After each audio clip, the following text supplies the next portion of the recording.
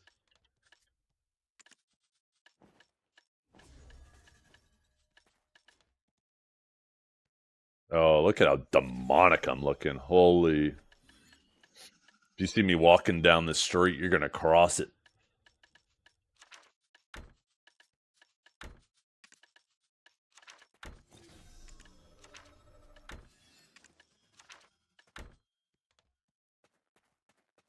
Okay, let's get to our grind. We need 7 more heralds, and then we're done our second last one. Did I swap my other shit? No. Swap to... No, not that one. Wait, what am I doing?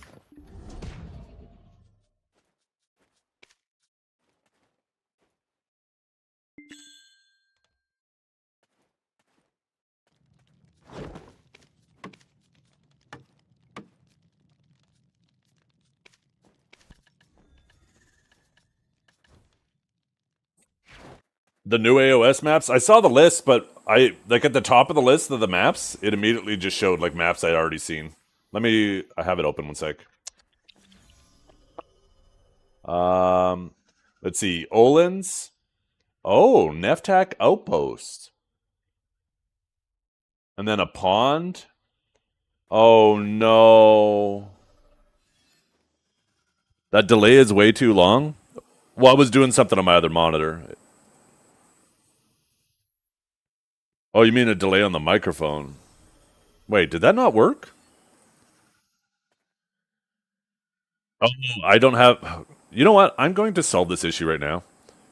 I had this software stop auto running every time I restart my PC because I was doing some troubleshooting shit. Wait, it is enabled to auto run. Why the fuck isn't it auto running then? Wait a minute. Okay, well I started it back up. But now I'm not answering your question because I know your intentions, you bastard. You fucking rat.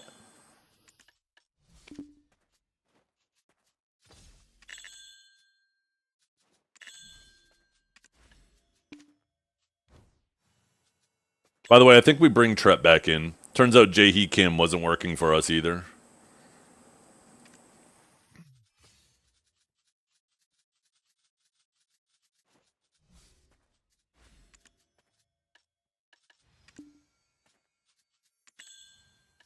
For more death penalty reduction.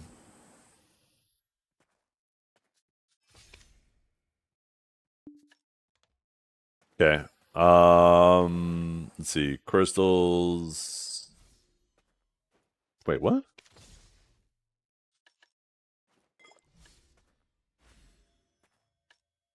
I don't remember putting one of those in, but I guess I am.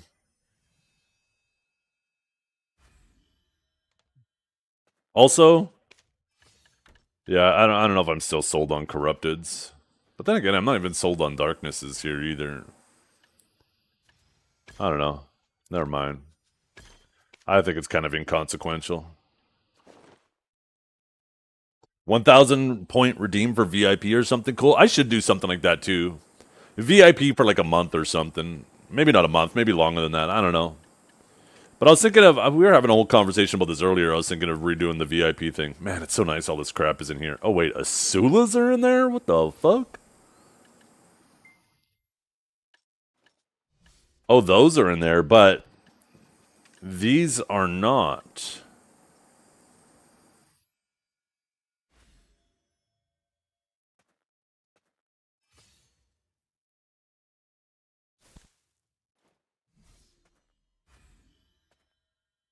Why did they put masses in there too? I guess because these are all things you can't use to enhance. You have to turn them into something before you can enhance. We're going to grab those.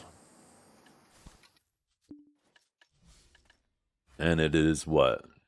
Twice as many. So we need 3,000 blackstones, which are actually in that inventory.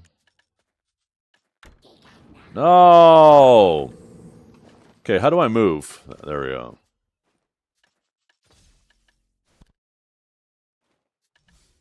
And then we will... Oh, it's going to be kind of annoying to try to process these between things, though, right? Will it let me do 100 at a time? Let's find out. Maybe it will. No.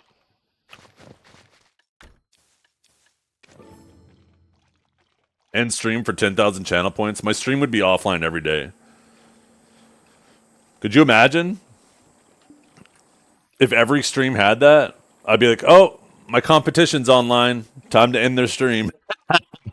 Yo, Biseptimus, I'm going live. Time to go offline.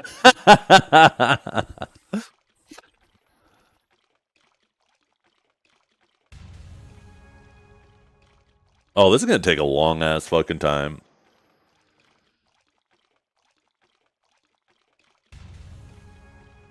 They're low in comparison? Yeah, I do relatively low channel redeems.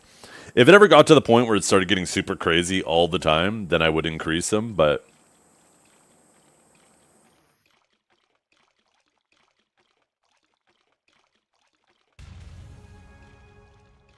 I wish I could actually have them automatically scale on their own. So, like, within the course of, like, as a single redeem is used more often, it gets more expensive.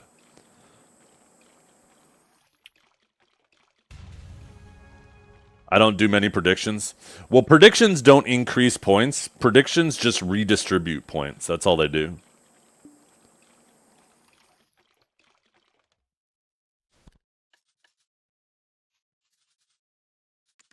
Okay, I'm not sitting here doing that. That's going to be forever. I'll take that back. Let's get to the grind.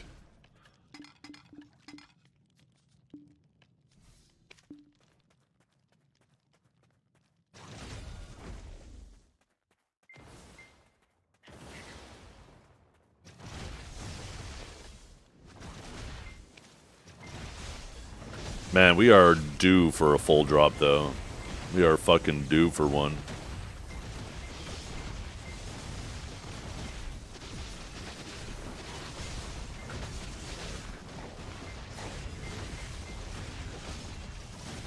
If they are so cheap, then why the fuck do I never have points Zephy, 3thi ... And after I did that thing your wife won't do. Oh. Why? Why? Why? An old streameroo? Oh shit.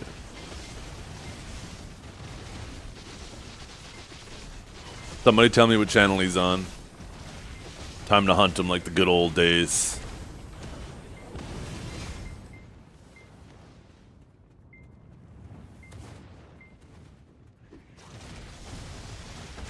Join or die, yeah.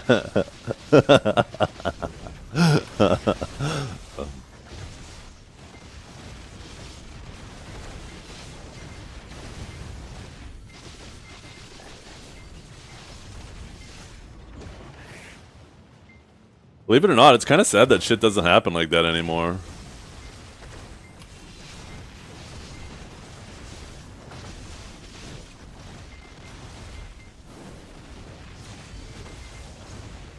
Been doing it for the last 8 years. He just randomly DMs you. Who is it? Slursy?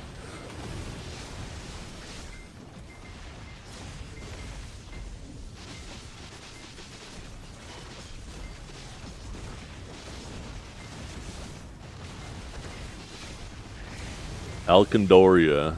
Huh. Oh, that guy. Oh shit, he apparently has a reputation.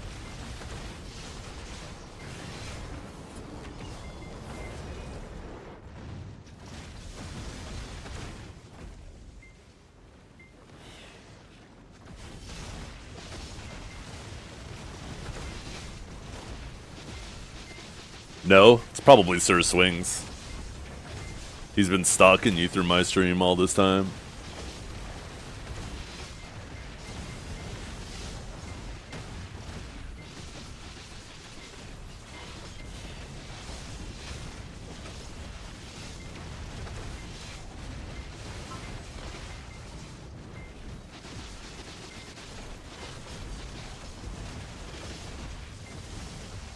Ah.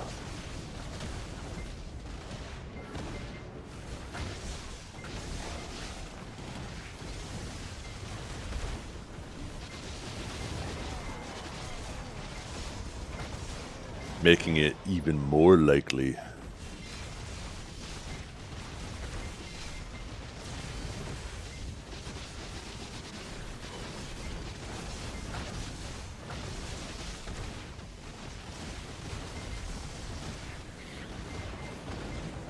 Oh, that reminds me. During this AFK phase, I need to see if I can find the old challenge brackets for the previous tournament PA ran. Because if I remember correctly, every time it's like the same. Like you can use the old brackets to find the new brackets before they make them public.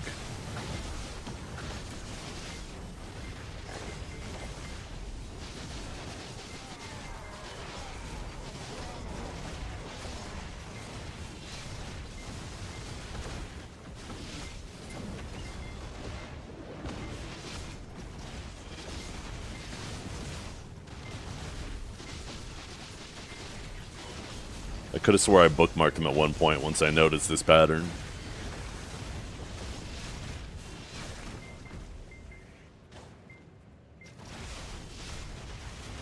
Damn. That's kind of committed, too. The fact that he remembers your name. Maybe he has like a little post-it note on his monitor. Every October 31st, message Kinjara. Ask him about his gear. LOL.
I tell you what, though, the Deadeye 1v1 is going to be a heck of a lot more interesting now.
I can't wait for Norelio to stream today. You think he's going to go back to Suck Sage full time? I bet he does.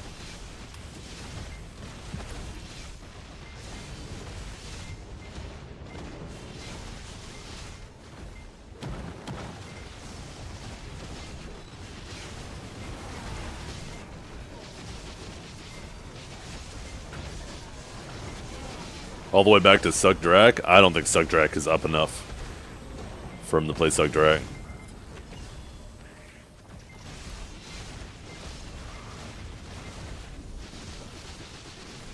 I think Suck Sage still does everything a Suck Drak does, but better. One could hope. Yeah. Suck Drak is such a cool class, too. It's such a cool class. If its ions weren't such a hindrance to the class, I'd actually fuck with that class a heck of a lot more. But the ions, it just feels bad. It's just a bad design. It's not a fun system.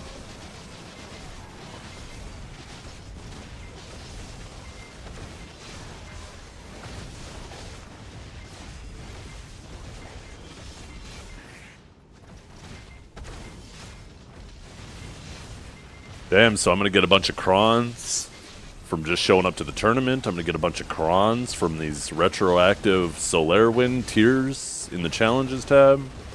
Shit. We're gonna have a bunch of clicks to do on our main hand. Maybe we'll get like 10 free clicks. It's kinda sick.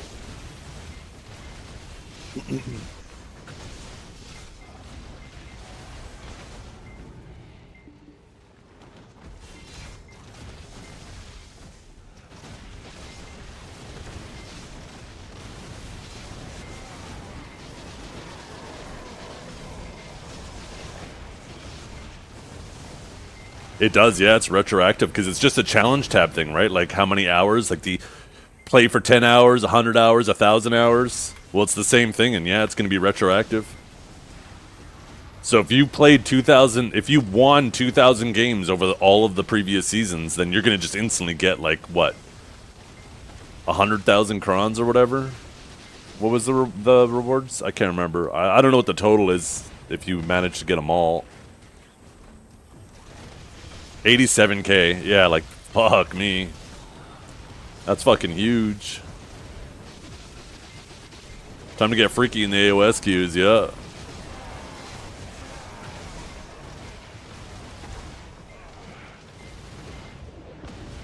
Most people, once they start fighting people around their skill level, end up settling around a 50% win rate, right? So that just typically means, on average, you gotta play a bit under 4,000 games to get your 2,000 wins. The funny thing is, too, some of the highest rated players actually don't even play a ton. They have really high win rates and they do really well. They climb to a high rating, and then they just kind of do maintenance games after that. And then maybe one last kind of push at in the last couple days. So they might actually not get many of the rewards. You know what that kind of does too? Is it kind of incentivizes people playing on their main accounts more instead of fucking around on alt accounts. At least a little bit, right? Instead of smurfing on some alt account.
Oh fuck, just went to sit my coffee back down on my desk and it splashed out of the cup.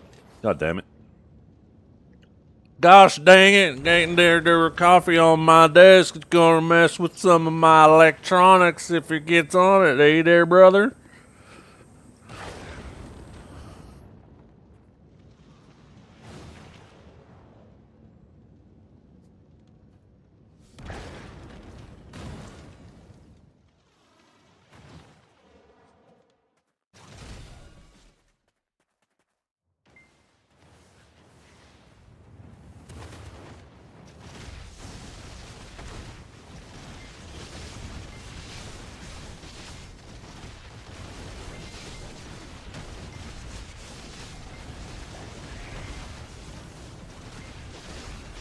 Off the entire week. Ooh.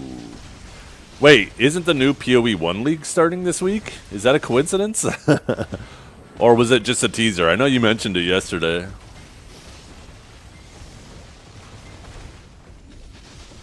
It starts the 31st? Oh, okay, never mind.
You know what I realized?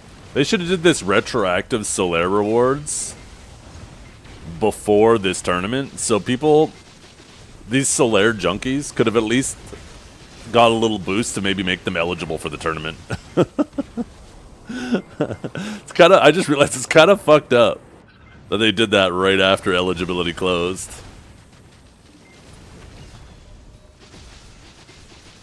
That had to have been intentional, right?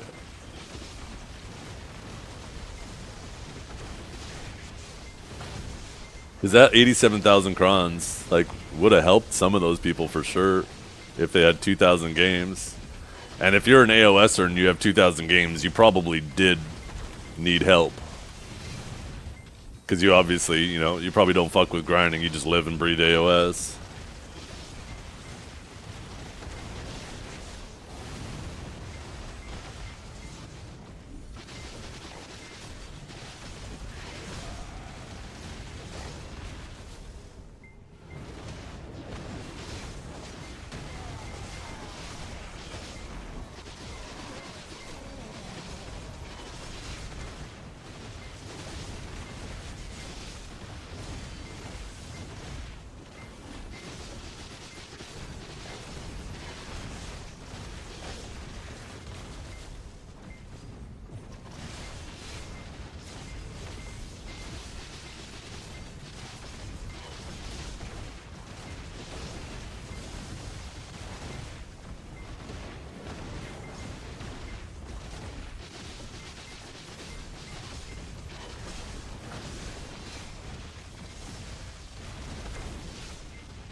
Yo! Mr. Hugh Hotbar, thank you so much for the raid. I hope you're having a wonderful day, brother.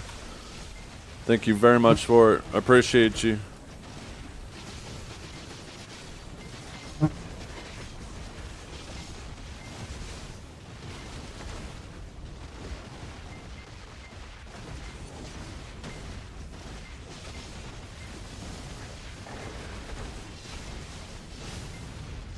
Thank you, I appreciate that. It's been a pretty nice day so far. Just nice and relaxed.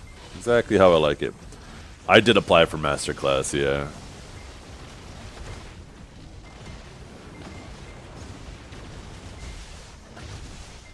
Yeah, one of these days, Metal, somebody's gonna play that sound effect, and then somebody, like, a couple minutes later is gonna be typing in chat. You bastards just made me slap the shit out of my headphones. NA #1 Sage, yeah, you hear that, Kelb? Better respect it. Nah, I'm, luckily there was under 32 Sages signed up, so I'm gonna get rewards just for showing up. It'd be cool to win. I'm gonna try to win, but, man, there's some stiff competition out there, so we'll see.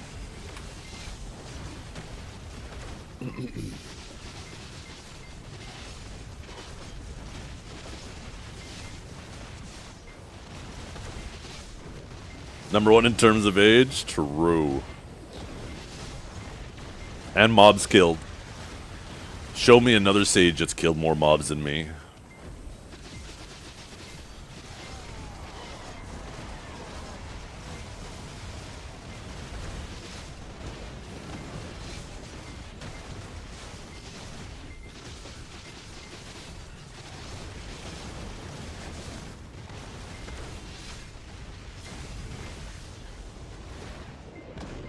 You have to win your match, Grown. That's the only way to do it.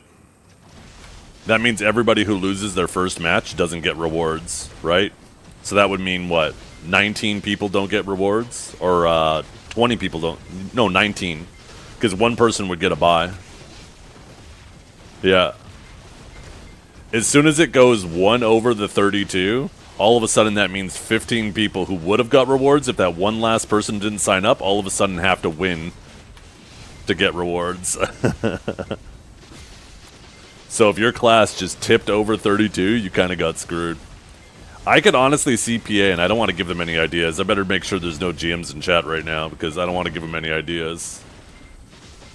Let's take a peek. Okay. I don't see any in the chat list. What they could do is just add a new requirement that for every class, you have to win one match to be eligible for rewards. Are you sure it's like that? How else are they going to decide, right? Oh, you're talking about getting a bye or something like that. Yeah, that was just like an option. They probably won't give them a bye. They might just have to win an extra match. Who knows how they handle that. But, yeah, in terms of the rewards, yeah, they could end up just saying, okay, we noticed that it's unfair. Some classes that went over 32, people have to win a match to be eligible for rewards, where classes who are under 32, they just have to show up. So in the spirit of fairness, we're going to add a new rule where you have to win your first match in order to be eligible for rewards, no matter how many people are signed up. They might end up doing that, right?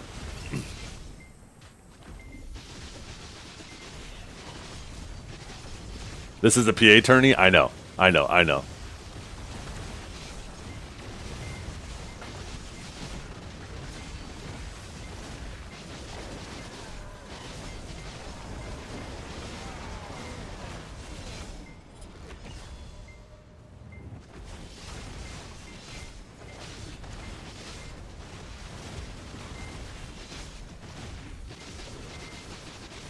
Yo, Biseptimus 2? Oh, my throat. Excuse me. Yo, we were just talking. I saw you were talking about it too. I had you on my side monitor about, you know, if the class that you're signed up in the master class for is over 32, you now got to show up and you got to win one in order to get rewards. I was just thinking, and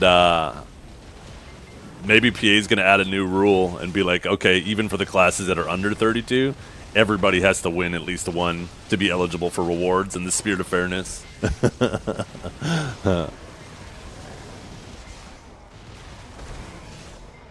I shouldn't give them any ideas. I like the idea of getting 20k crons just for showing up.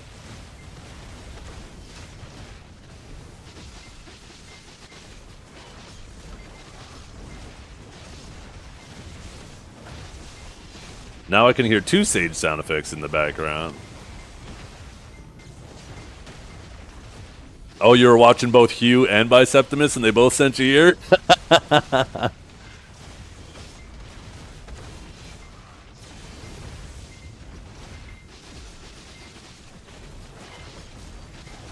Yeah, if you end up getting like matched against Bobo first round, that's rough.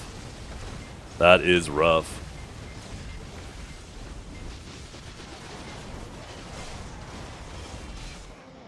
Imagine if you're a suck sage and you get paired up against Kelb. But we're under 32, so it's not as big of a deal, but...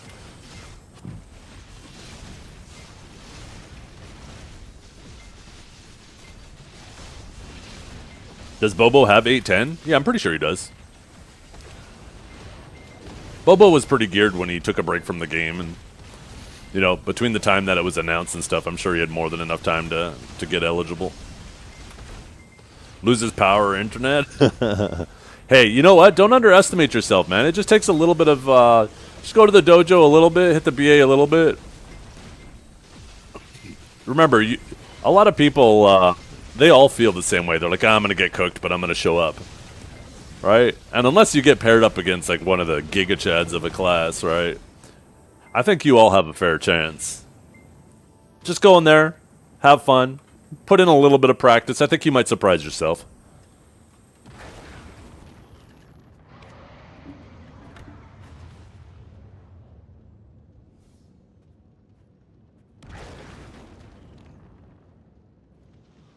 Imagine if you had to win and only 2 people signed up for your class. You signed up on Sork, did you, Dragor?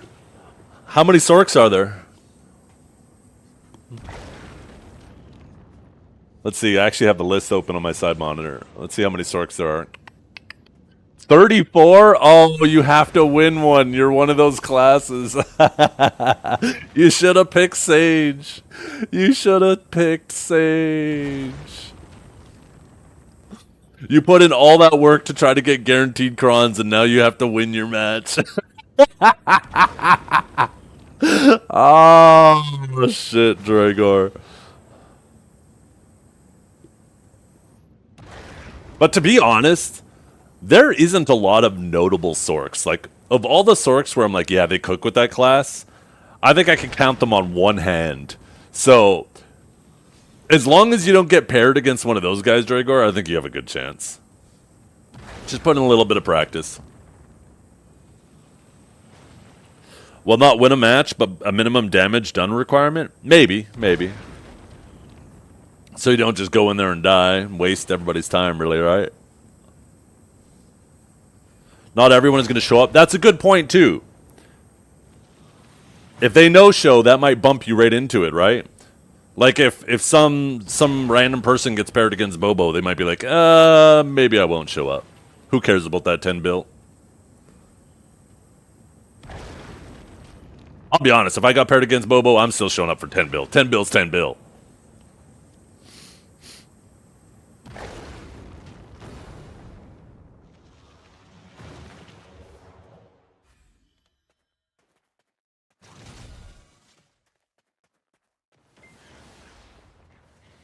Yeah. Caspier's been playing Sork dedicated for a long time, though, Dragor.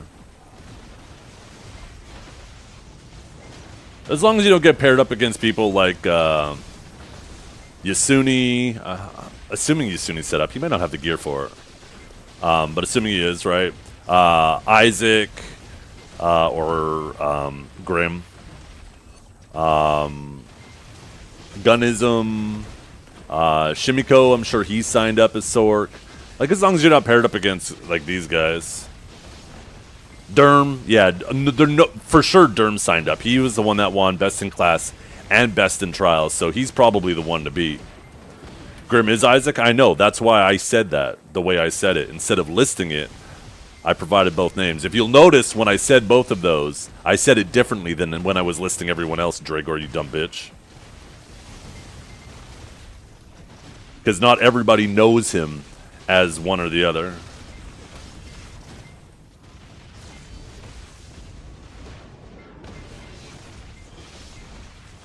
Oh, I bet, Dragor. I bet it's super cute.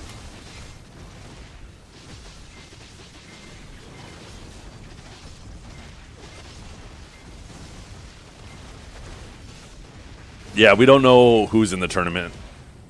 I completely forgot that they showed all the signups last time, too. I saw Biceptimus showing that on his stream, so I think that's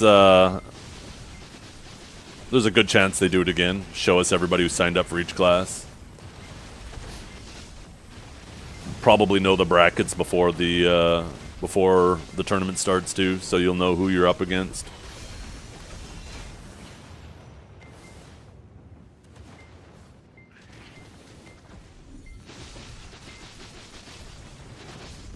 Oh, I found the Pearl Abyss challenge.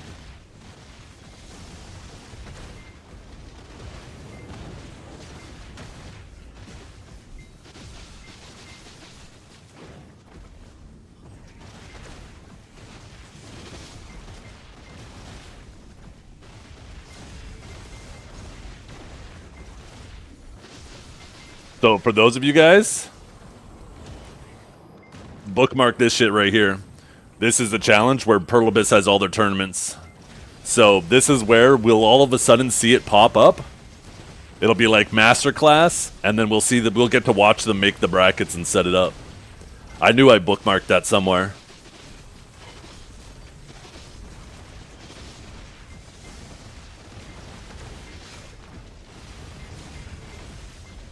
Every day. Load it up, see if there's any changes.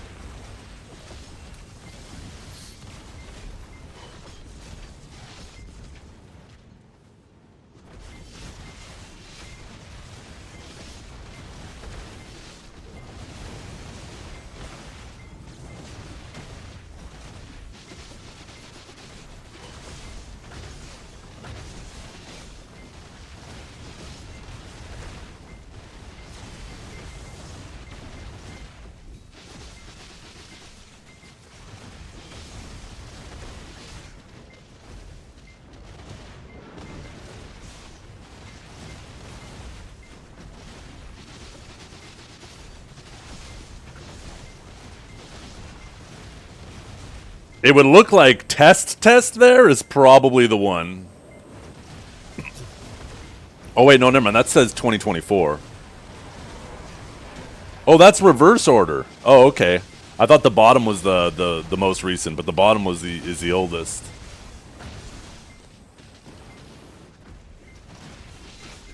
So yeah, we'll see a new one pop up at the top.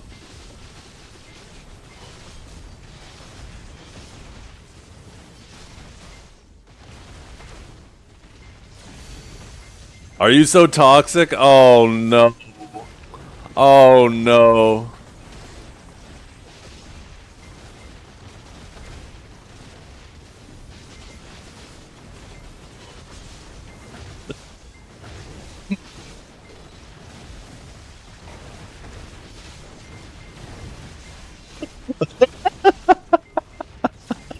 Oh, it was so unfortunate. Please try again. My character instantly stands up, and then I hit WQ for Judgment. Judgment is this ability?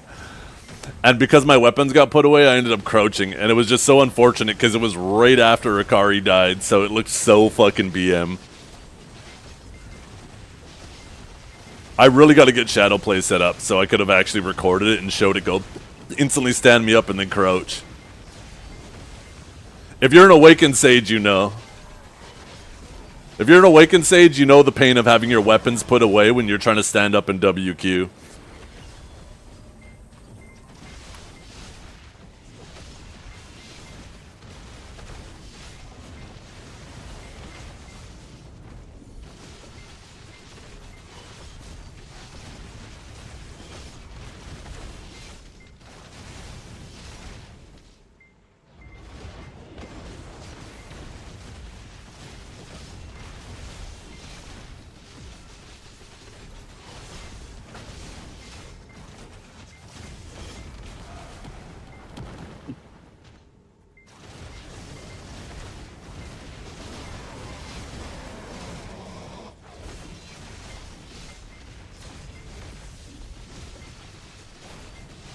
Weapons getting put away as intended behavior, yeah.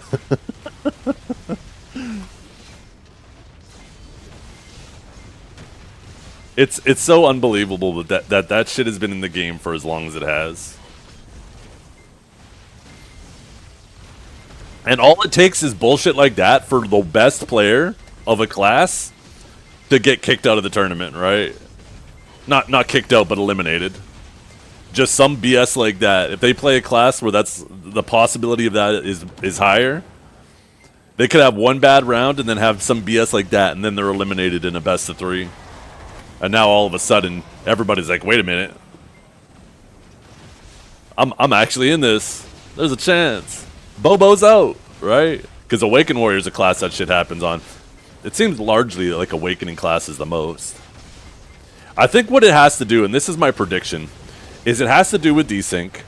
And if you're in the middle of an ability that swaps hands, right? Like, so if you do an ability that immediately swaps you from Awakening to main hand or main hand to Awakening, and you get CC'd, and the other person and the server both think you're still in your main hand, but on your client, you swap to Awakening, the server, like, when you stand up on your client still thinks you're an Awakening because that's what you got CC'd out of, but then the server says, no, wait a minute, you were in main hand. So it resets you back to a neutral state of your weapons being put away, and that's why they get put away.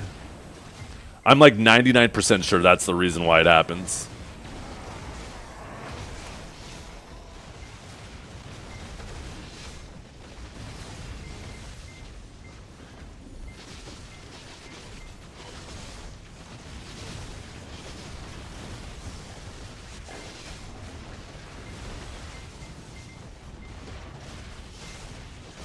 Maybe that's how they get rid of it. Turn us all into Ascension classes. Because I don't know if I've ever seen that happen to an Ascension class where their weapon gets put away.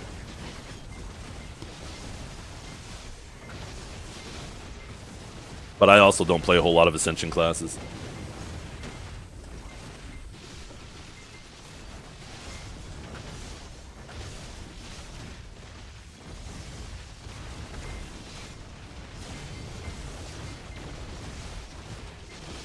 Well, it would be the server that makes the decision, not the other person's client.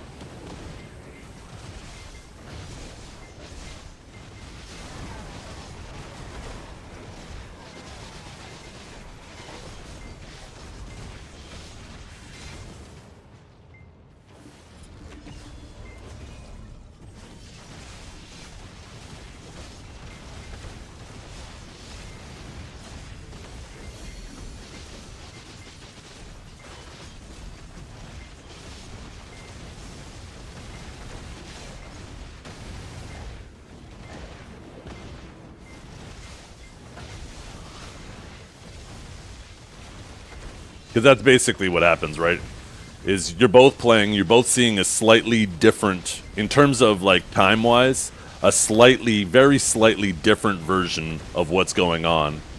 And depending on your latency, right, you're sending those messages to the server, and when there's a conflicting situation between two clients, then the server has to make a judgment call which one it feels was the most accurate.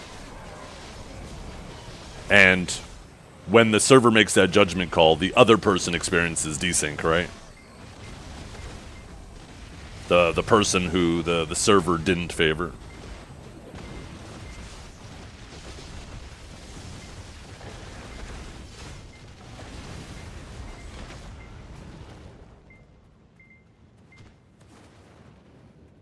Oh, shoot.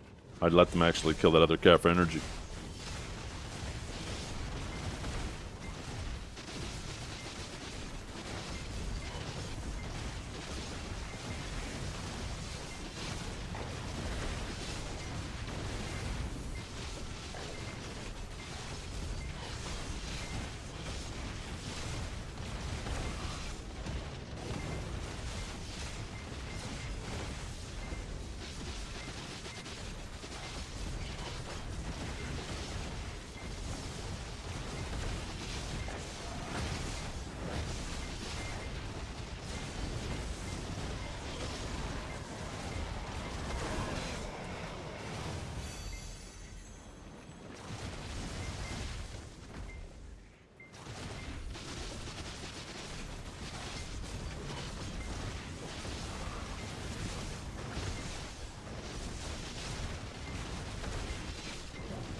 I just thought of a good way to articulate desync. I'm gonna actually pull up MS Paint after and show you guys what I was talking about.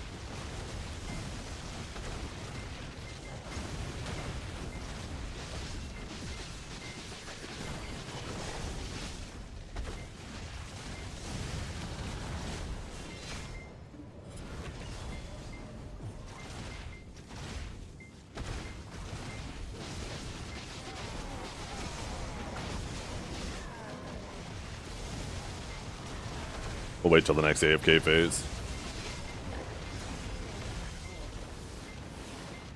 Oh shit. No, no, no! I can't minimize it! God damn it! Whew.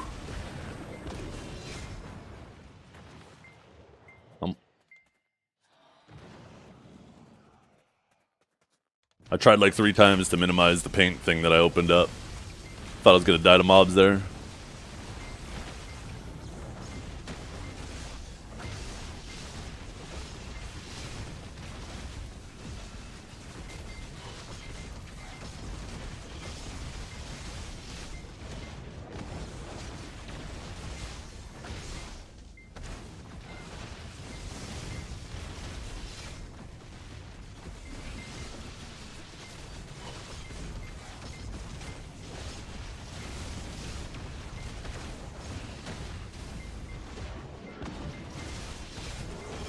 Okay, here we go.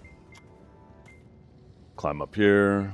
Oh, of course, stupid ass character's ass too big to get through the twigs. Okay, pull up paint. I'm gonna make my canvas bigger. Okay, we will paint this black so don't flashbang you guys. Add window capture. Okay, paint. Okay, so, right, you have the timeline. Right? This is the timeline of the fight. But actually, let's do a smaller point. There we go. Right, this is the timeline of the fight. At the bottom, you have player. Let's make that bigger too. Player 1 and player 2. Right? Now, over this fight, we will do like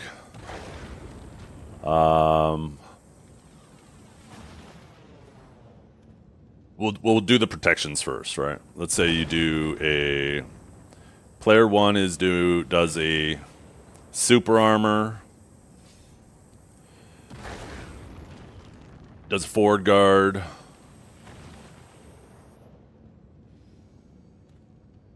trying to line this up. Maybe I should zoom in a bit more. Forward guard, I guess it doesn't need to be perfect. And then he has a little bit of a gap. Does a little iframe. Instantly goes into another super armor. Right. Wait, that's not the right color. Wait. Oh, I fucked up. That was... Wait, why did that not turn red? That was actually fine. Okay, there's the iframe. Right? And then he does another super armor, like he does his abilities an iframe into super armor, right? And then, you know, he does another super armor, right, for the rest of it, right? So he only has one, like, little gap there. And then this first person, player 2, I guess maybe I should have... Whatever. We'll do the CCs on their end, right? So what should we signify a CC with? Maybe just with this arrow, right? This is their CC. So they try to throw a CC here. They get nothing. They try to throw a CC here. They get nothing. They see the person throw a gap, and they throw a CC here. Right? This is all over the course of like just a few seconds, right? And they throw another, you know. This is as far as we'll go. This is as far as we really need to go. So for player one, this is what they saw on their screen. The gap appeared. They instantly did their iframe to try to move, right? Like an impaling flash or something, for example, right? And they got the impaling flash off in time before the CC came. So on their screen, it came out perfectly fine. But this player, right, is playing in a slightly different time frame, right? And if you take the same series of events, maybe they saw the gap coming. Of course, I should have did a... Here, let's do... Wait, where is it? Transparent... Remove background. No, that's not what I meant to do. Ah! Hey, I'm sorry, chat. Oh, here it is. Transparent selection. Change the background to black. There we go. Okay. Right? So, their timeline from their perspective is...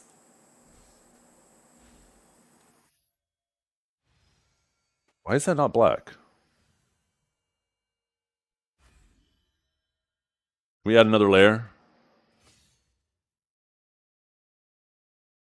Can we put it under it? There we go. Beautiful. Now it'll be fine. Okay. Like, their timeline is the same, right? But...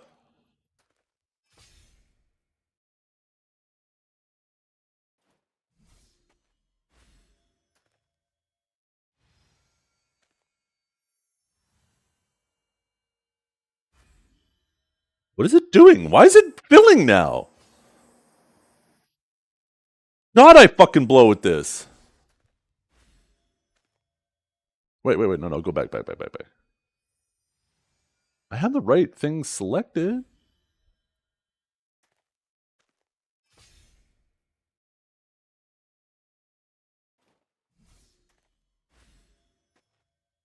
What do you mean they're hard to see? I can see them perfectly fine. It's doing a fill.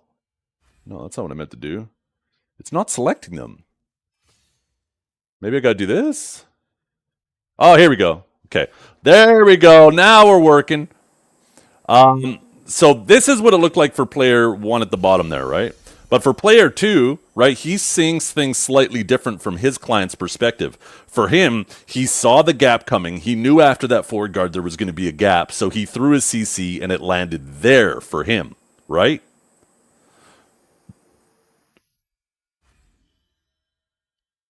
So now, depending on the latency of these players, if player two's latency is lower, right? Let's say he has 30 milliseconds and he has 100 millisecond latency.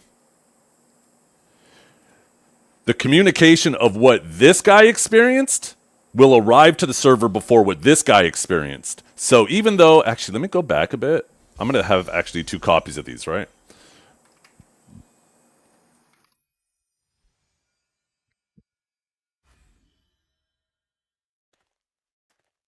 Shit.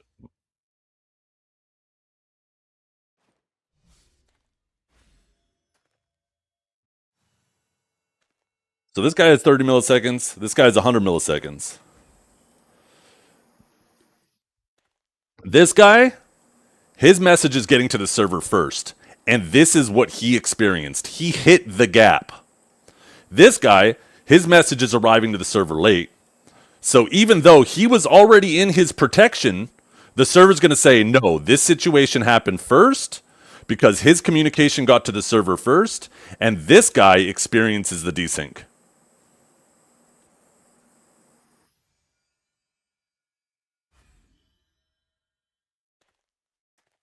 Does that make sense?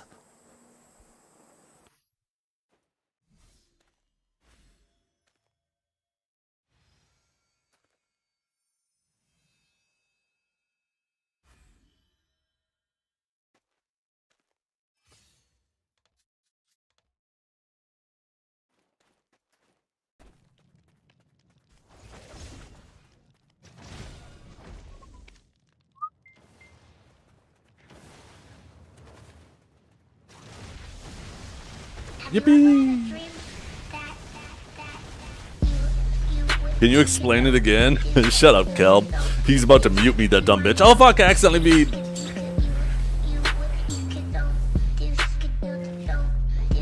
You can only play that trick 6 times before I catch on, Kelb. It's not gonna work on me a 7th time.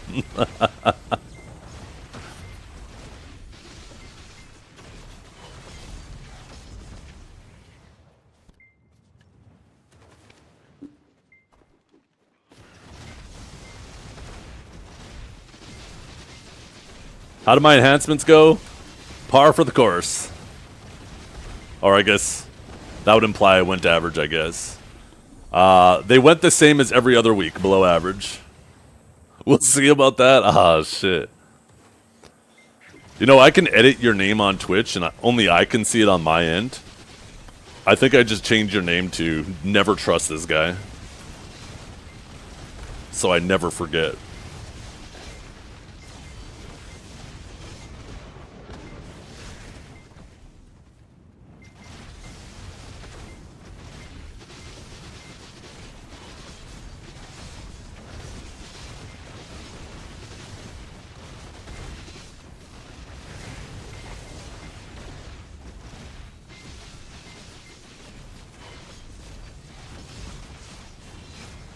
Hey, that Winston is relatable. Every day he reminds me that that's how I feel doing my circles. Me wake up. Me grind.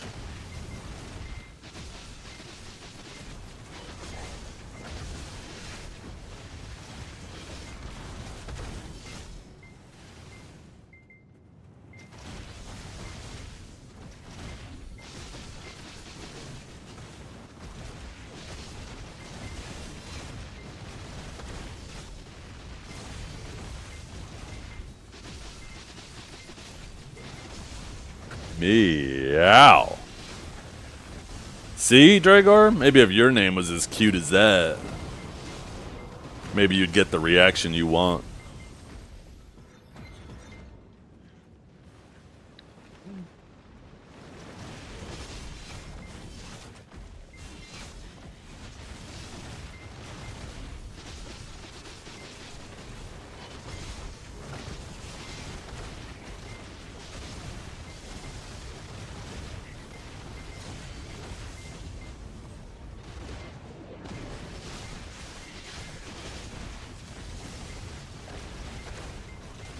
I'm a perma-red murder shy. I'm just based in every department, especially the cute department. Oh my goodness. Me think if grind never end, is grind life? It's so true though. It is the grind life for me.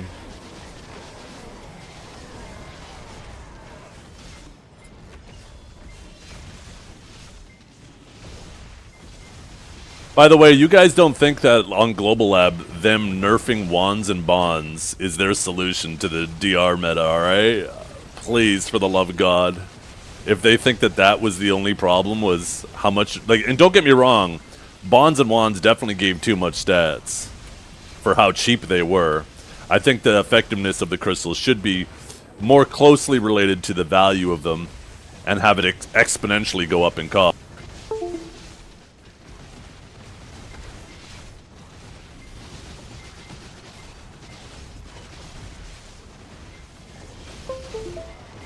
Calb, you...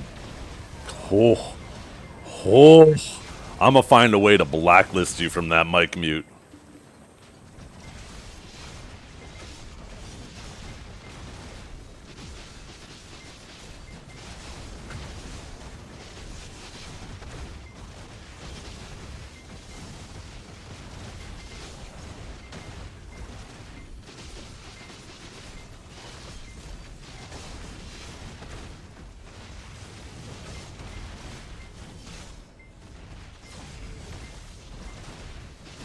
Hey, fishers should know better. If you're not fishing on a low-level ult, or if you're fishing on a node board channel, that is your own dumbass fault. I have no sympathy for you. That's like the equivalent of walking in the street. Sure, most people aren't going to try to run you over, but there's always the chance that you do get ran over. Maybe you shouldn't be walking in the fucking street.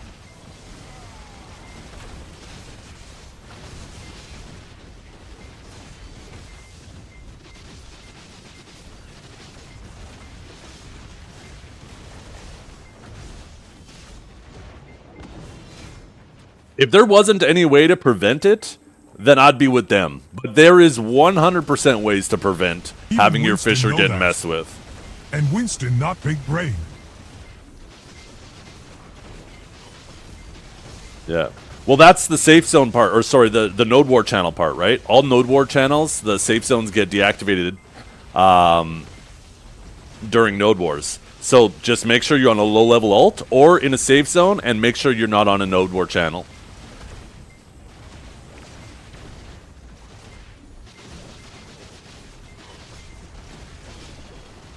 Completely preventable. Now, the one thing that wasn't preventable was obviously people dropping rocks on your head while you were fishing. But PA addressed that.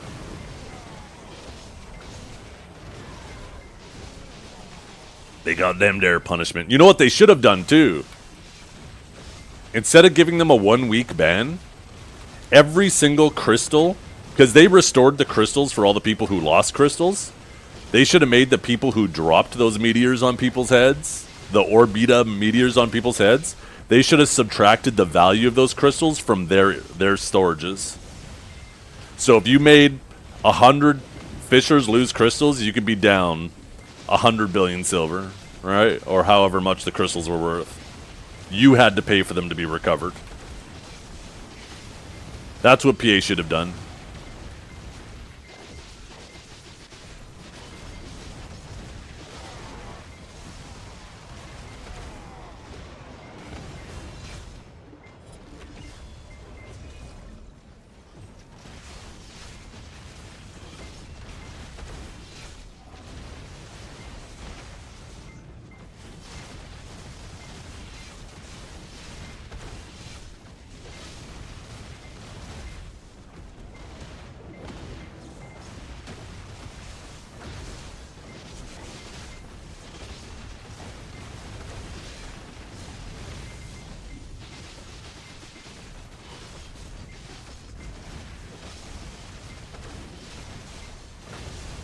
Well, I don't think any of those people got permanently banned, so it didn't really make them more money, right? They restored the crystals for the fishers who lost crystals to the people doing that, and then just gave those people a 7-day ban.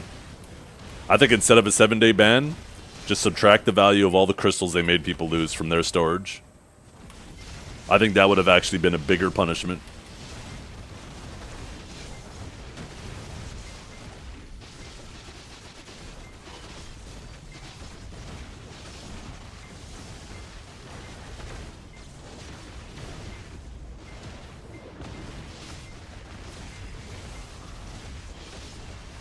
Imagine you're already broke and now you're minus 300 billion silver, and before you can ever buy anything. People don't realize that too. Your central market can go into a negative balance. And if your market goes into a negative balance, that means you can't buy anything from the market until you bring your balance back into the positive. Which now means you have to start making your own consumables. Like, that is a massive punishment. For people who don't like life skilling, that shit feels miserable, having to go out and gather all the stuff. Because you can't even buy the mats for it, too. You have to go out and gather everything to make your own consumables, too.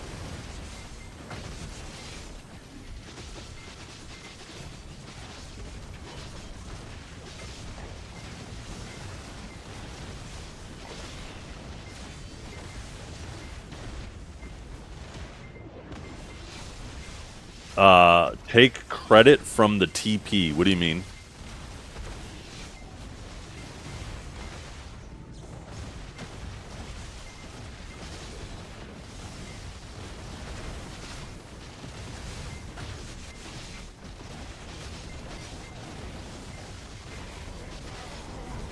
Do you mean like split the cost between the person if somebody used a compass to summon them? Also put half the cost on them for being the accomplice? Is that what you're kind of saying?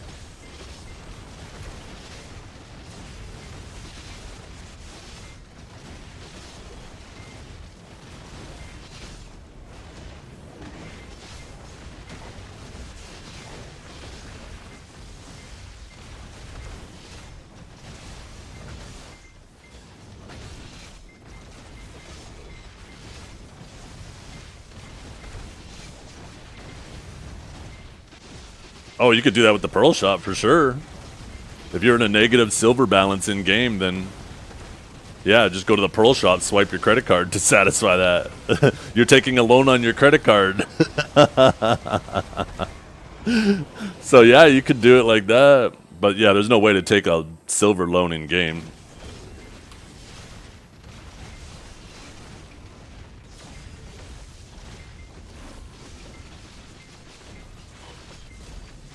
But yeah, people could buy costumes and sell them to try to get out a negative balance, right?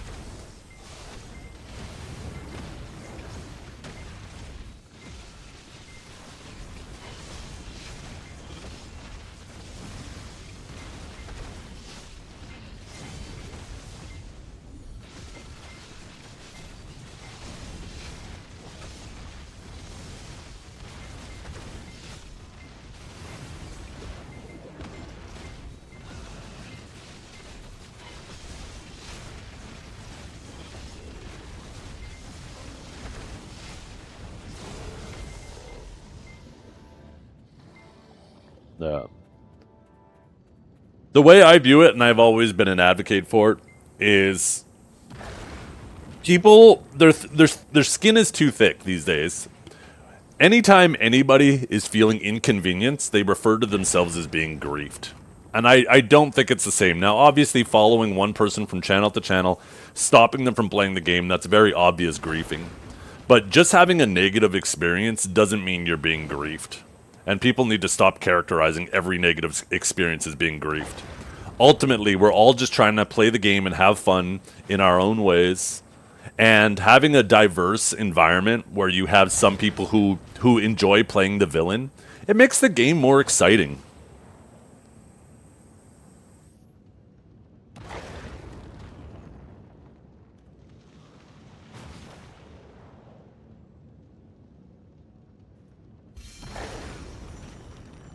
Yeah, you think so? I don't. Back in my day, when I first started streaming BDO, I got stream sniped by a variety of people, as it happens to streamers, especially back then. And that shit motivated me. I remember having this wizard named Rajan show up and one-shot me with a meteor. And then I ran at him, grabbed him with my warrior after I revived, tried to combo him, and I did like 5% of his health. And I was like, God damn, this motherfucker is strong. And that shit motivated me, right? And that's part of the reason why I've grinded as much as I do. Not because I want a gear advantage over other people, but I want to at least alleviate a potential gear advantage against me. I was like, damn, I don't like getting gear checked like that, so I'm going to get enough gear so I can never get gear checked again. Like, don't be the victim in your story, try to be the hero, right? Take these situations where you're at a disadvantage and let them motivate you to get better or stronger or whatever, right? But stop trying to paint yourself as the victim in your stories. Paint yourselves as the hero.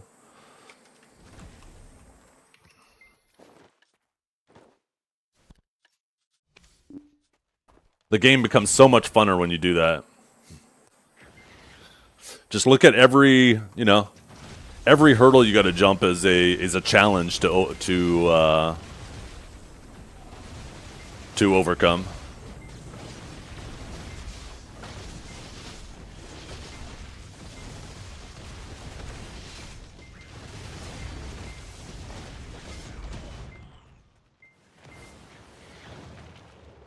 So anyway, we went out, and he just started yapping about how much he hates time gated content. Something about he can't just Duggan no life his way to the top anymore. I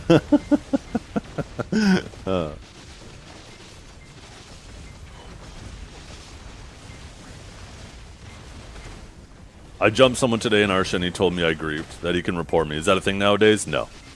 If you're on Arsha, you cannot report people. If you have a guild war up against a target, you cannot report people either. If you are not taking the means necessary to avoid those situations, PA is going to have no sympathy for you. They haven't fallen that far yet. If you have a war deck up and it's a war target attacking you, they're going to say, hey, maybe your guild should drop the deck if this is becoming a problem. Otherwise, you know, you guys are voluntarily taking a part of this because of the new deck system. And same thing with Arsha, right? You're volunteering to be, you know, involved in PvP by grinding on Arsha. And that's why when I don't feel like PvPing, I don't go to Arsha. I'm not going to become one of those streamers. I don't want to encourage my community that they should become one of those people that go onto Arsha and then complain when they get PvP'd. Arsha is the PvP channel. It's not a grind channel. There's a benefit, because there has to be. We used to have, Valencia 6 used to be Arsha before it was called Arsha, and there was no drop bonus on the channel. And it was an absolute ghost town. Turns out, if you want PvP, there needs to be something to fight over. That's the best way to encourage PvP, and that's why Arsha has a drop bonus. Because as soon as they added a drop bonus to it, it dramatically increased how much PvP that happens there. Still, I mean, it obviously is still not as much as you would think, but like Valencia was absolutely just a ghost town prior. What you should do, right? This is the best way to use Arsha.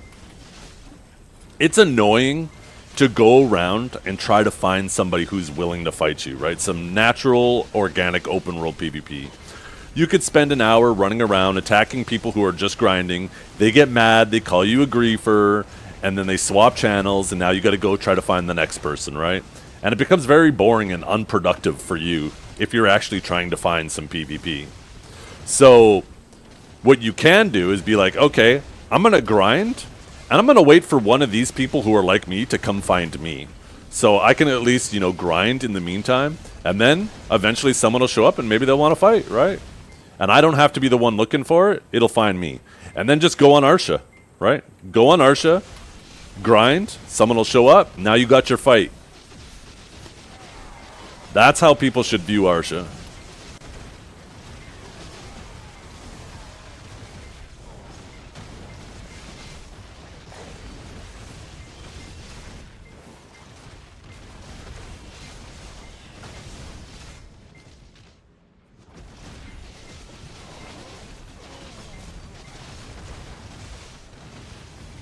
I personally think the Arsha drop bonus needs to be bigger than it is.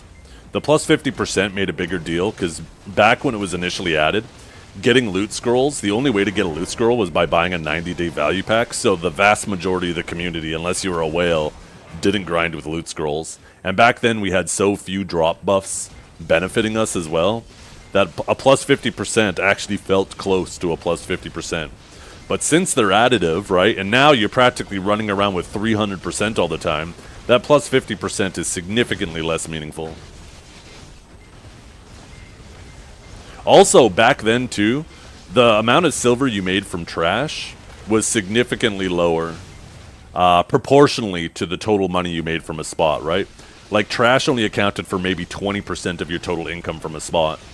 So having that higher drop rate affected 80% of the income from the spot. Where these days, right, trash in some places I think is like half the silver.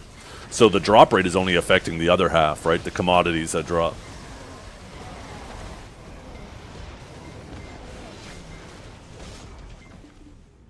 Wukong got gigabuffed in AOS. Are you referring to the Deadeye nerf?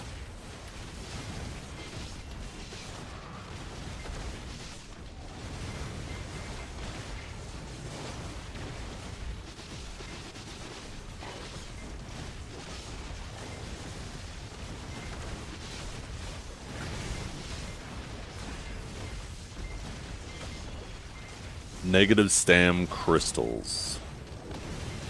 Well, in the case of Awakened Sage, that doesn't affect us. Me and Calb were going over it earlier, and we're just going to swap from Providence to Sales. And it ends up being basically the exact same thing.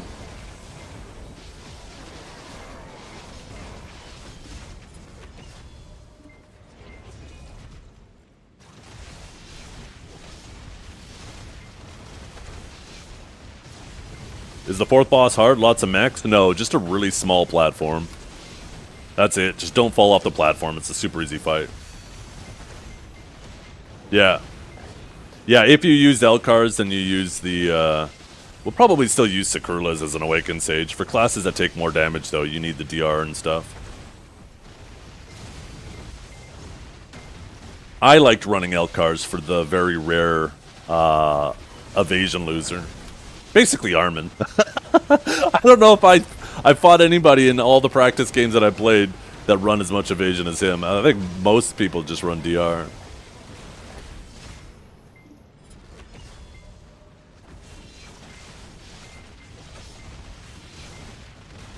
Well, they only deleted Hooms in your offhand and your awakened weapons, so you can't run 12 of them anymore. But they didn't delete Hooms across the board. You can still run Hooms in your armor slots.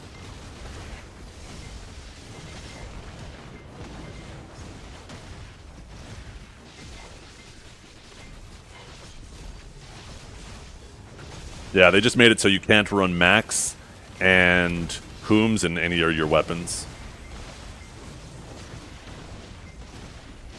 Yep. Yeah, same. And the Corrupteds are basically the same thing, just without a set bonus requiring you to run 2 for the full benefit, right? They basically just split the set bonus into the individual crystals.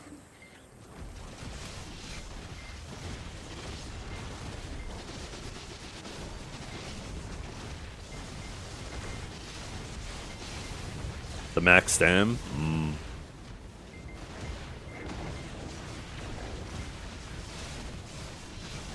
Oh, wait, was that number 100? Hell yeah, it was. 100 more to go.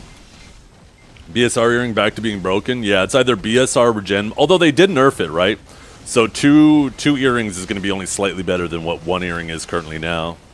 But you're going to have to choose either 0.6 BSR regen or 500 HP. Which, I think it's very obvious you take the BSR regen. Yeah, it's the Z buff is just massive. The attack speed, the damage. Some classes 100s are so good too. Awakened Sage, like our BSRs, like BSR Interrogate, actually makes Interrogate useful.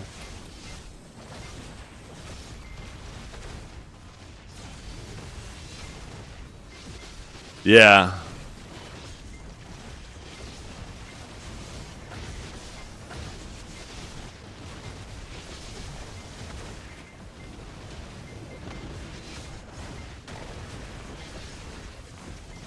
I guess maybe they don't want the iframe classes to be able to gain too much AP.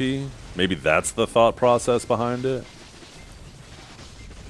Or maybe because they reduced some of the, now you can't run as many Hooms. They said, oh, well, let's not give them too much damage. I don't know. Trying to think what their thought process is, but that might be a fool's errand. Trying to figure out their madness.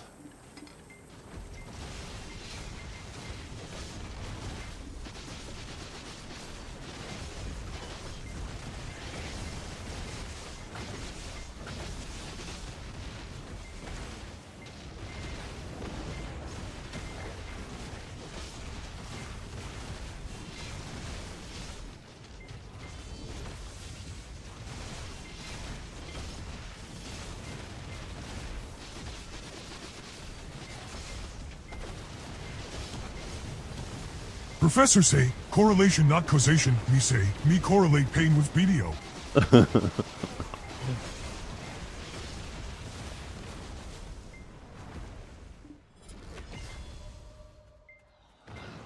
You keep it up, I'm gonna eventually think Winston's voice is your real voice, the same way I think the Zesty voice is Dragor's real voice. What exactly did they do to the Wukong grab? Yeah.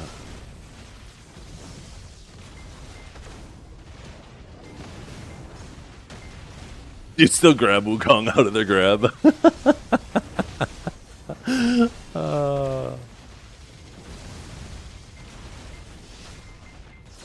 That's such a funny question.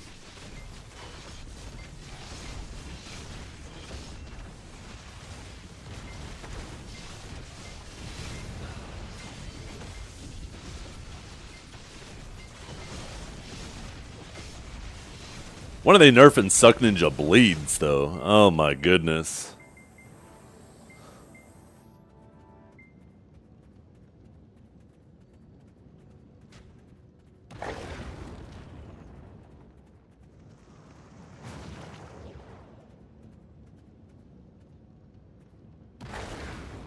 What do you mean leave Suck Ninja alone? You're a shy.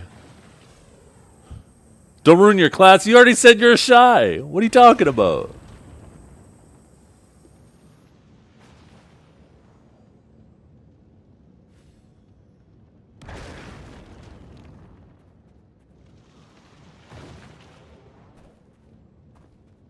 Shy Ninja? Oh my goodness. Can you believe this guy?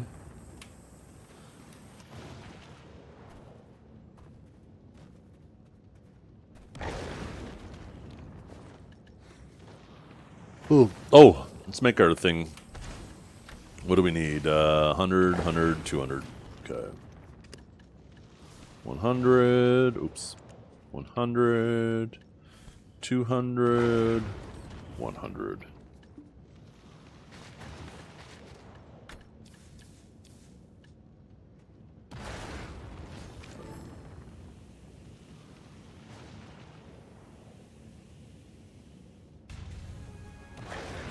Okay, one more to go, chat, and then we are officially done.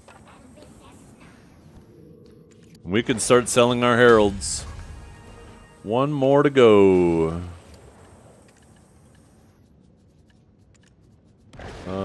Should be at the top, right? Yeah.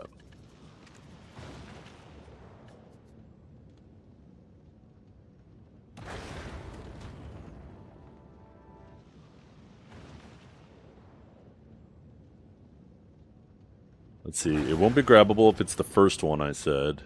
Because why it's grabbable at the moment is he drops you insta and then AFKs for 2 seconds auto-attacking. Now he might hold you longer and attack BKD. Okay.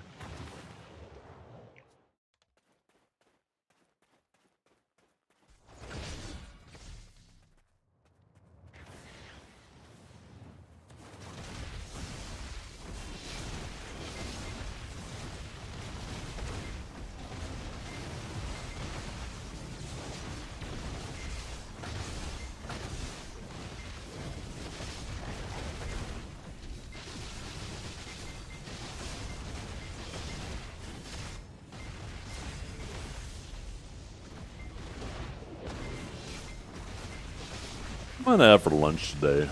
I already had a few scrambled eggs for breakfast.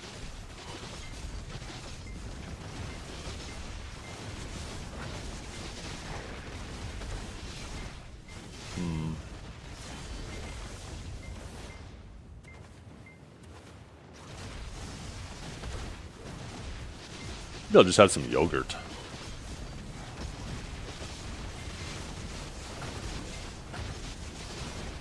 Or maybe I'll make a little salad again. That sounds kind of good.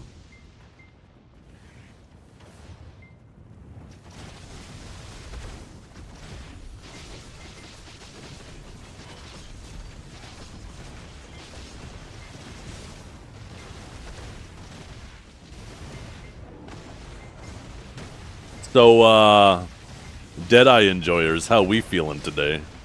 I can't wait for Norelio to go live.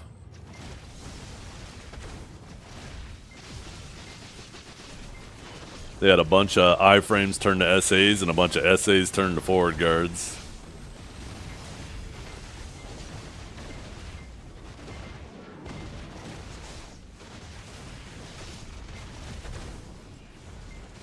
I know. Looking at those changes as an Awakened Sage, it's like that class just went from uncatchable to constantly on the ground.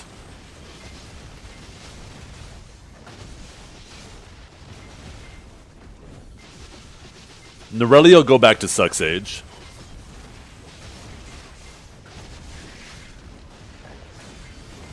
Yeah, Archer, man? That class is miserable to try to catch, and if you leave it unattended, at least unlike Deadeye, right? Maybe I haven't fought enough archers, but I feel like at least if you have somebody pressuring the archer good, he's not like absolutely decimating you. Where Deadeye, while it was running and uncatchable, it was killing you too. But man, Archer's fucking miserable to try to catch.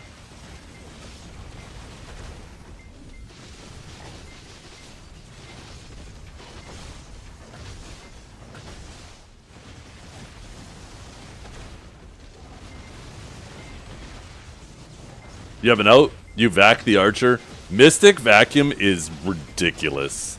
That shit needs the Velk change.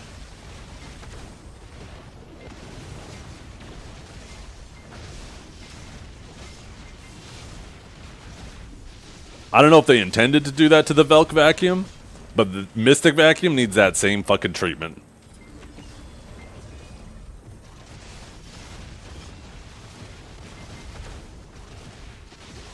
I did, yeah. The person barely moves that he vacuums.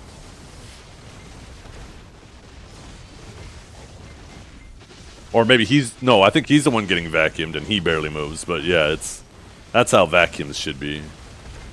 Vacuums should be a PvE only thing.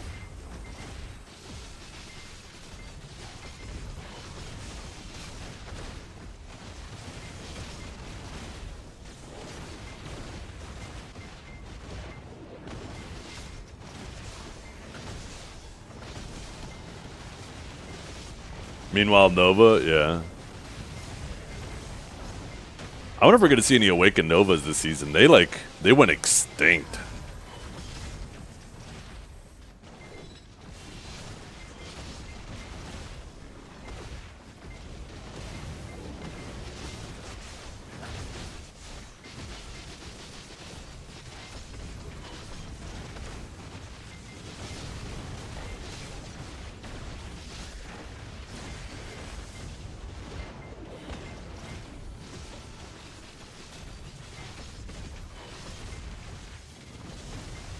Kuno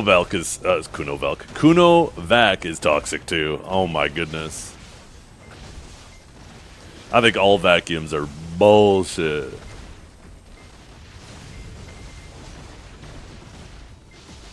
Ducksage's vacuum is toxic too, but they have to make a decision. Do they want to use their super armor on that or use it on something else?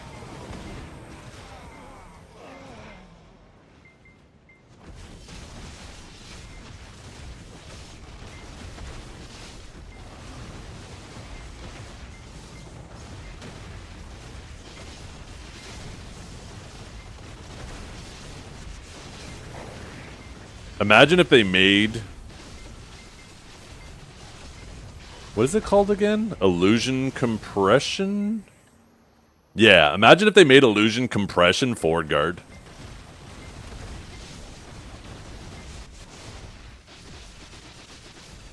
Like, even if they made it forward guard, that shit would be so much stronger.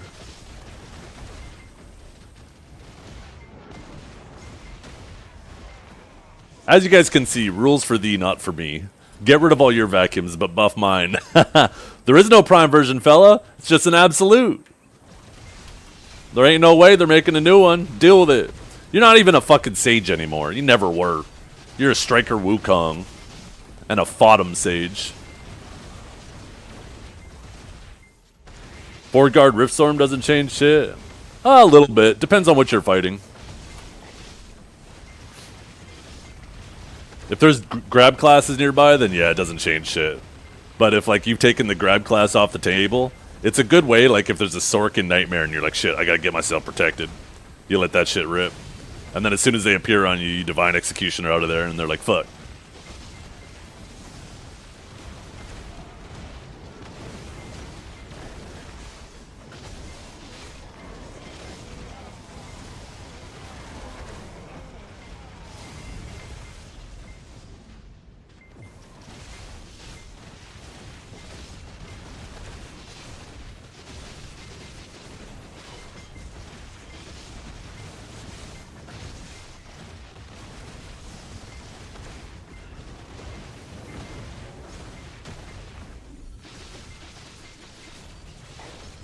Don't bother listening to him, Kelb.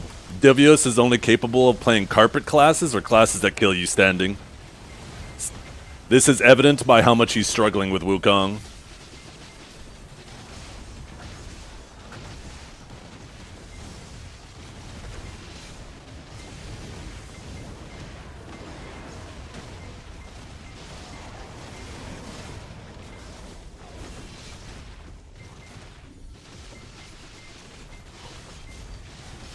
There you go. See, he's even making my point. Never mind.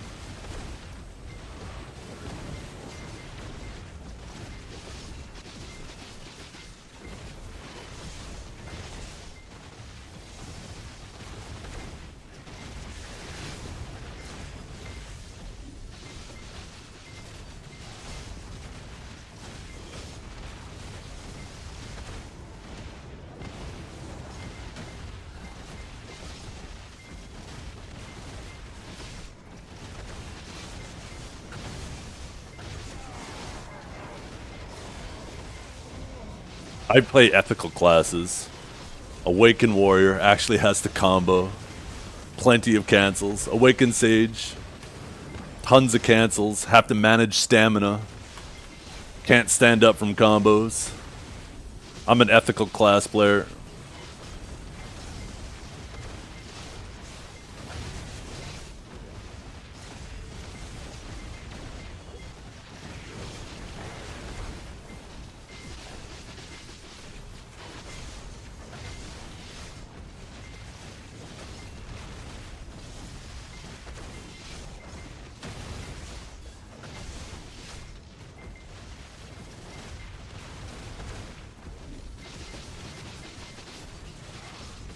Well, according to the Cube community, higher APM means difficulty. And being able to cancel means higher APM. Because you're not just sitting there like Guardian. Ability, 1, 2, 3. Ability, 1, 2, 3, 4.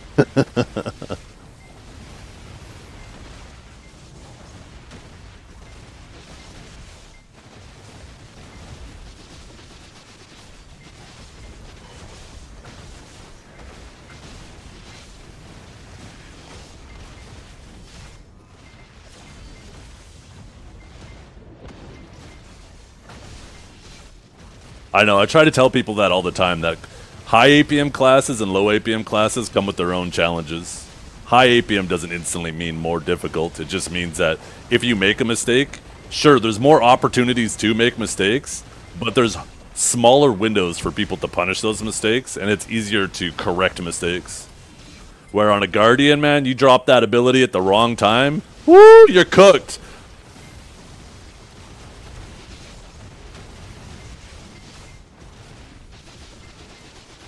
So, they all come with their own challenges. Lower APM doesn't mean easier. Certainly means easier on your hands, but that's about it.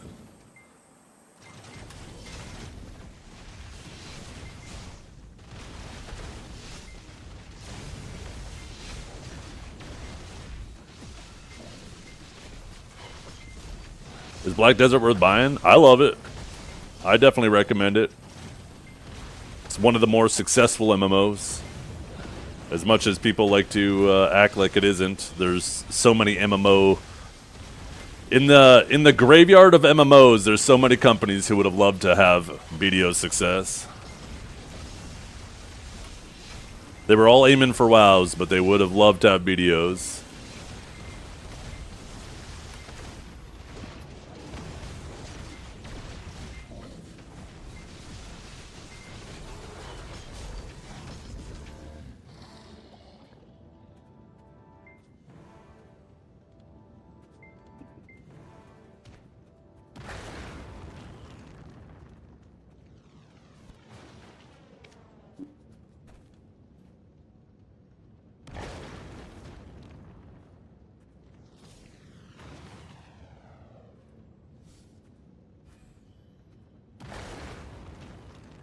But yeah, like, you can definitely feel that with Awakening Sage. Because we have a couple animations, specifically Interrogate. And this is why I feel like instead of buffing abilities that are impossible to punish when used at a bad time, they should have buffed abilities on Awakened Sage that require decision making. Riftstorm, you're locked in the back end of it, it's susceptible to a grab. Interrogate, you're locked into it, it's a forward guard, people can actually get behind it and punish you. Dimensional Compression, same deal. Long animation, you're locked into it, you can get punished for it. These are the abilities that should have the higher damage, because if you do them at a bad time, you're going to get punished. If you do them at a good time, you're going to get rewarded. But when you have abilities that are just fully protected movement, doing damage, there's no risk. There's just only reward.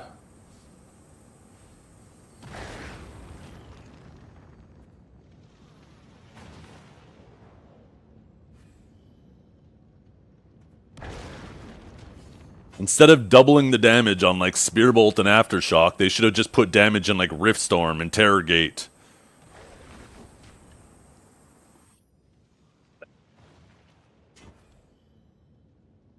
This is the only one I haven't played yet. If you really enjoy, like, fighter games, like action games, you're going to really enjoy BDO. It's different than a lot of MMOs. Like, even though I have stuff on a hotbar, it's not like I'm pressing 1, 2, 3, 4 to do my damage.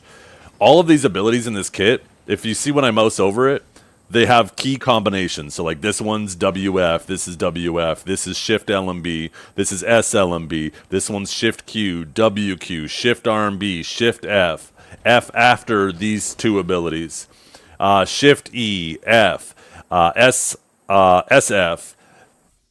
SRMB, RMB, right? So like you got to get used to the key combinations, and it feels very satisfying as you start chaining combos together.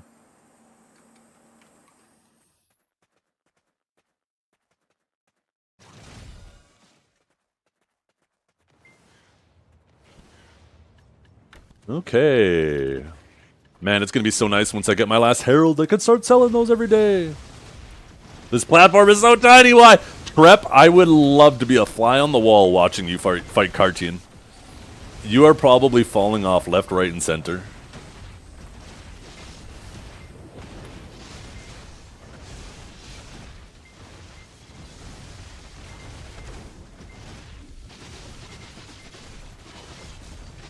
One step back into my grave.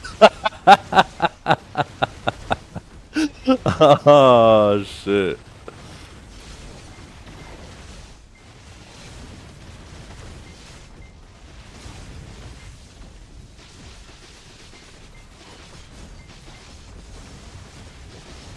Does it have two phases? No, it's just one. You kill... Well, I mean, I guess the first phase is fighting the little towers on the way up, and then the second phase is Cartian, and that's it. There's... Halfway through the fight, she'll, like, go and cast something on the Ator, but it's not like the health resets or anything. It was at 10% and I took a tumble. Oh, I bet you landed ass up.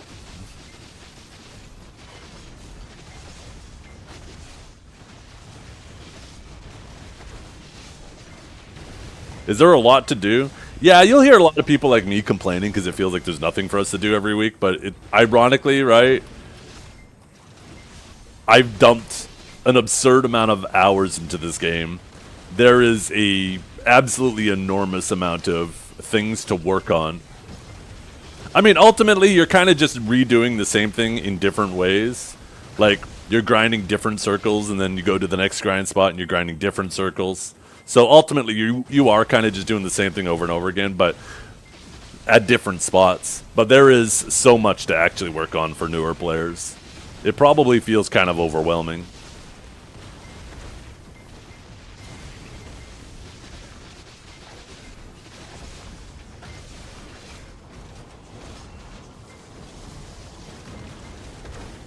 Yeah, it's the same thing with Awakened Sage. I can't use Spear Bolt. I can't use Impaling Flash. The only thing I can't use Divine Executioner. All I can use is Judgment. And Bolt. And Bolt, I have to be very careful.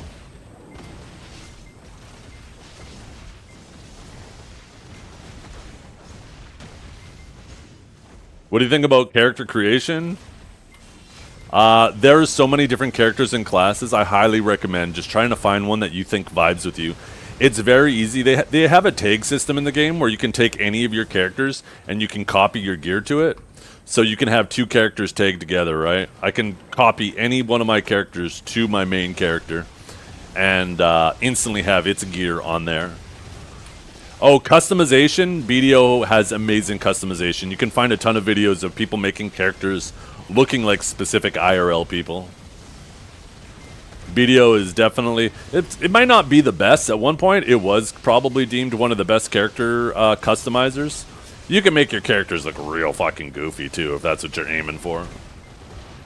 Or you could try to go for, like, super, like, realistic, trying to... Like, one of the earliest ones was probably people making Sork look like Megan Fox. That's probably one of the main reasons.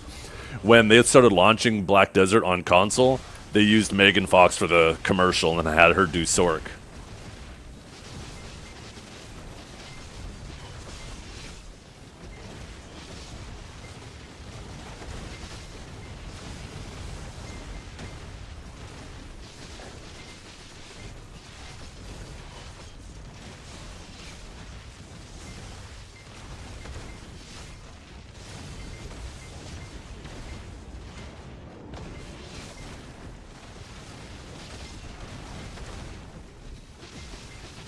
I just got this game, and it is so complicated. It's not that bad. It feels complicated because there's a lot of different things, but you don't have to do everything in BDO. The best thing to do is to just take it one thing at a time. Every day be like, okay, I want to spend, a day or two learning this, and then do that. And then the next day, when you feel like it, expand into something else. Before you know it, you're going to realize all these systems individually aren't complicated. It's just there's a lot of different systems to learn.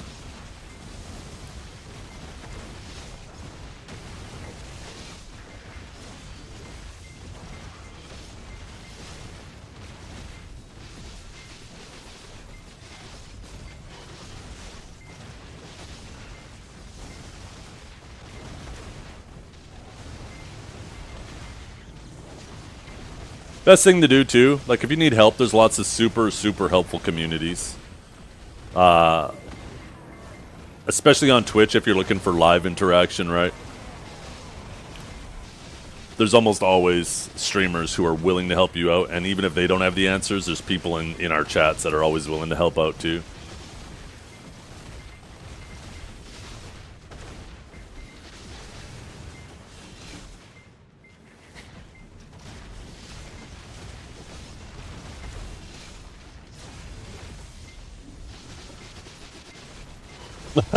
Did you fall again? Oh my god, this is the best day ever. Yeah, I'm gonna be excited to not do cartoon anymore once I finally get the rest of my armors.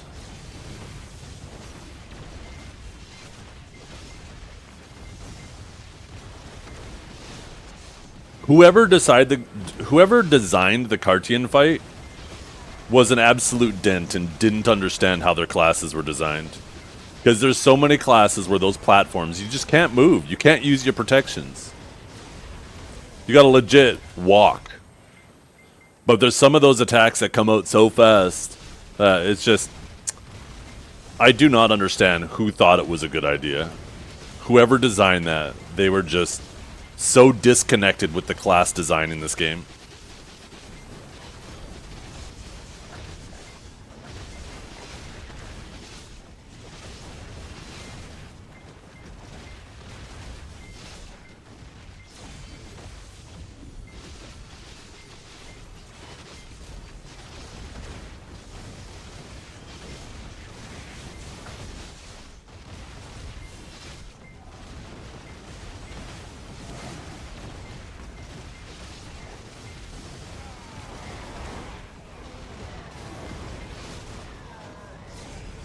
It's not challenge. There's a difference between challenging and annoying.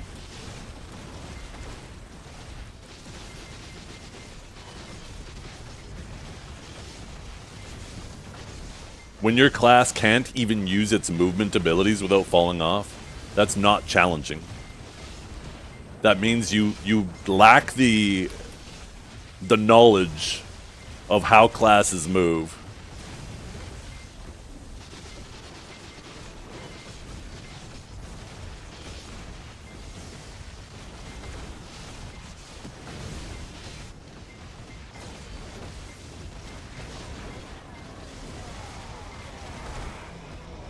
It's not meant to be good for the person playing it, but the people watching it, yeah, I guess.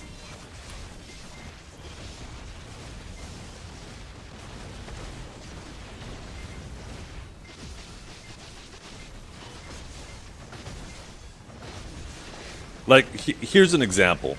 Imagine they made a fight that...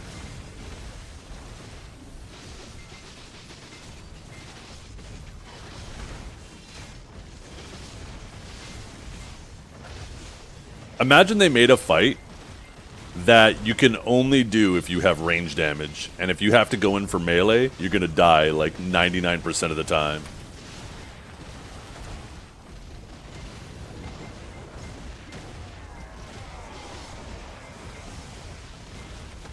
How fun do you think that is for all the melee classes in the game? Well, large scale will always be like that. There's no way to not have that, right? You're always going to have it in a ball of people, right? it's going to be difficult for classes who require melee to close the gap when you have 10, 20 people. That's completely a different argument. That's apples to oranges when you compare it to like a boss fight that's designed to be around on a one-on-one.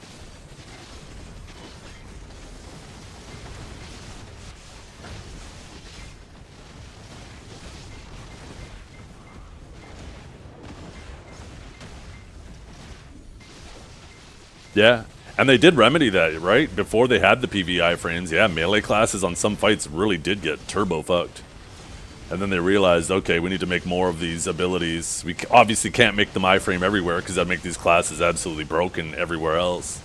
So we're going to just make it so some super armors can have PvE iframes exclusively.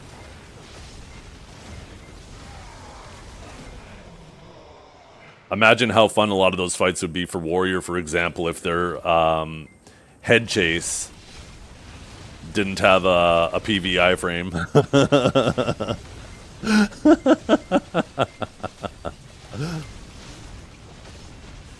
So it's the same thing with Cartian, right? They just weren't thinking when they designed the fight.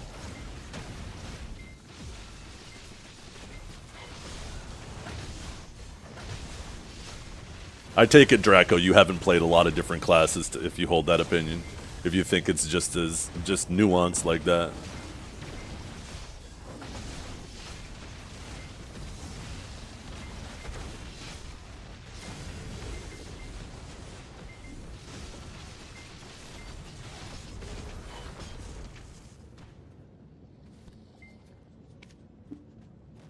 Oh, we got one of those pumpkins.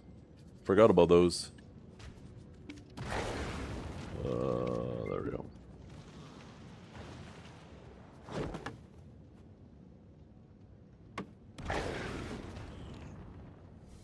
Well, that's not necessarily a boss problem. That's more of a class problem, right? There's obviously a very big discrepancy between stamina usage from, you know, some of the best classes to some of the worst classes.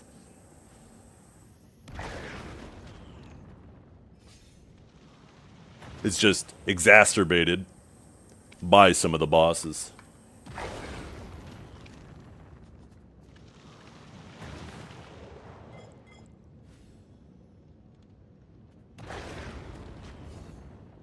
Why would your grab have been 0.45 to begin with? It wasn't a ranged grab, was it?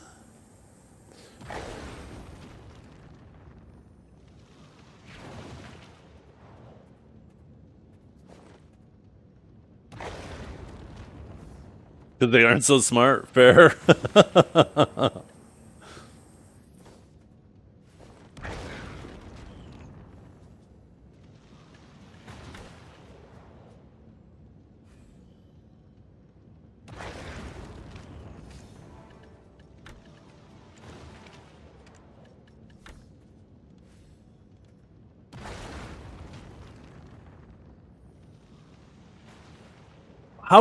How do archers move through those platforms on Cartian?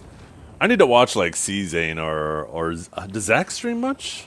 I need to watch these guys try to do Cartian. I bet a lot of their movement sends them right off the platform too.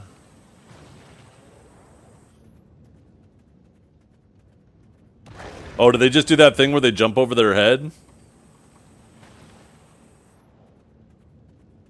Oh, I'm always thinking of the large slides they're trying to do when I'm trying to chase one down. They have really long slides.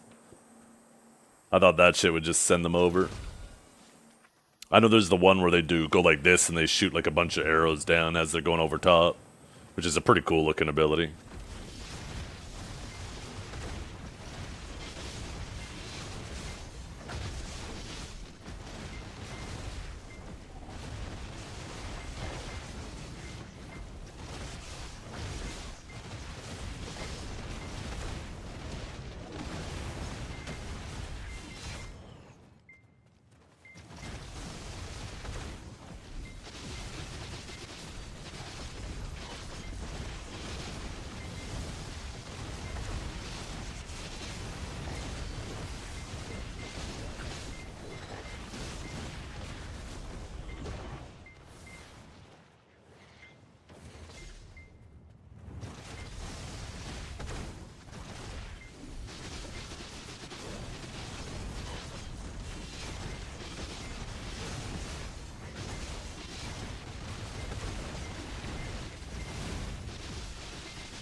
Do you guys think archers are going to go crazy this AOS season? They definitely seem like they're going to do way better. It's such a annoying class to try to catch, though. But it's even more terrifying to leave alone. You let an archer free cast, it's... Ooh.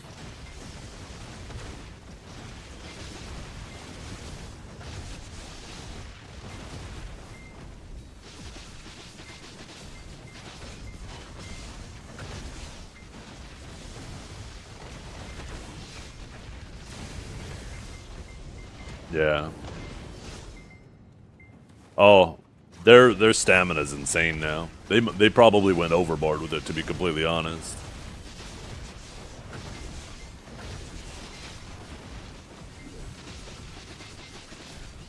I remember seeing those patch notes and how many abilities got stamina reductions.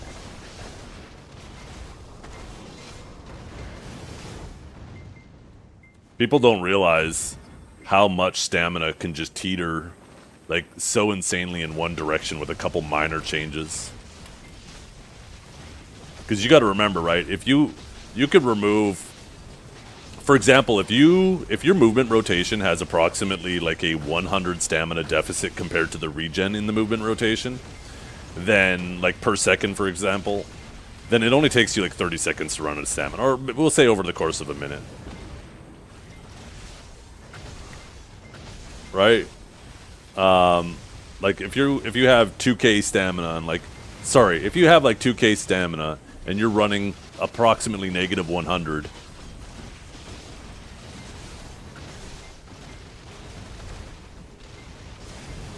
every let's say every 3 seconds, right? It'll take you a whole minute to run out of stamina if you're pressured the whole time. But if all of a sudden you take 50 stamina off ability A, 50 off ability B, 50 off of ability C, it may not seem like much, but now you're no longer running a deficit, you're running a surplus, and your class has unlimited stamina. Like, take a look at Awakening Sage. All they did was add an extra, 100 stamina back to Bolt, and it got so many of the Flavor of the Month rerollers off there. Because we went from having a surplus back into having a deficit.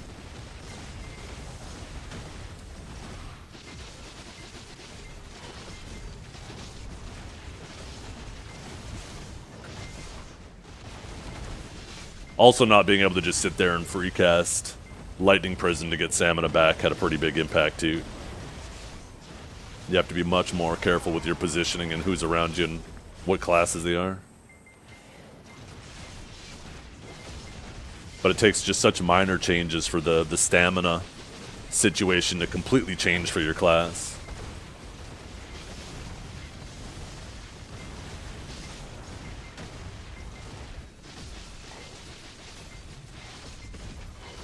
But yeah, for some reason, I think it was like, 4 or 5 abilities Archer had stamina reductions on?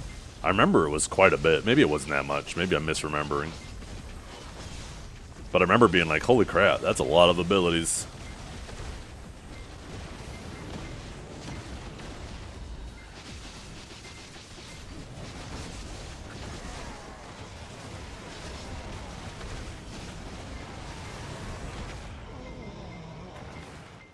I know.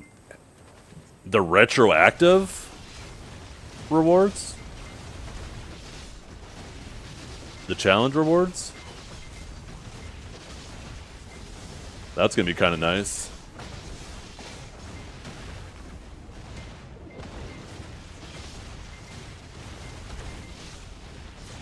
Oh yeah, they dramatically reduce the amount of points you get, right? For your placement games and your games in general.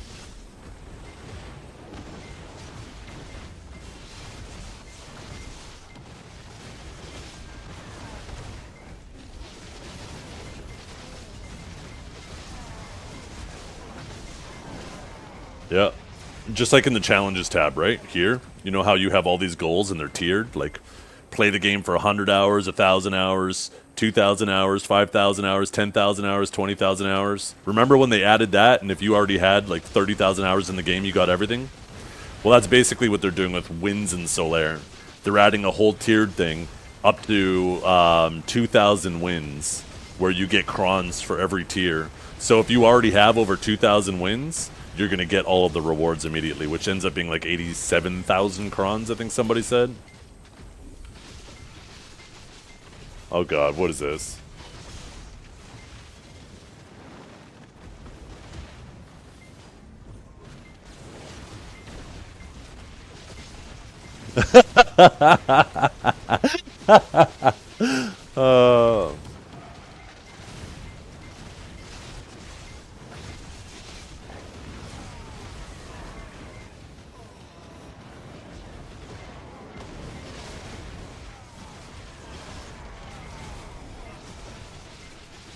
Yeah, I'm definitely not using that crystal on Awakening Sage. Not a chance. I'm taking minus stamina.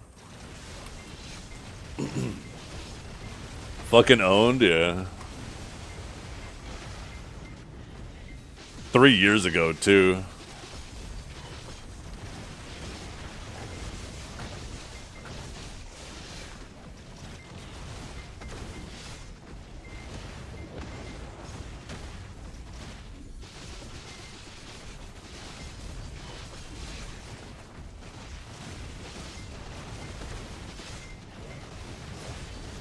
Been farming you for ages? Yeah, you had to dig back into the archives.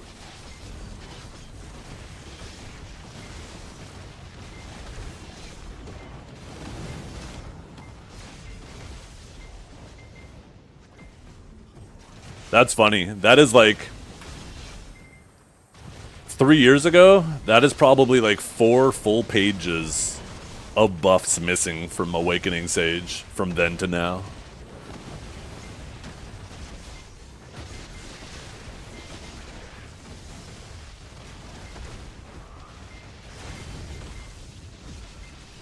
See a clip of me killing you. I got one right here. Bitch. Fucking owned.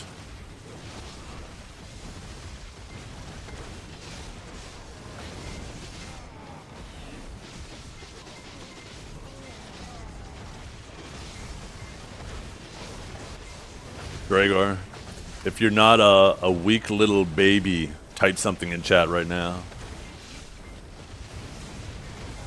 We'll give you 10 seconds, otherwise you admit you're a little weak little baby. You got 5 more seconds. Come on, Dragor. Yeah, that's what I thought. That's what I thought. Don't type. That's alright. Clip it and ship it. You're free now. I even have the power to revive you from the dead.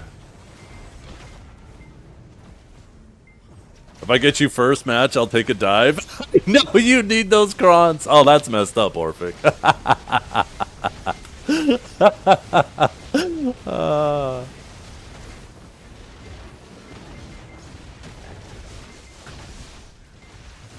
You know what would have been cinema, Dragor? You should have signed up as Wukong, because if you would have got Duke's first game, that would have been amazing.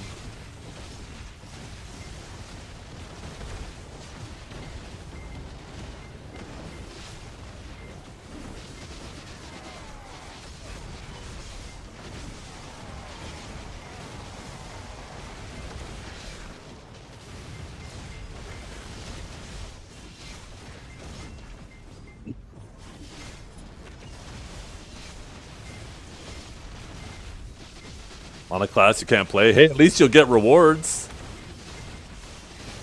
If you lose this first round, you're not getting shit.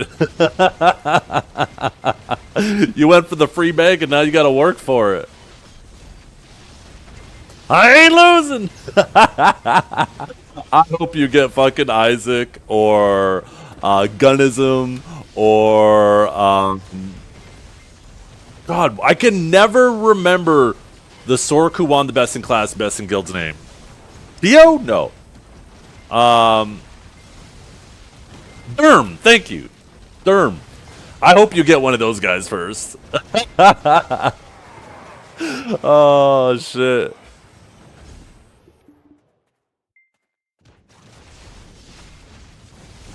Watch you win. Could you imagine? Right?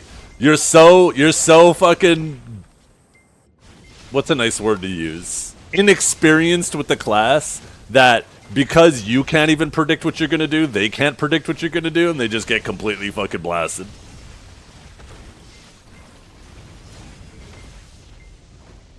Hey, remember though, Derm can be beaten, but you might get disqualified after beating him.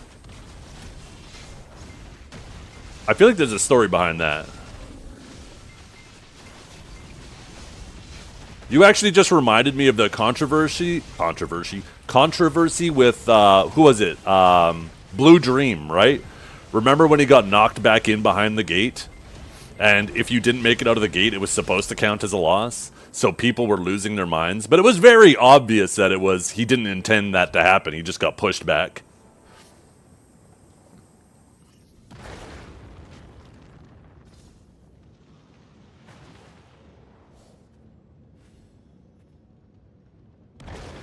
Oh, that's right. It was his opponent's gate. Yeah. Yeah, and he was down. Oh my god, I forgot about that. And then he ended up coming back. God damn.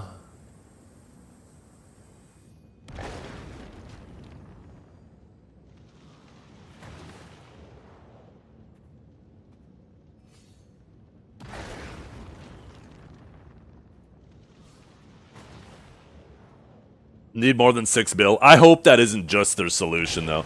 Don't get me wrong. Wands and bonds were way too good for how cheap they were. But the problem is also at the Jin level. Like, Jins are still dirt cheap when you compare it to how much we spend on all of our gear. I hope that they don't think that that was the solution to the problem.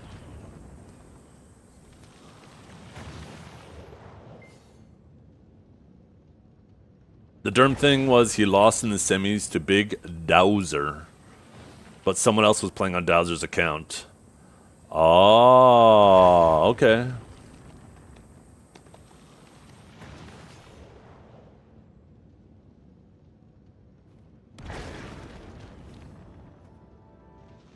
Yeah. I'm flying Kaj from Turkey to my house to fight Kelb.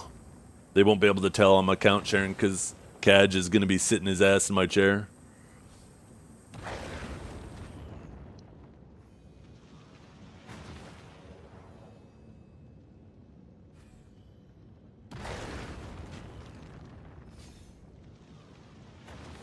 He's going to get me banned? Fuck. He's going to type some shit in game and I'm going to be cooked.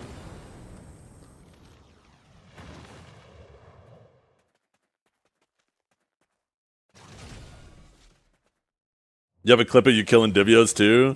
Let's see. You're like the Trepex of your own world, aren't you? You just saved them all. Wait, what is this? Oh, you're getting hit by someone else. Oh,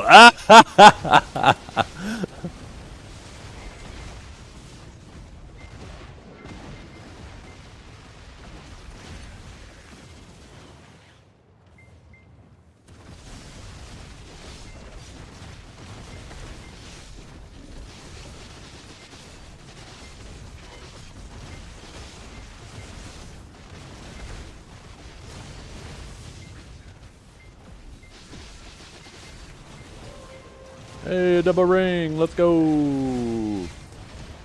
So this one's enhanced for sure. Fuck.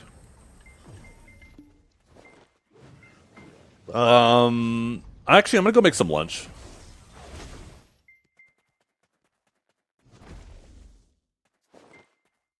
Oh, did they nerf Gumi? That's good, because when you got 9 orbs, it was just annoying. It's not like that mechanic is difficult. There's things that are difficult, and there's things that are annoying.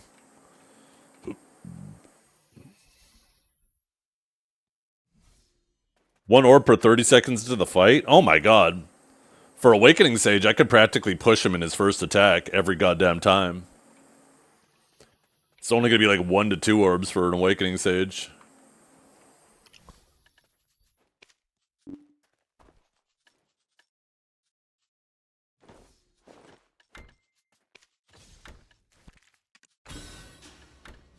Okay, I will BRB check. Oh, that reminds me. Fuck, I was really hoping to get level 66 on my Guardian before this event was over. Because I actually want to take my Warrior and start doing 5 C10s instead of 3 10s and 2 9s. But I don't think I got anywhere close. I'm maybe at 90%. Oh, I'm at 95. It's actually kind of close.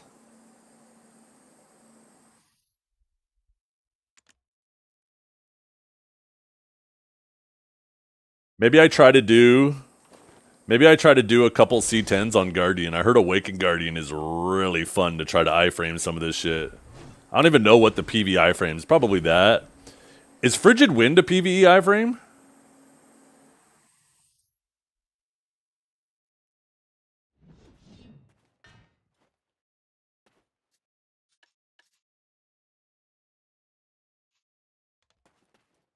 Maybe Frigid.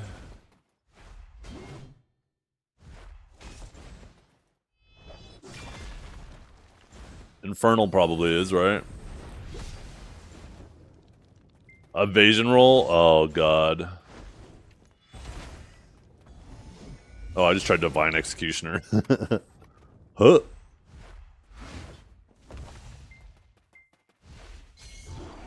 Wapa!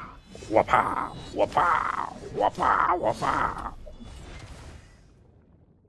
They buffed what? Here, I'll be back. I'm gonna go figure out something for lunch.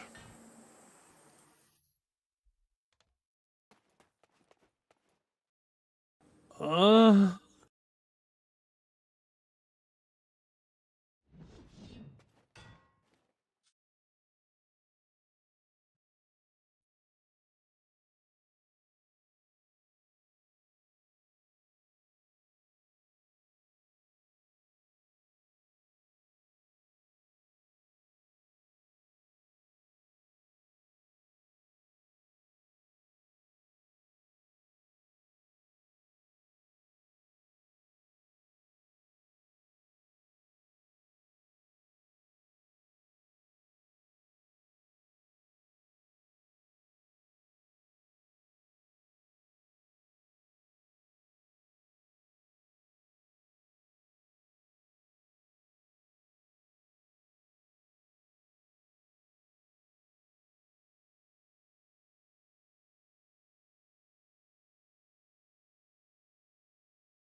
Yeah.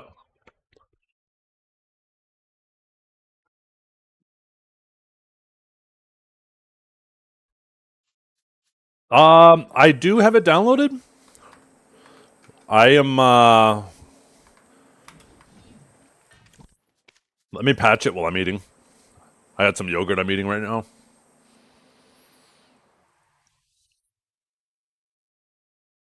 Pretty sure I have it downloaded. Buck Desert Global. Yeah, there it is. Am I grinding on Guardian? No.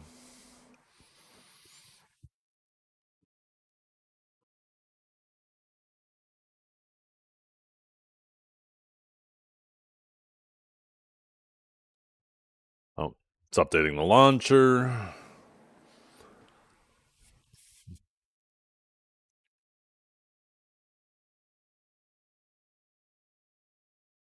Ah, fuck, I need my authenticator.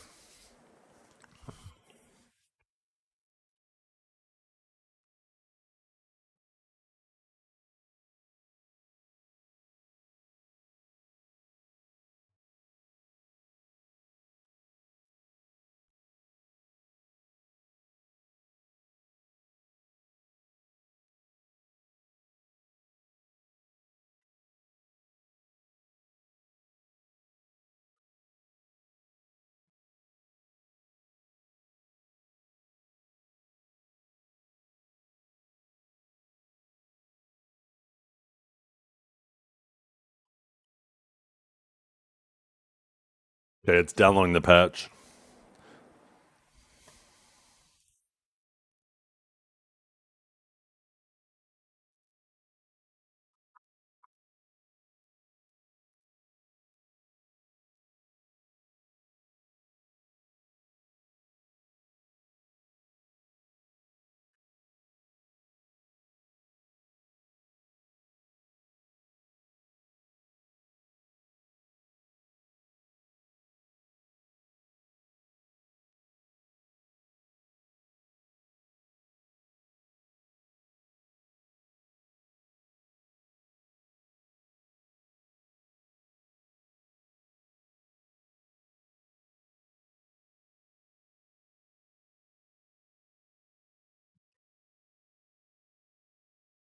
Cool.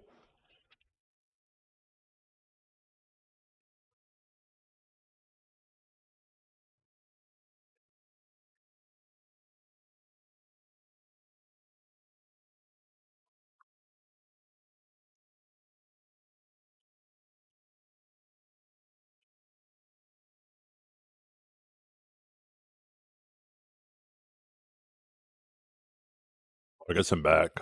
So,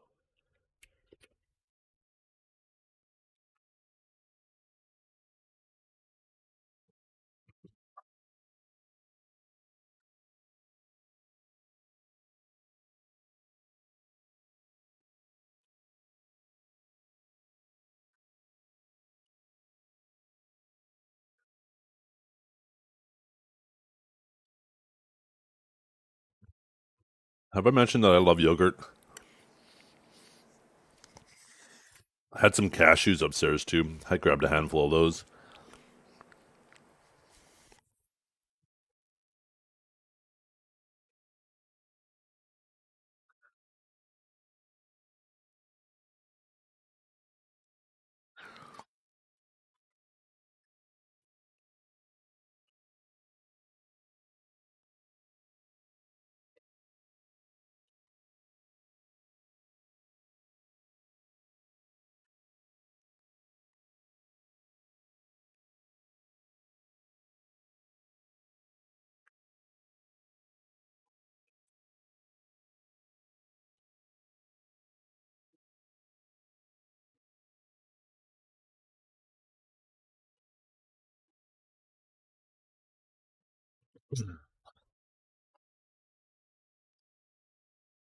What kind is my favorite?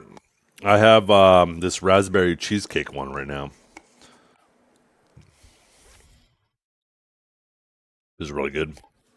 Low sugar.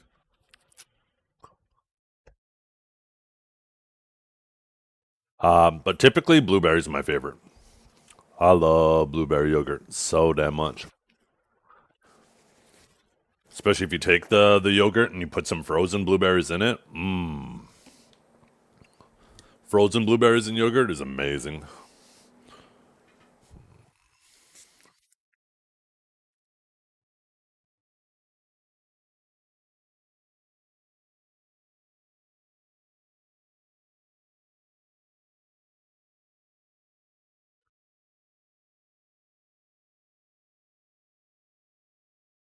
Okay, where did my cloth go? There it is.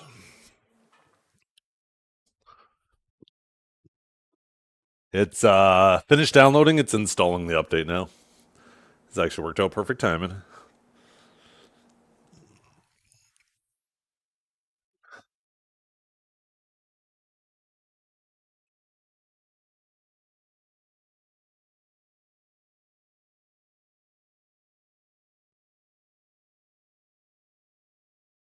Pretzel bagels.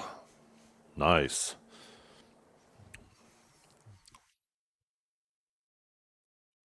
Make a nice little BLT on those. That sounds awesome. Your box of Krispy Kreme donuts is part of a fundraiser. Holy. Talk about Carb Central.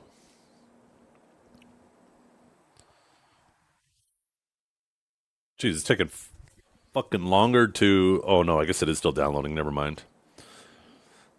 It's half done. So we still have a few more minutes.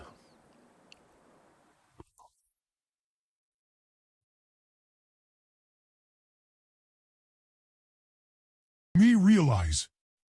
Blackstone not cursed. Me cursed. By the way, Divius, I reminded people right here keep paying attention to this link. Before they announce the brackets, I'm sure we'll see it pop up there and we can actually see them customizing it as they go. I bookmarked that shit a while ago for every time they run a tournament.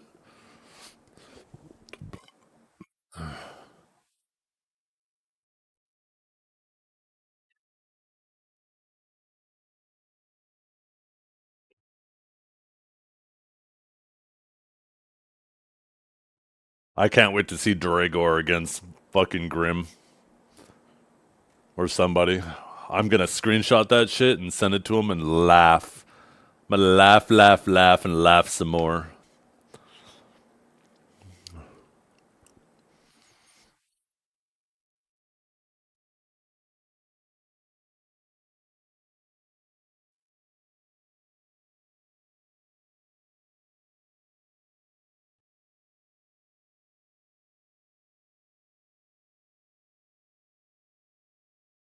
You know what I was thinking, Divios? I don't want to give PA any ideas. Let's see. Let's check the chat list. Okay, I don't see any GMs in chat. But maybe they say, hey, we noticed that some classes that have went over 32 players, everybody who loses their first match won't get rewards. So in the spirit of fairness, we're gonna make it so every class you have to at least win your first match to become eligible for placement rewards.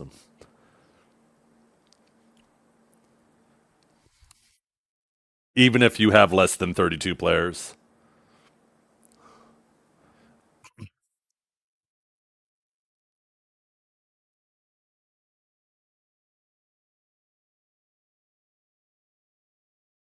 Yeah, I can't see it happening either, but you never know.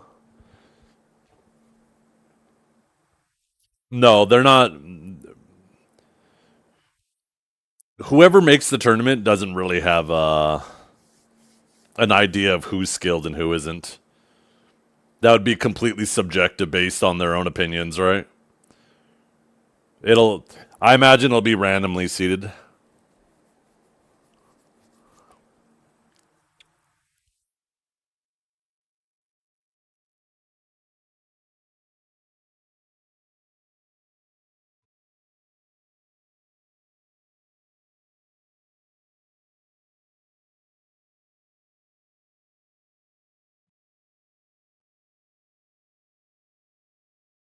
Yeah, it's just funny though because if if your class has 33 people signed up, that means only 17 people are going to get rewards. Where if your class has 32 people that signed up, all 32 get rewards. So you get punished. A ton of people get punished as soon as one extra person is signed up over 32, which is kind of hilarious.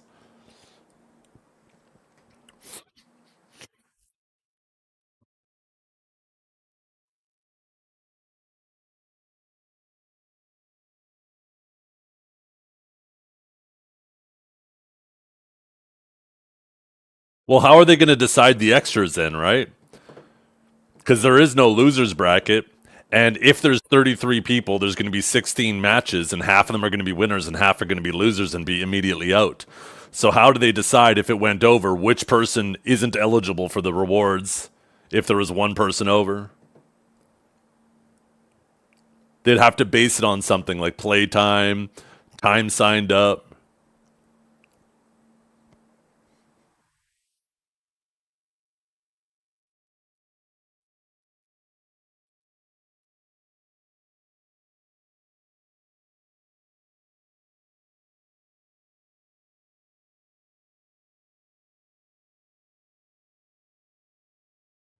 You think they'll do it that way? Yeah, that would make more sense.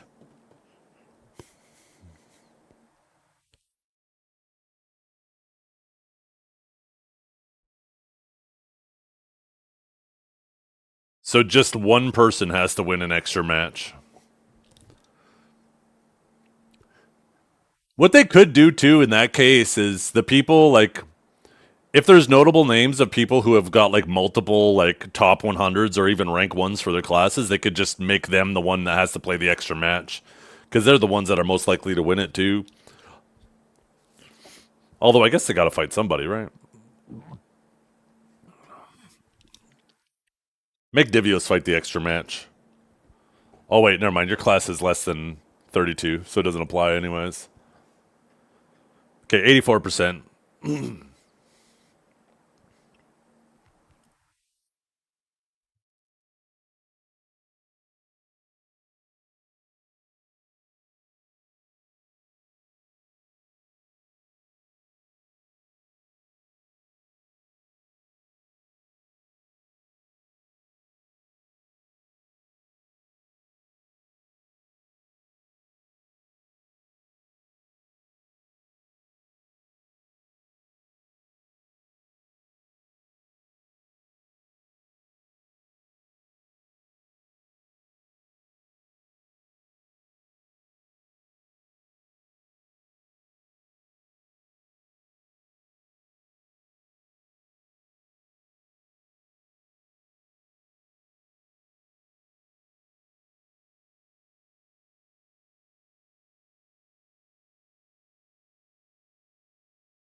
97%. 98%.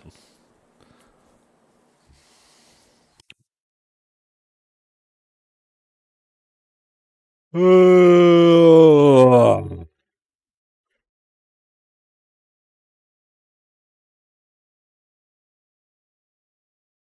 99. 100 megs left.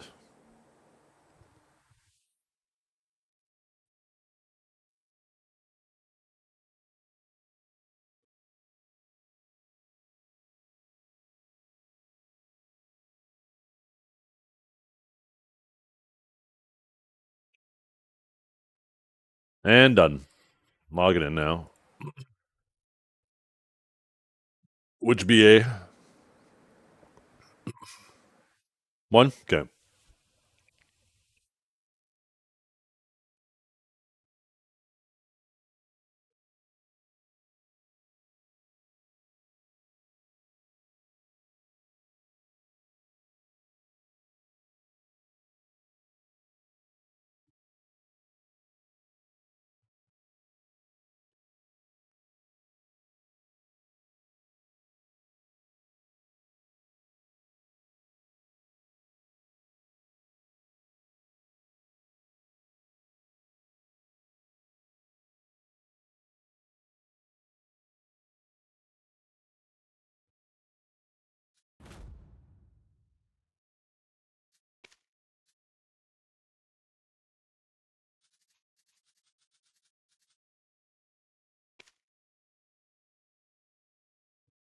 I'm at Ash Forest?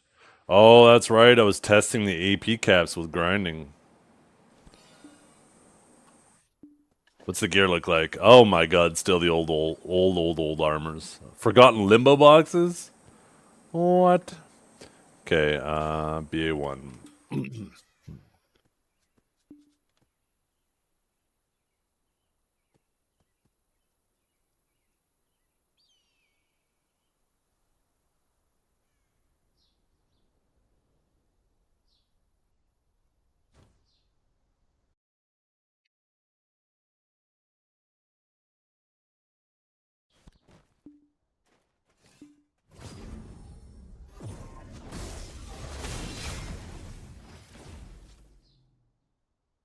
Okay, I'll just try to get up from your combo.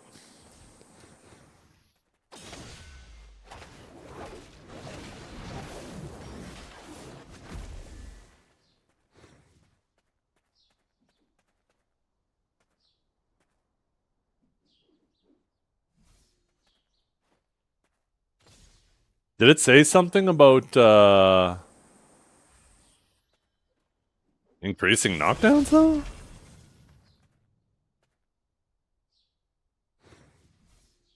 Oh my god, look how long he was knocked down for. He definitely was pressing keys.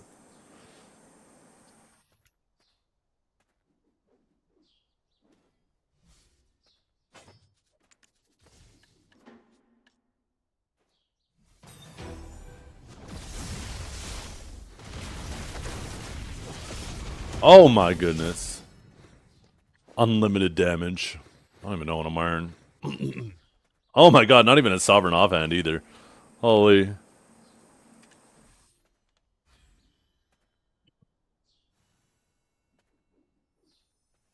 The distance at which targets hit by Goku, which is your secondary form, are thrown by reducing approximately 25%, and the length of the knockdown attack judgment has been increased. Huh. Feels the same, yeah, you're right.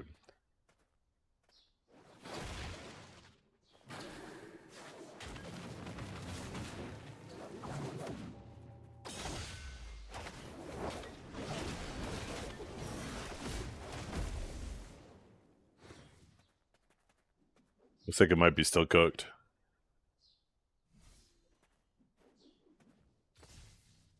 Did they nerf it? Oh no. Oh no. I think I'm running actually a ton of DP. Oh yeah. Well, maybe not really a ton, but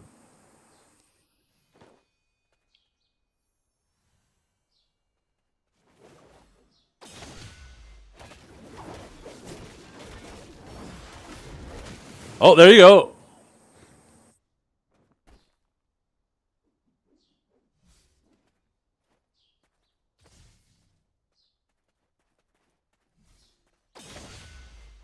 Try to judgment out of it. No.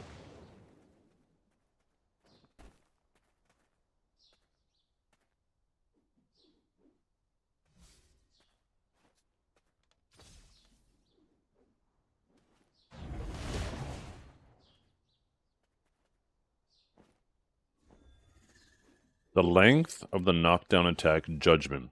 Do you think maybe like you can knock down from further away? Like they mean the distance that you can apply the knockdown from?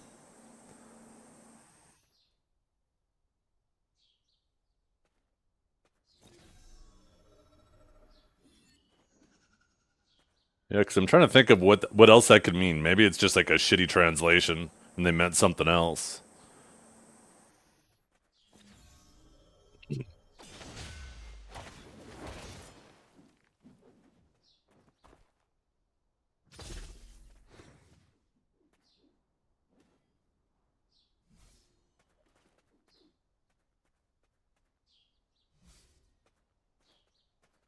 Yeah, that's good. It felt like a normal re-CC.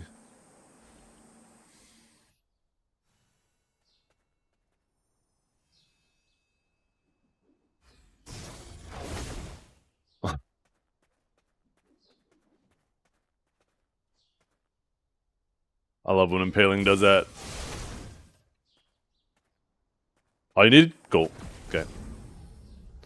Let's see, maybe there's some sneaky changes to Awakening Sage.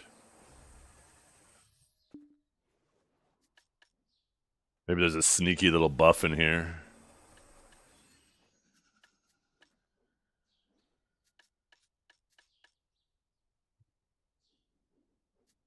Watch, it's gonna do Rift Storm. It's gonna have a ton of range.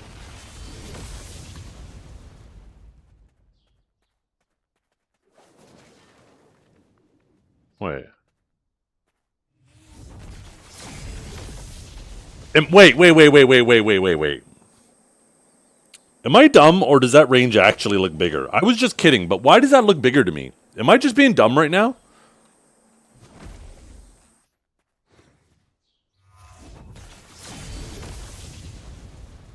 Why does that look bigger?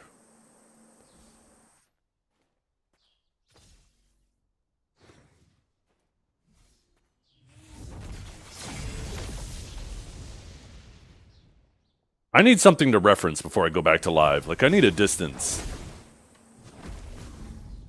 Let's use the dummies. We'll stand right up against this one. Am I hitting the far one? No, I'm not hitting the far one. Okay. What if I stand right here? Do I hit all of them?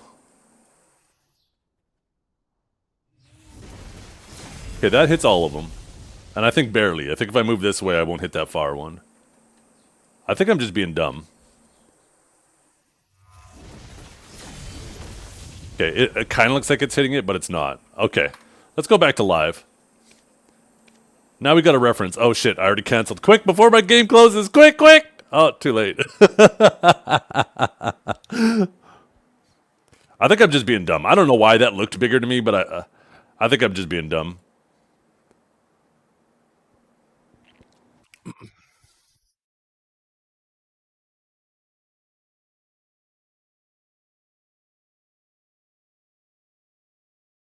I'll have to turn attack decisions on too so I can see the crits, so I can see when it's actually connecting.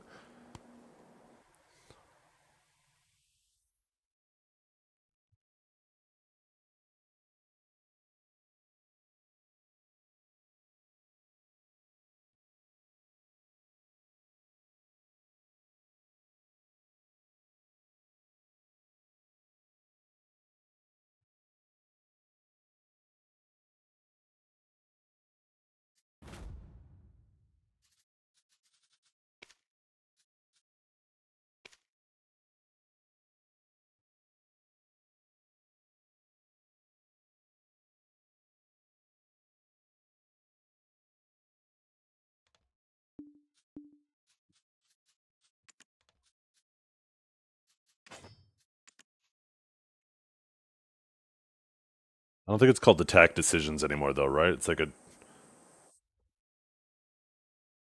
it's hit something. Hit.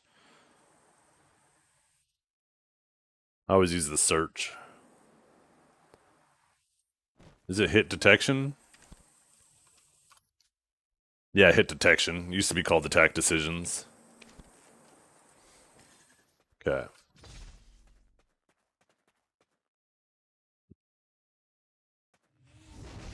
Yeah, never mind. It's the same size. I'm just stupid.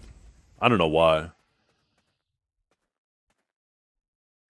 And then if I move here, it doesn't hit it. Yeah, same thing. Never mind. I was just being stupid. Maybe I didn't have my vision range. Maybe it was set to this, and I didn't notice, and that's what made it look bigger. I think that's what it was. Because I think by default that's at 70, right? Because that actually looks like how I was seeing it on there.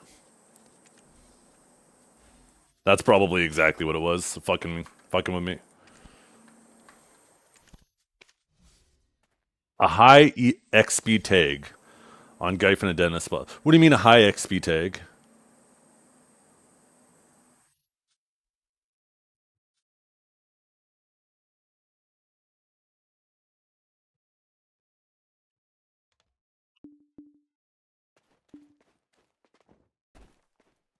Oh, in the Monster Zone info. Got you. So you know where the XP is. Nice. That's cool. They should have done that a while ago.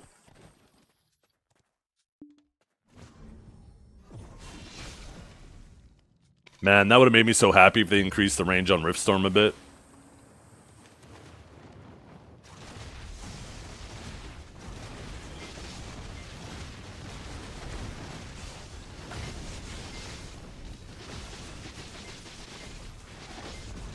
I don't know how some people play with attack decisions on. Just so much nonsense.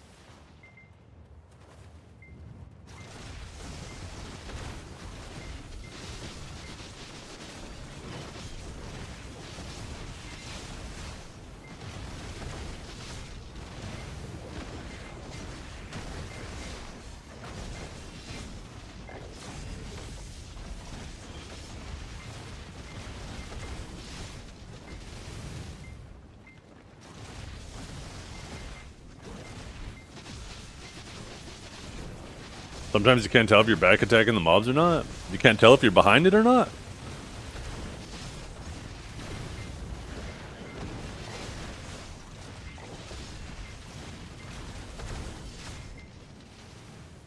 I feel like you're playing.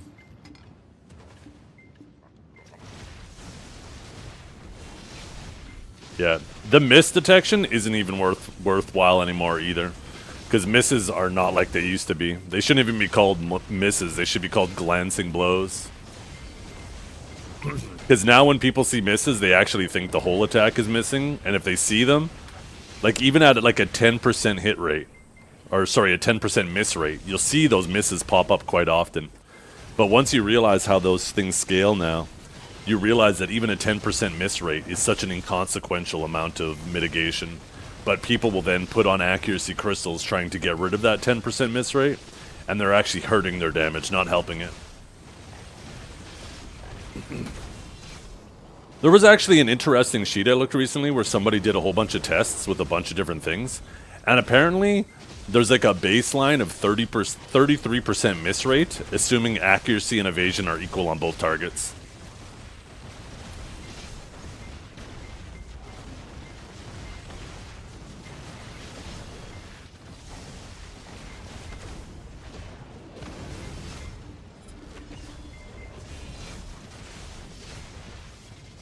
Yeah, that's basically all it does, yeah.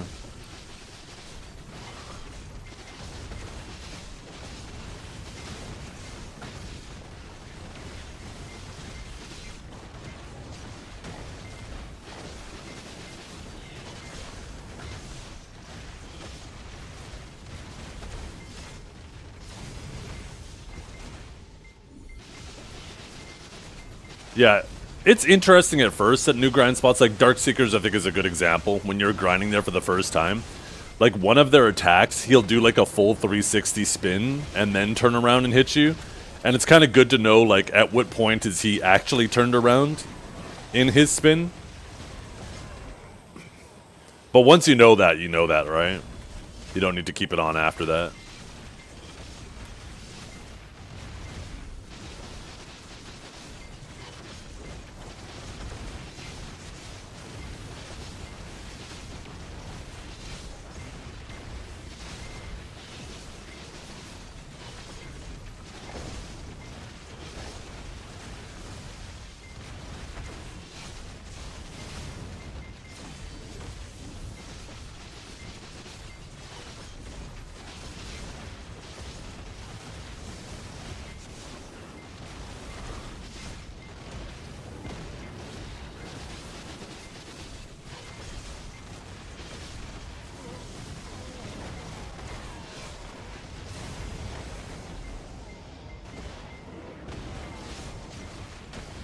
You're in Cho? Yo, up huge.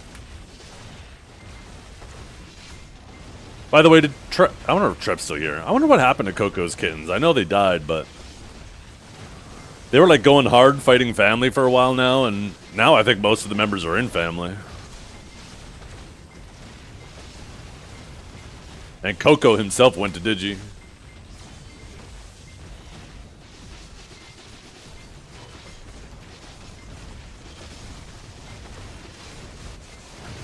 In Blur? Oh, okay. Maybe a bit in both. I saw a bunch join. Maybe it wasn't a bunch join family. Maybe it was Blur.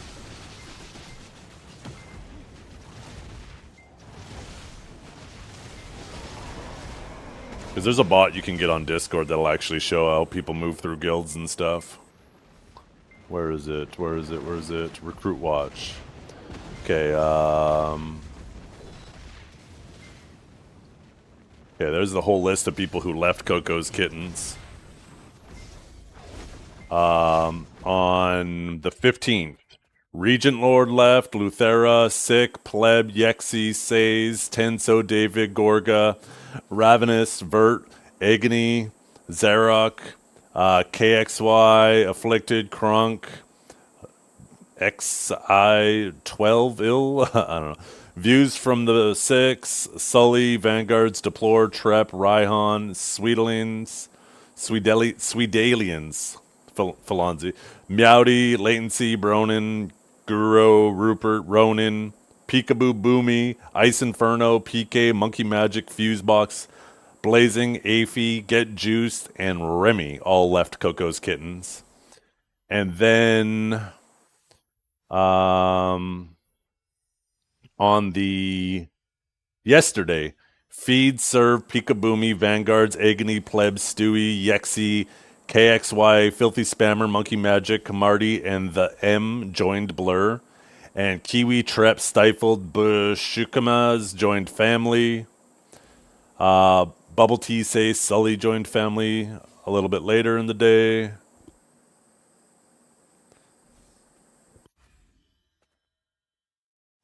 No, Trep joined family. That second list I just listed said family.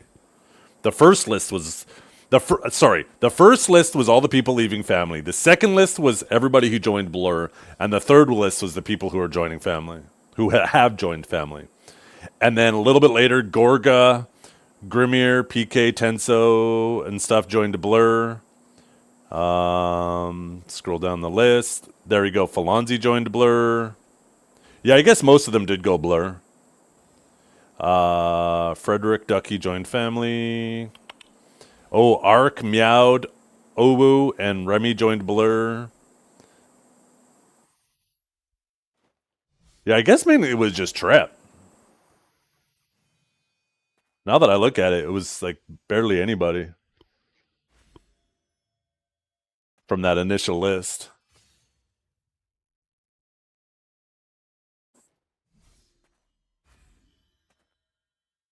Was Stifled part of that list? Oh, I guess it was just Trep. Yeah, I guess the other people that joined family weren't part of that initial list of people who left Coco. Where the fuck am I? Oh. Alright.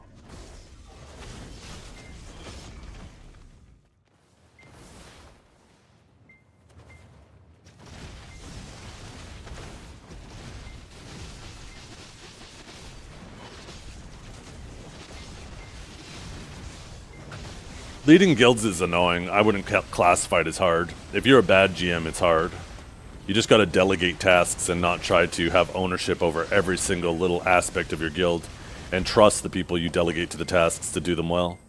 It's the same way, like if you're an owner, you get a manager. The manager then assigns supervisors and stuff.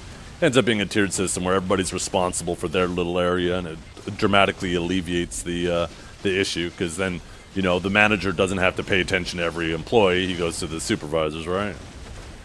And that's part of being a good manager or owner is, being able to identify good, reliable people who can be in charge of their areas. And it's the same thing in BDO, right? You have somebody in charge of politics, one in charge of base building and defense, and one person, maybe a couple people in charge of recruitment. They can work together. But if you try to take it all on yourself, yeah, then you're a bad manager or a bad GM, and your guild's already doomed to fail, because there's no way you can sustain doing all those things unless you actually just no-life the game.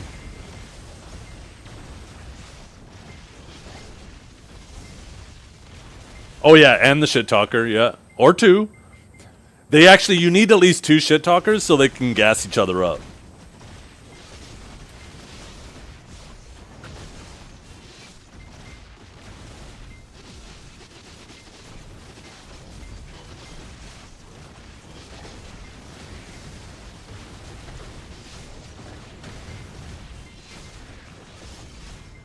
Perfect roll for Trep. Trep was the snake shit talker. Yeah.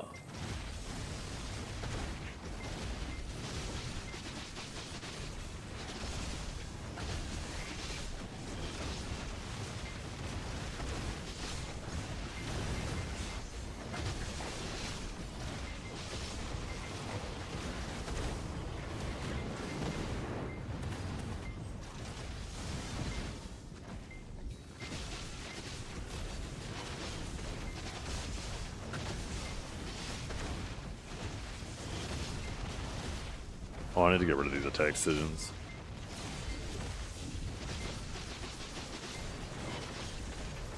Bro, I had 9 Adonia stones from the event, 5 and Jordine 4 times. I only got your first Tet Fallen God armor, made it a Tet Adonia armor with 1 tap. Tet. And less than 3k crons. That's huge. Nice. I've been going crazy getting as many stones as I can every week. And I finally hit my second Tet armor. Yeah, I did. Every week below average. But we'll bounce back later. I'm going to just keep coping.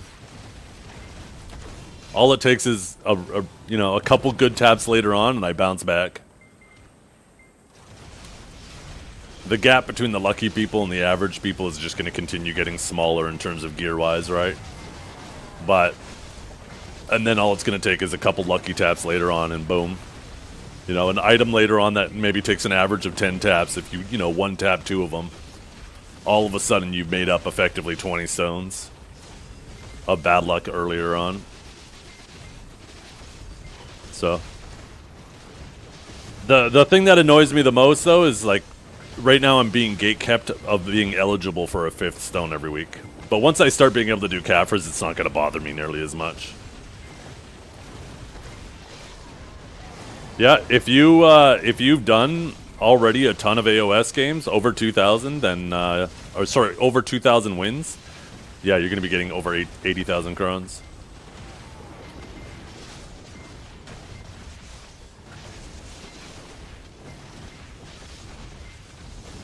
I wonder how often they could do those events that give extra stones. Oh, Choice made a pretty good prediction just the other day on stream, where like. I think at this Calpheon Ball, they end up giving away a Tet Fallen God armor, and for the people who already have full Adonia, they're going to make sure we have something. So they'll probably be like, you get to either pick a Tet Fallen God armor, Tet Fallen God armor, or like 20 or 30 Adonia stones for the people who already have full Adonia and obviously don't need a Ted armor. I could totally see them doing that. I think Choice is on point with that. Or they include it in the hammer box too, right? Right? You either can pick like a Sovereign hammer, a Karazad hammer, a Jay's hammer, or some Adonia stones. I could see a box like that as well.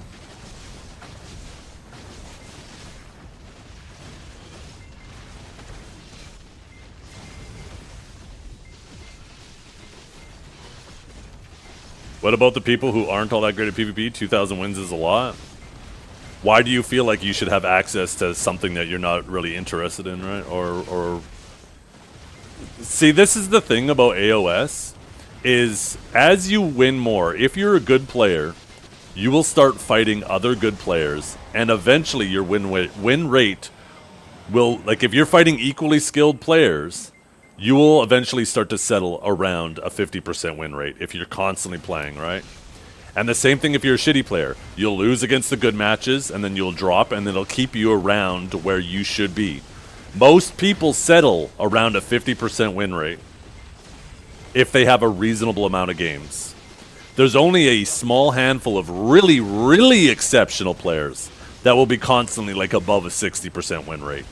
But the vast majority of players will always settle around a 50%. Because the rating system will keep you within range of people who are equally skilled.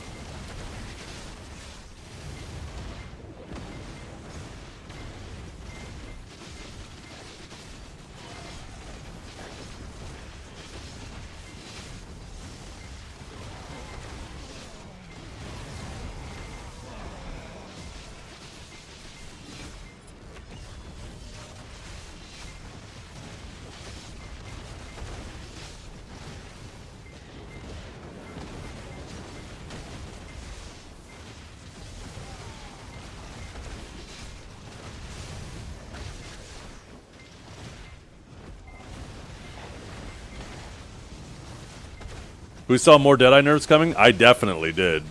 I did not expect that many, to be completely honest.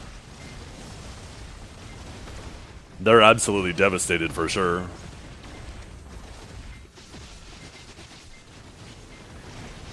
Positioning is big. They went from a class that would dive into a group of 4.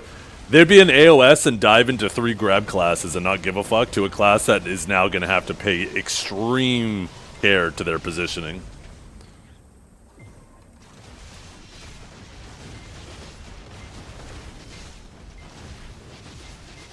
They're getting ready for Savior? Yeah. Hey, I'm getting ready for Savior. I am excited for Savior.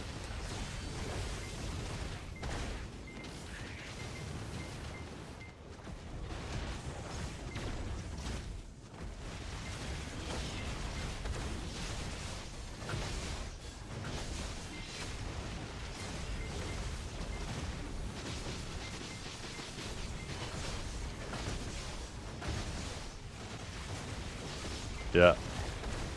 In every game I've played in the past, I've always played a Paladin type class. I would have played Valk if it didn't have a big lance. I've always disliked lances. Even when I played Terra, you know, I had no interest in playing the Lancer. I always felt like lances. I don't mind spears, but lances are just so impractical. They belong on the back of a horse when jousting, and that's it alone.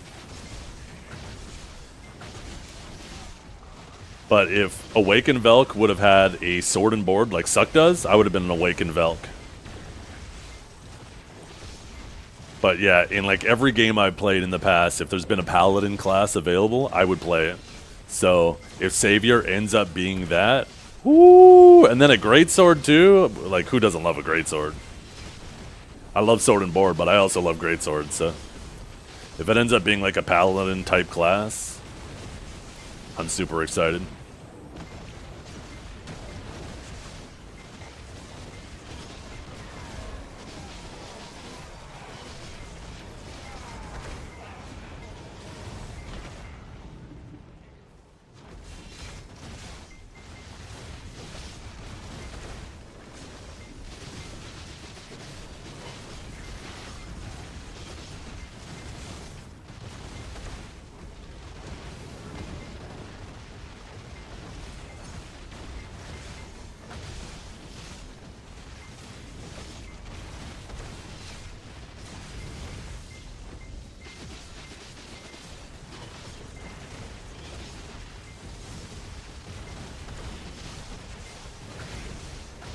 Oh my god, why you gotta put Dibios' eyes in there? Jesus.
Okay, let's fix this shit. We have not got many heralds today, though. We've only managed to get, like... Didn't I only need, like, 7 more when I started? So 13 in, what, 4 hours? Like, what the fuck? That's actually terribly bad. I'm doing pretty good, Canabar. Okay, let's get these attack decisions on our hit detections turned off. I don't need to see crits and back attacks.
Dumb question? Ooh, maybe I got a dumb answer to match. Waiting. No, it doesn't. It's just a chance to catch more fish.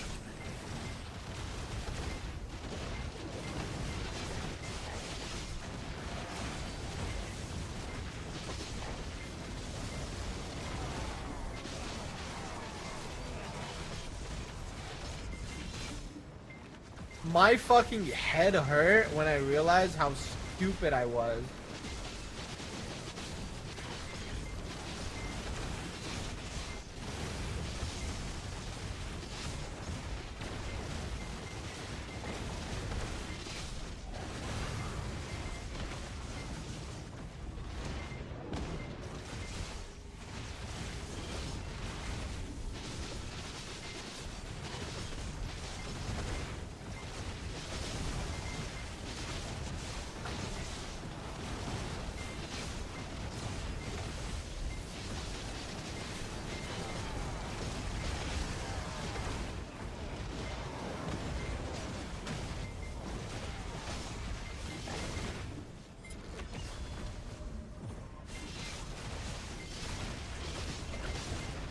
The last 20% for 70. Nice.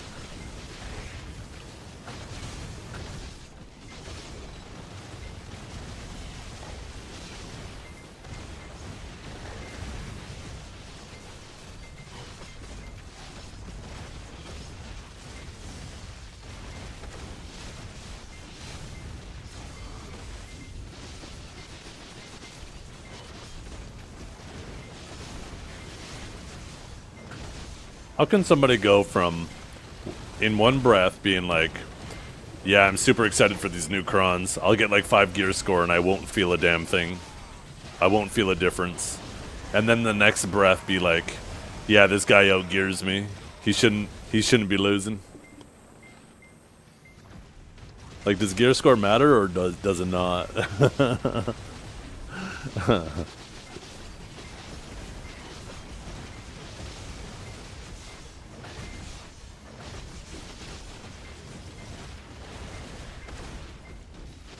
Hey, what's up, Kiwi? It only matters if you're the victim, that's right.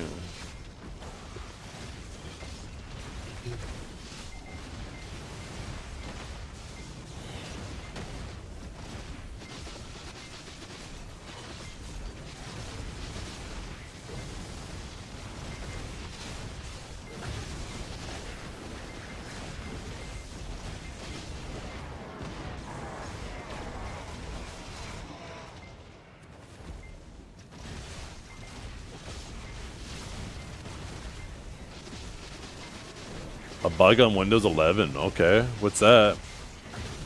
I don't feel like I've been noticing anything, but ignorance is bliss. Maybe you're about to tell me and I'm never going to be able to unnotice it until it's fixed.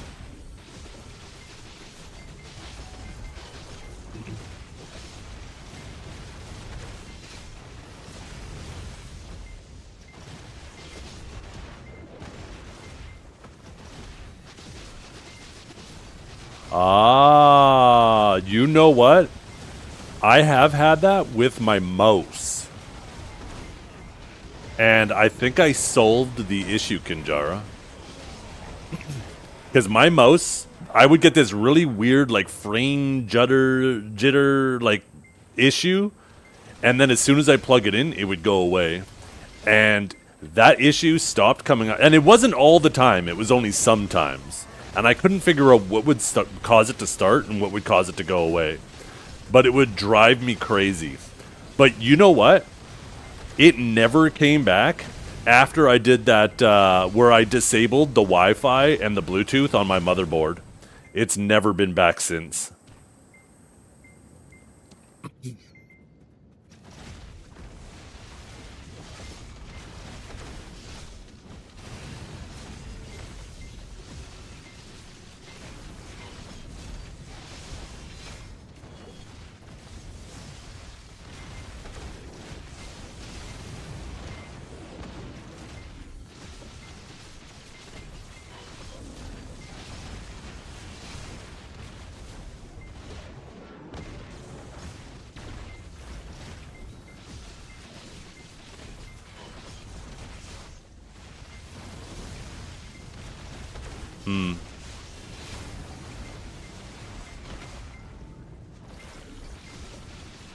Maybe.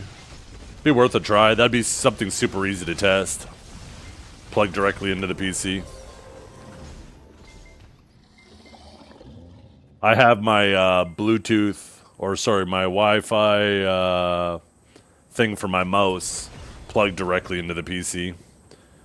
But not into the back I.O., into one of the front ones. And you would think if it was into one of the front ones, it'd be the same as plugging into like an extender or a hub or something, right? Yeah, that was the same thing with my mouse. As soon as I plugged it in, the problem would go away. And it was weird. It wasn't like it wasn't like stutter. It's like the mouse would jump. Like I would be turning and all of a sudden there was a dead zone that it would jump over, and then if I went back, it would jump over it again. But as soon as I plugged it in, it went away. It was super weird.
Yeah, I saw that, Pone.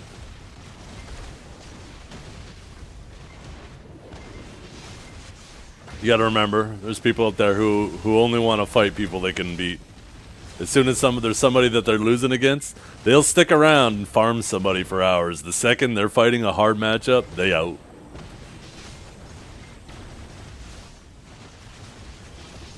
Yo, what's up, Mick Dissett?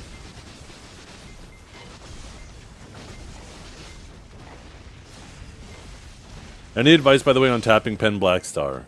Is it just raw, try, tet pen, or is it worth chroning? No, you don't bother chroning anymore. Black Star's in a unique position where, like, while you're enhancing it up, it's a fantastic way to build fail stacks. Like, you either get lucky and you make or save money, or you get unlucky and you make and save money on... You make stacks and save money on them. But no matter what, you're like, it's worth it to be doing enhancing Black Stars without crons. I PvP with Sage, yeah, but I typically, like, early in the day, there's no PvP going on at this time, so... Unfortunately, most of the time when I'm streaming, it's just me doing circles. Most of the PvP happens in the evenings, and I don't stream in the evenings. You have to attack more than once. So, if you hold LMB, right, see attacks twice, the second attack gives a 5% attack speed. Now, there is some ways to get it. So, for example, if you do a upsurge, right? So, if you do upsurge, hold LMB, and right when you see the forward guard disappear, tap spacebar, and you can get it up, right? So, watch, I'll do it again. Right? That's another way to instantly get the attack speed up. But it's not very practical in PvP, and you're opening yourself up for a gap. And you're burning one of your cooldowns and stam to get it up, so... PvP-wise, it's not very practical, but if you want to get super sweaty with your grind, you can totally do that in your grind. Also, that attack speed buff doesn't stack with your Z buff. So, if you get in the habit of doing that, you now have to be paying attention to your Z buff. Otherwise, it's just kind of wasted animation time and effort when you're Z buffed, because you're not getting the buff anyways. They don't stack with each other.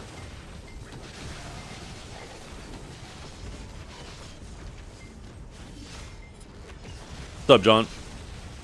Typically, classes who have buffs on their main attacks, those buffs are pointless most of the time.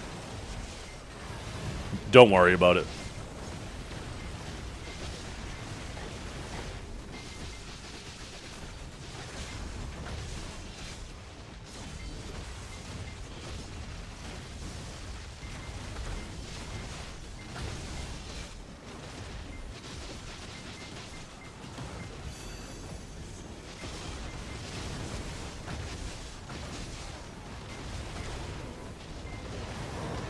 By the way, somebody needs to tell Neptunes that Huntler has his haircut copyrighted. Huntler is the resident bowl cut.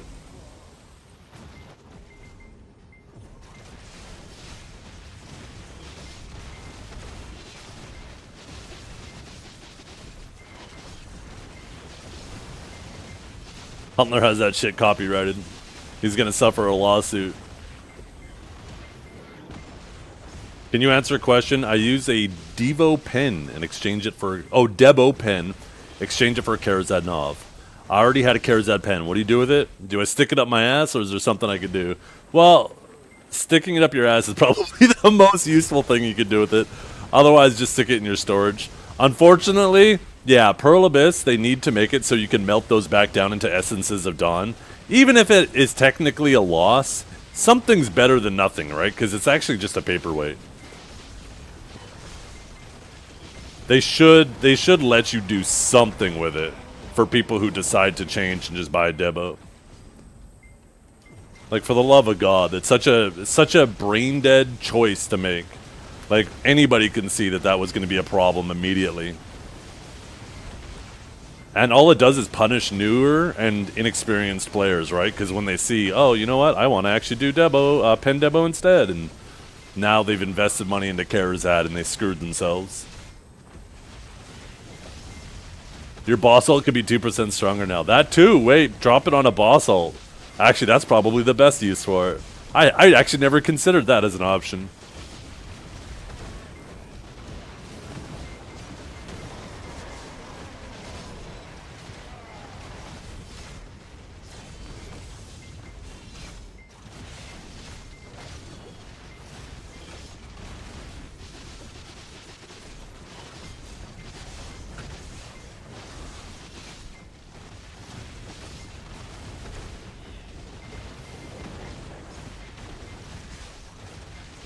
You let it mold in storage?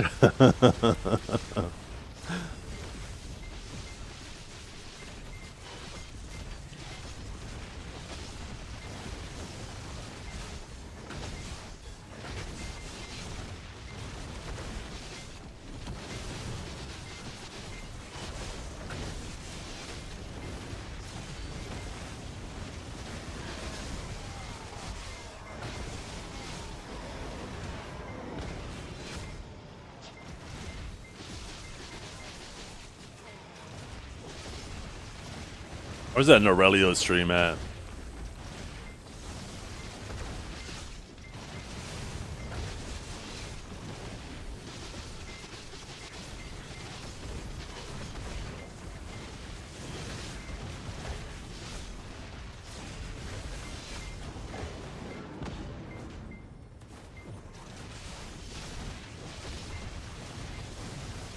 Yeah.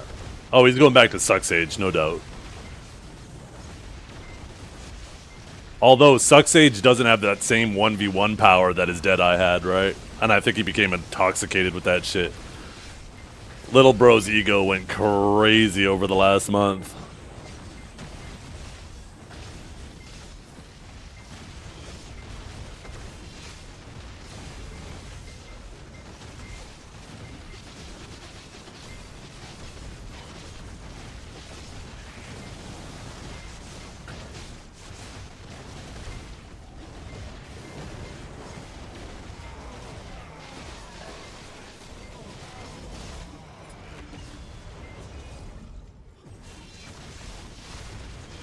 Deadeye's gonna be so much easier to deal with.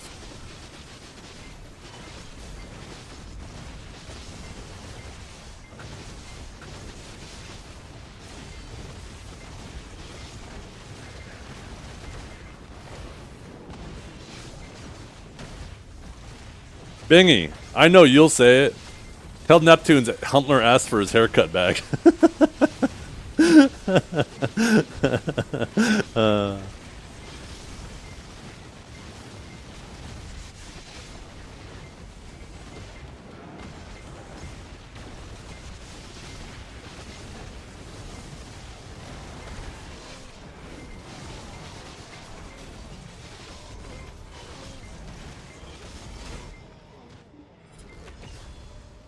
You gotta say, what do you gotta say?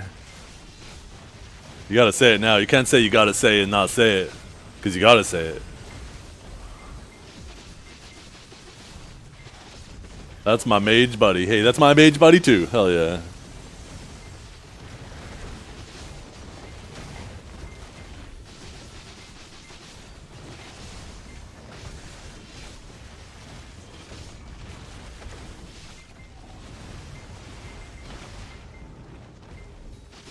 You know who is the wizard that has the most respect for me? The absolute most? Cassini. That man has never caved. He's never faltered. He is stuck with that awakening like a real man.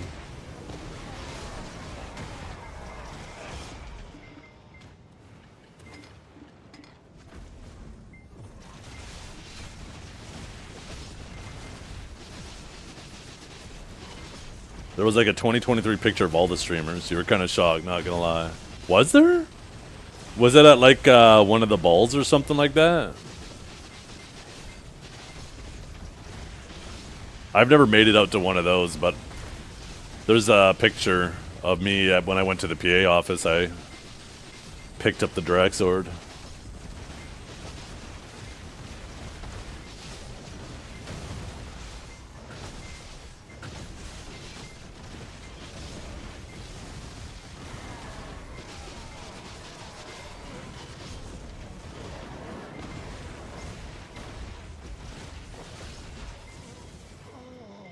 On Ranger? You know what the real play is? Getting on Archer now. Honestly, with the way Archer moves, it makes me want to hop on it. That shit kind of looks fun. I've always thought like their slides and hops look real cool. Maybe I pick up Archer for large scale too. Maybe it's time to have a proper tag that I actually play. You didn't make a command for the sword pick? I didn't actually.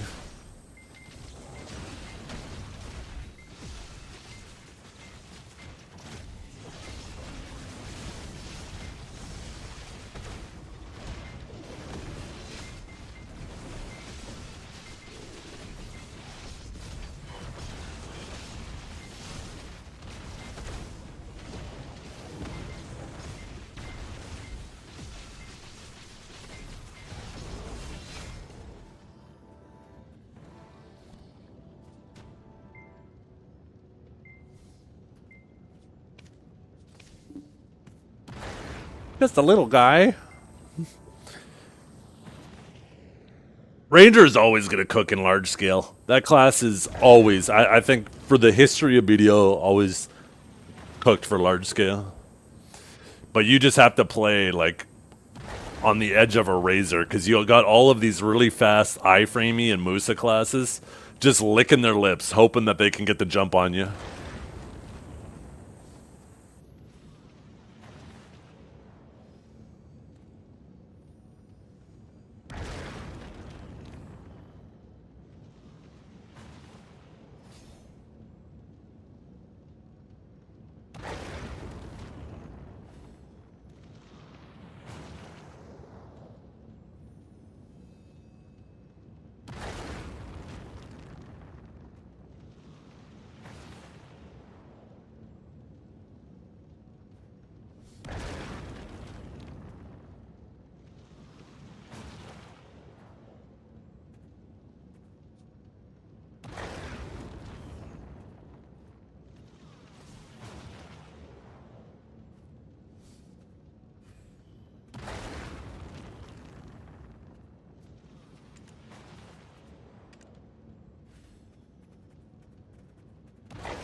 I think Shy is the one class that they made the outfit not look super slutty on, which is obviously a good thing.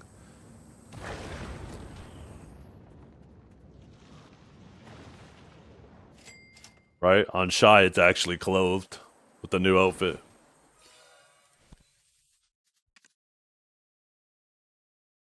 Right? And you can't take that off. It just removes the sleeves. Where if you put this shit on any other female class and you take the armor off, like, goddamn.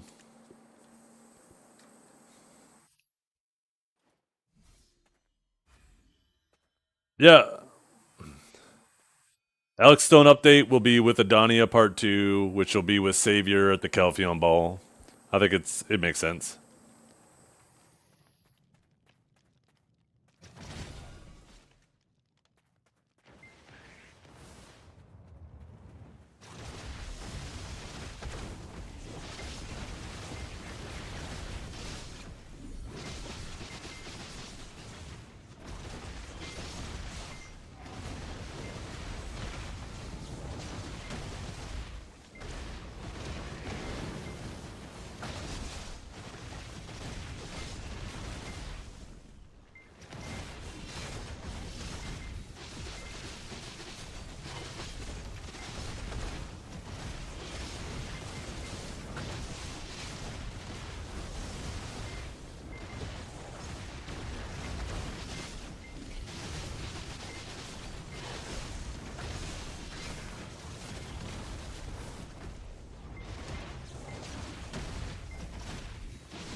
Oh, I think it's gonna start at 3 AP like a Vel, and then you're gonna be able to enhance it all the way to deck, and it's gonna gain 1 AP per enhancement level.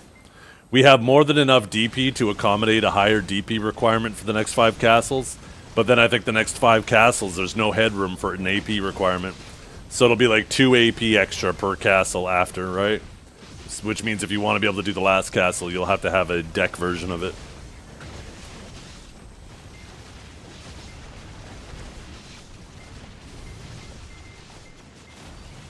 And then it'll probably be like, it'll be the same on use stats.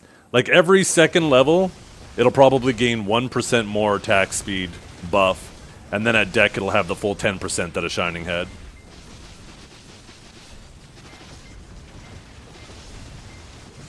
I highly doubt that, Beefy. Now that's some wishful thinking.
Do you think it's safe running 99% specific risks in Adani, or should it be 100? At this spot, definitely 100, because I've tried just chilling at 99%, and every single attack of these mobs is just constantly trying to CC you. If you don't have 100%, you might as well be 0%.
Yo, what's up, Nick? What's cooking?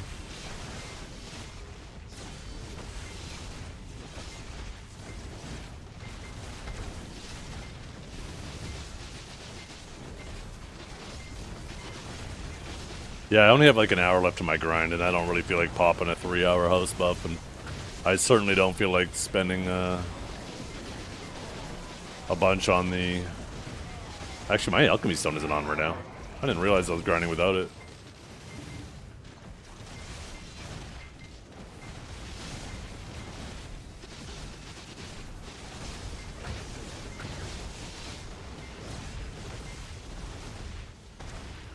What life skill lightstone should I use for gathering? I think people just use the con, right? They equip it for the mastery, and that's it.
Man, drops have been slim today.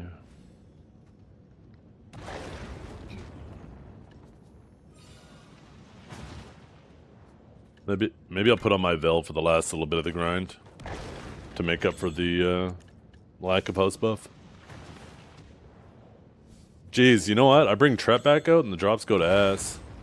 Maybe that's the problem. Although, you know what? I am used to having like, oh, yo, I got a pumpkin dude. Hell yeah. He's beating the piss out of me. Wait, did I get something different from him? Oh, a spooky pumpkin seal. What can I use those on anyways? Ooh, little 10-hour resident buff. Damn, you can get 2 of these.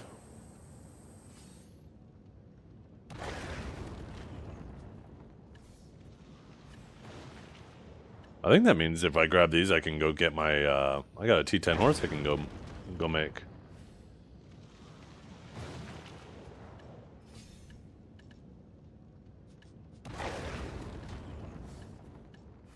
What's this? Ooh. Oh, 15 of these?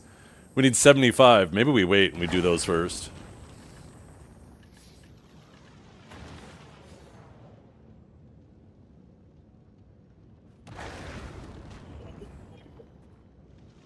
Actually, maybe I get the T10 horse, and then tonight while I'm AFK, I have my horse trainer, level it up so I can Imperial it. Because it has to be like, what, level 15 to Imperial it?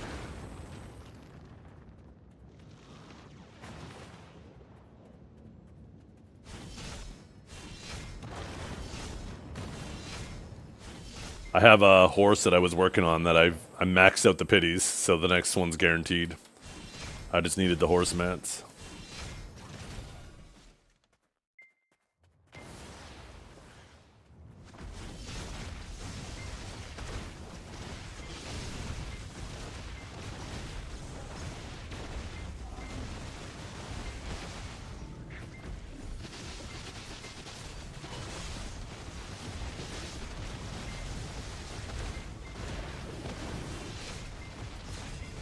COD is good, yeah.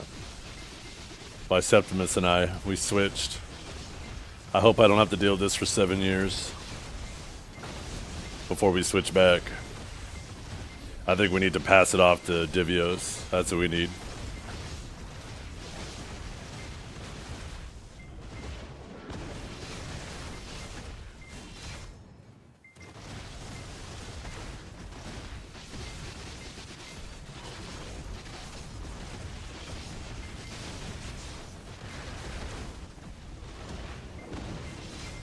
Yeah.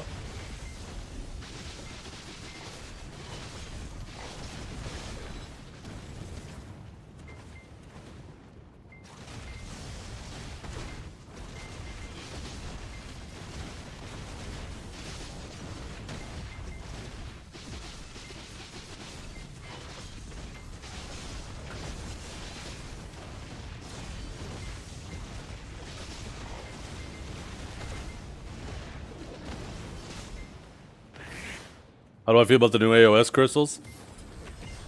I'm fine with it.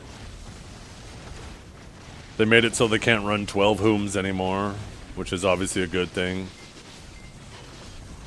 In general, I don't think a ton changed. People, instead of having a little bit more BSR capacity, will have a little bit more BSR regen.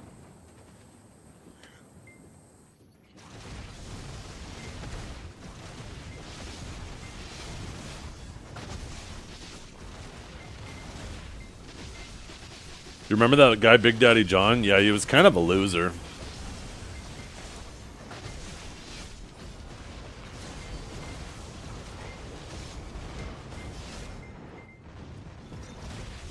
I wonder where he went.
Oh, what am I doing sitting over here? Should be about 2, maybe 3 more days, and then we're finally done with our last Herald. We could start selling them every day. And then our silver will start going up even more rapidly. Start building back up to 1 trillion. Been feeling kind of broke. I just don't like sitting on liquid silver. I like sitting on enough to take advantage of new situations, but not so much where I'm at the mercy of inflation.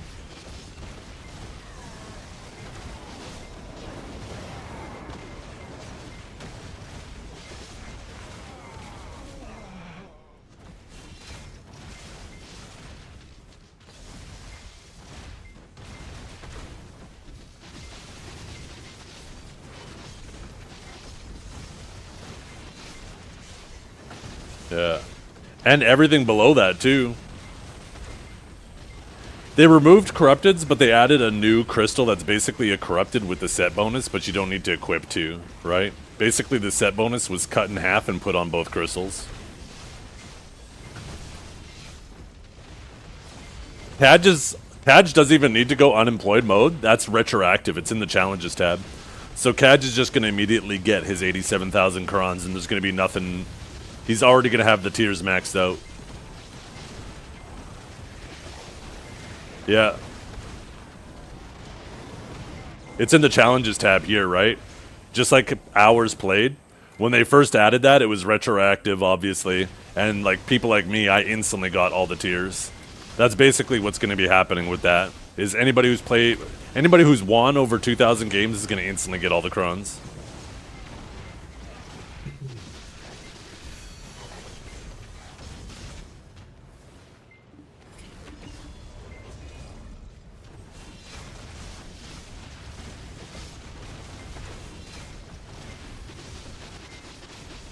I think since the beginning, I think that's what they were saying.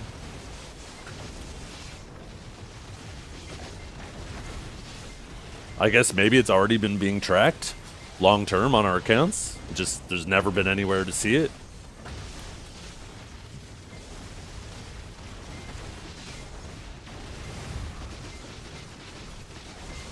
I'll be surprised if I have 500 wins because I've never went really, really crazy in seasons, and typically I run between like a 50 to 55% win rate, right? So, you know, if I assume that maybe I played 1,000 games in across all the seasons, and that should be approximately 500 wins. Certainly a lot more incentive to play more now, though, to try to hit those other tiers, plus the wins, the money you make per match. Yeah, I like you like seeing it, right? PA making PvP more and more rewarding. You love to see it.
A big dick lightning daddy.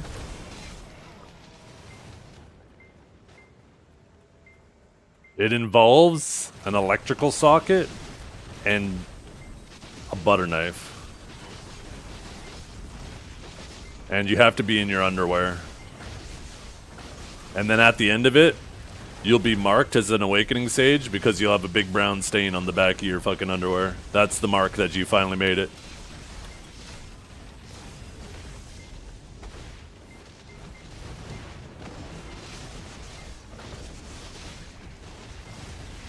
Bet, I'll stream it. Man,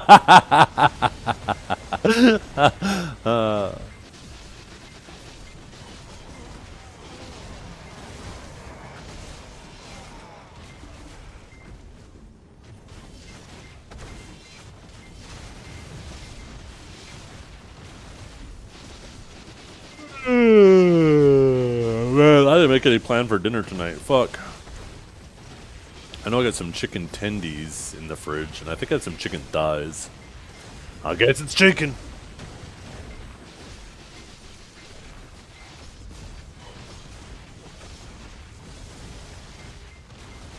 Man, the quesadillas I made last night turned out so goddamn good.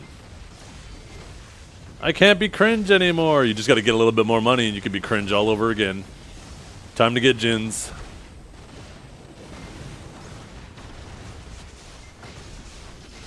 How do you use hammers with the new interface? That's a good question. I don't have a hammer to try, so unfortunately I can't tell you.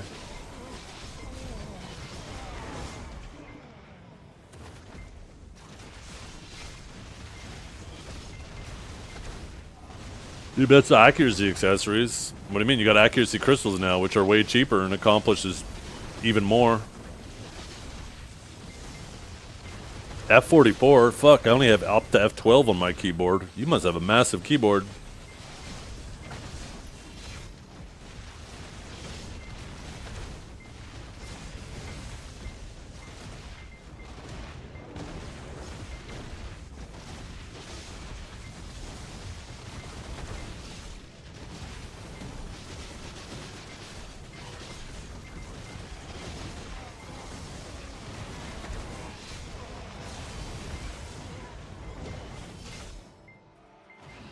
Here I go again on my own. I'm the only road I've ever known. Like a drifter, I was born to walk alone.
Roses red, violets blue, enhancement fail, tears new.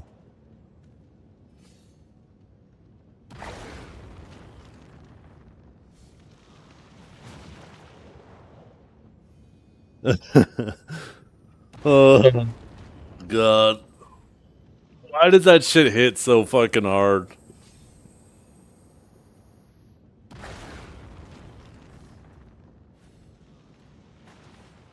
What do you guys think? Should I dress up as something for Halloween on stream? I don't know if I want to waste money on a costume.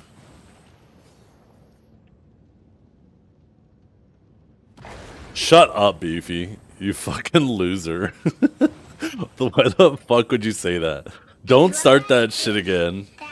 Yo, Ice, thank you so much. Almost 4 fucking years. Holy crap, Ice. Cosplay the new Halloween outfit?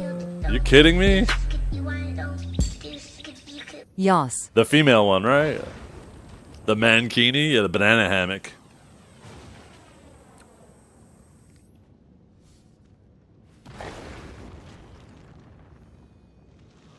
I'm going this weekend to, my daughters need to get their costumes, so we're actually going to head down to Spirit of Halloween this weekend and probably pick up a couple more decorations for the house. We usually grab like a couple new ones every year to slowly build on it, right? And then the kids pick their costumes. So maybe I'll take a look through and see if I can find something fun. Maybe, shit, if only I grew my beard a little bit longer. I was going to say, maybe I should dress up as the Crimson Desert main character. If my beard was a bit longer, maybe I could do it.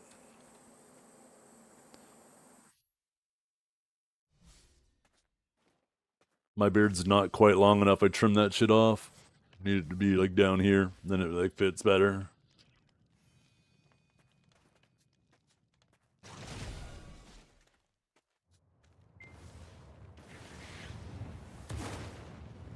Hatsune Miku. I don't know what that is.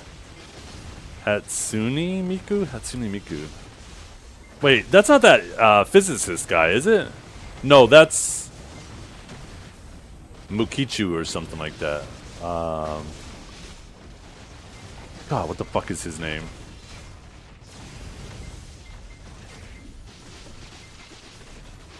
What do you mean that's fucking clipped? What did you just make me say, you fucking bastard? I swear to God, Beefy Pounder, the second you let your sub slip, I'm removing that first badge. But it won't let me do it until you're subbed, you're no longer subbed. You better never unsub.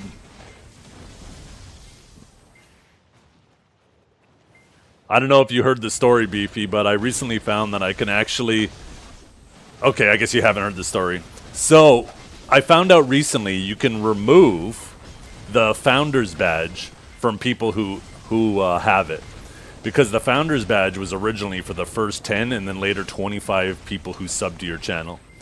Now, some of those people, they subbed once and they never came back. They never even typed anything. So I was like, you know what? I actually wanted to go to people who have actually like supported the stream a ton and been around for years. So I started just revoking them, but there's two things that kind of suck about it. One, when you revoke it, that person can never get it back ever again. So I got to be careful who I remove it from because they'll never be eligible for it ever again. I can't assign it to specific people.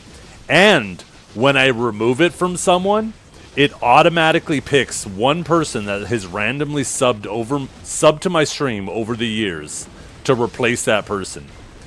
Well, you got randomly selected, and if the person is currently subbed, I can't revoke it from them. So your name got randomly selected, and because you were subbed, I couldn't try for someone else.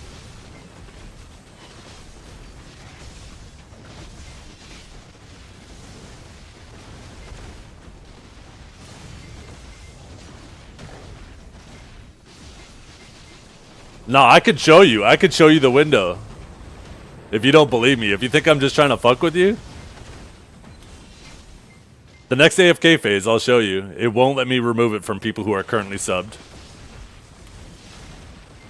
I got it because I'm #1. Yeah, you keep telling yourself that.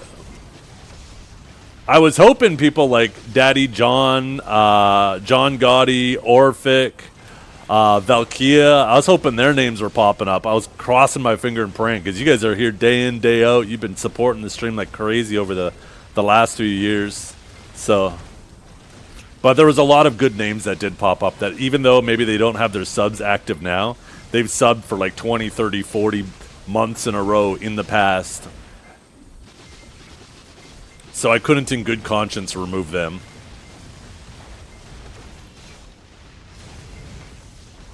I wish I could just assign it. But it pisses me off that it makes the person, if I remove it from them, they're ineligible of ever getting it again. Because there's some people too that like have been subbed for 100 months in the past. But they're not subbed now and they haven't been here maybe in like the last year or something, right? And I can't in good conscience remove it from them. Not a fucking chance. Because, like, I've been playing primarily BDO. They've watched and supported me even after I quit the game that I met them in, right? And then they supported for years after that. You never know. It could be like, who knows? Maybe next year I'm not playing BDO and I'm back to playing something that they are interested in. And then they pop back in and then I'm going to be like, oh, fuck, sorry, I removed your founder's badge. That'd be fucked up. That'd be absolutely fucked up, so...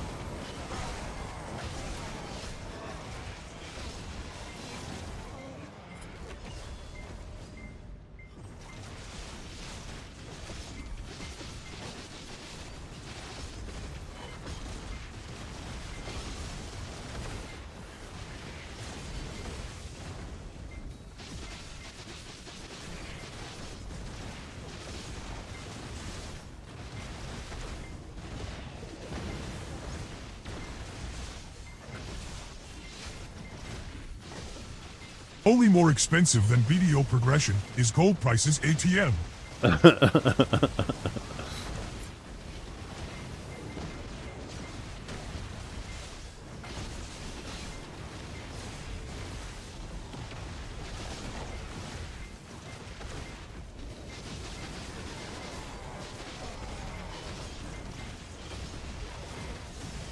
Yeah, it's absolutely crazy. Every year for the last 2 decades, I've been being like, I should put money aside and then just invest in gold. I should put money aside and invest in gold. That's a safe bet. I should put money aside and invest in gold. And I never do it. I remember when that shit hit $1,000 an ounce. And I was like, God damn.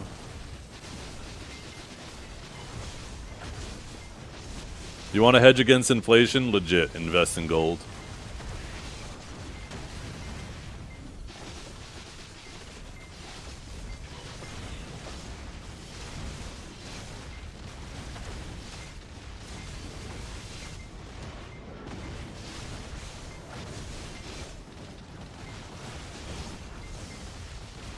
The peaks always come with major conflicts? Shit.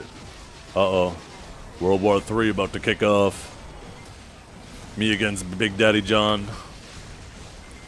You guys gotta pick a side.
I really gotta find an evening too to hit up Kelb and do some duels.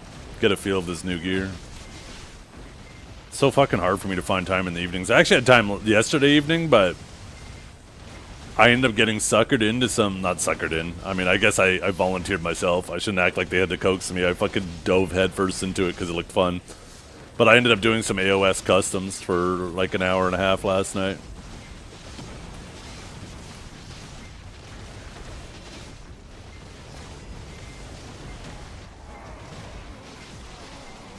It was fun too. Almost went flawless. We only lost our last round. Fucking pinks. What were we fighting again? Sork, Kuno, Mewa. Yeah. No, wait. No, DK Kuno Mewa, not Sork. I think it was DK. The fuck was it? Oh no, Scholar! Holy shit. Yeah, that shit was miserable.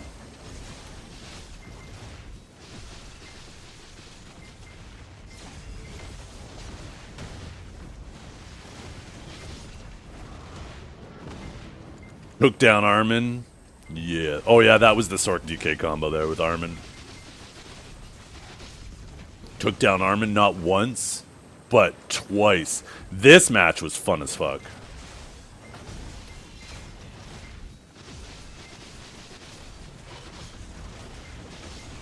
They were on my ass so goddamn much. I was running for my life.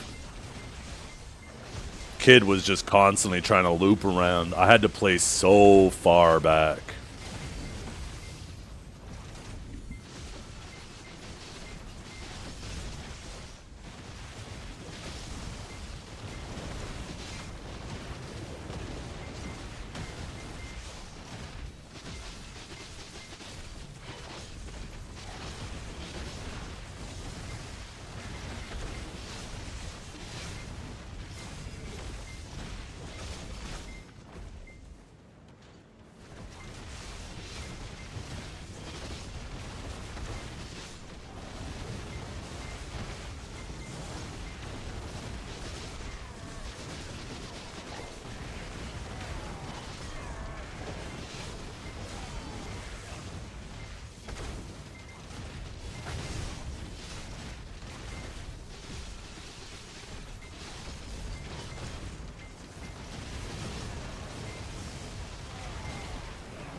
Ooh, little Hondusky.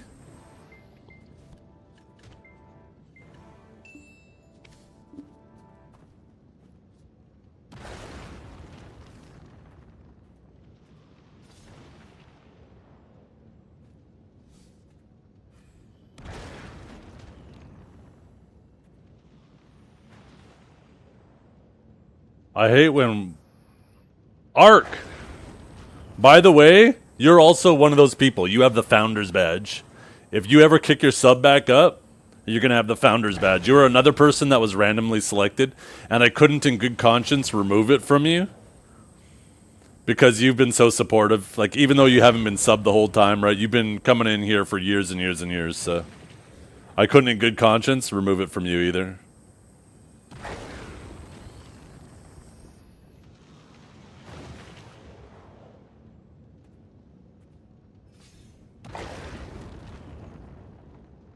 Hey, let me show you too if you don't believe me, Beefy. Me tried horse catch. Me bond with horse. Horse bond with horizon. They add, let's see, window capture. Oh wait, do I already have it open? No, not that one.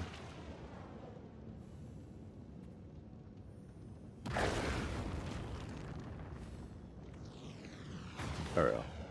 See? Anybody who's currently subbed, I can't remove it from them. Not that I would from Cadge. He's been subbed to the channel since this date. Wait.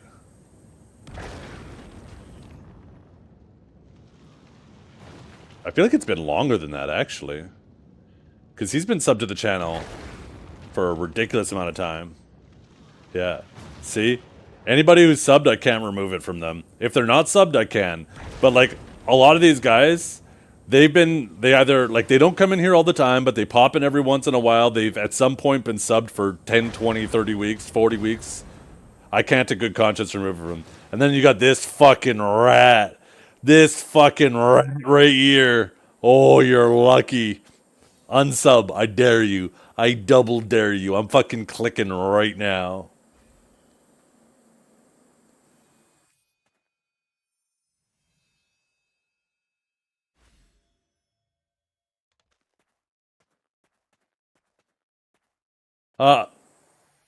Carolar, I just really enjoy just chilling and talking to the stream, and you know, I just chill and grind while chatting.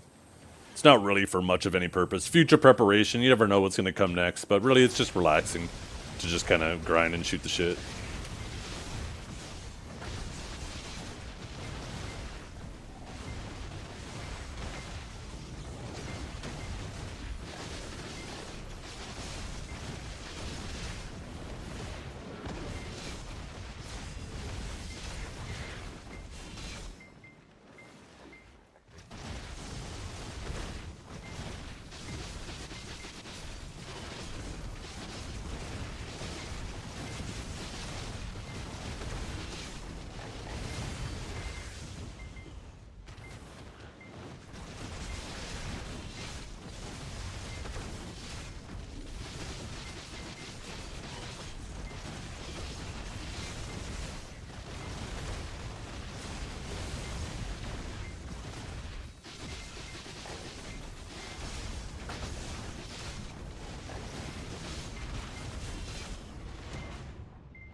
Oh my god.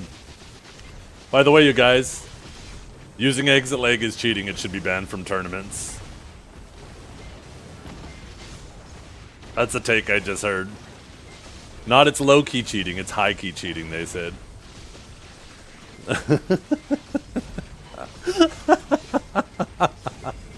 Oh, fuck me. So, where'd you hear that? Neptune's literally just said that. He's fighting a Meiwa who's dusting him, and he's blaming it on exit lag and saying that exit lag should be banned from tournaments because it's cheating. It's high-key cheating, he said.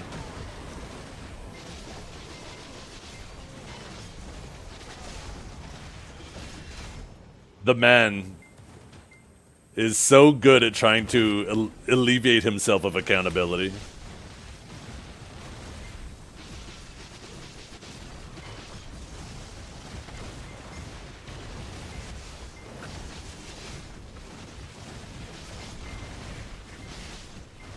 I can't remember, Cal. Where do you play from? Which state?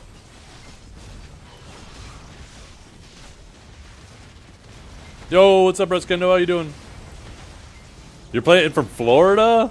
Oh, shit. He got them Gators on his side.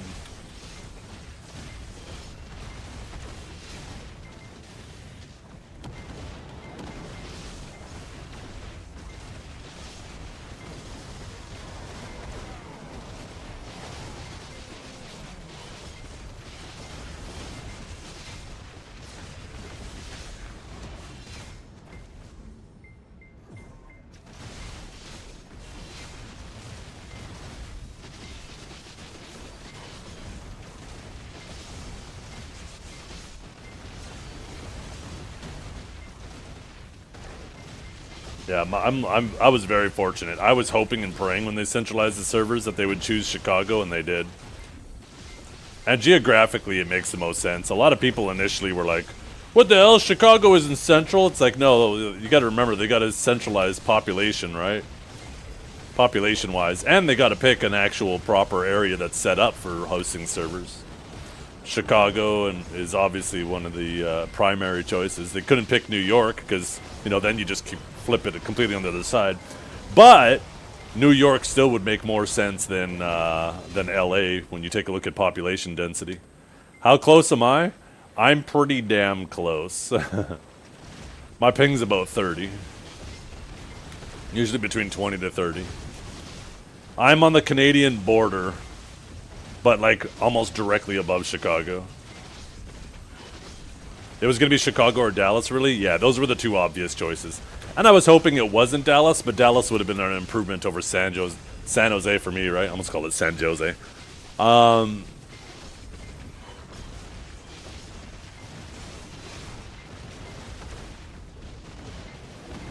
Yo, Mr. Etsu, I feel like I haven't seen you in like a week. How you been? Were you on vacation or something?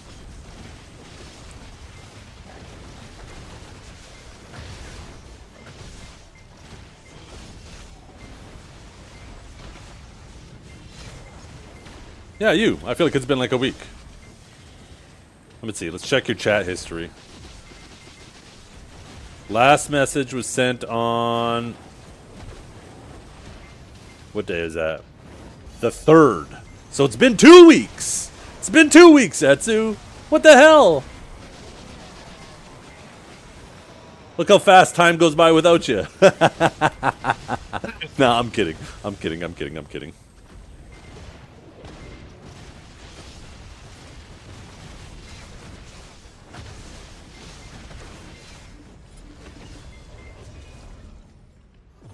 You're always lurking in the VODs? Oh my god. Please don't.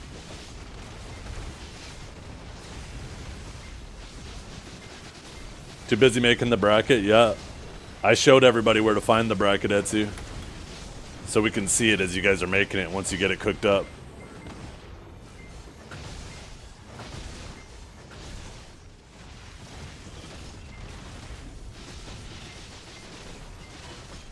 Passion and madness, same thing. Point one, give success, other give content.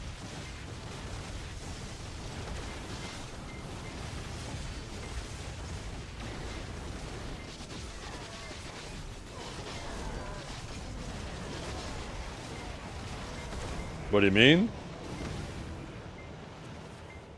What do you mean, what do I mean?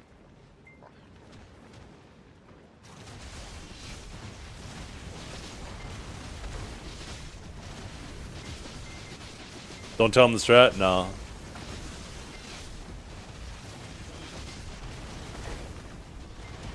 I don't want them to change it up because I gave away their tricks. I've been able to see you guys set up brackets before tournaments for a while now.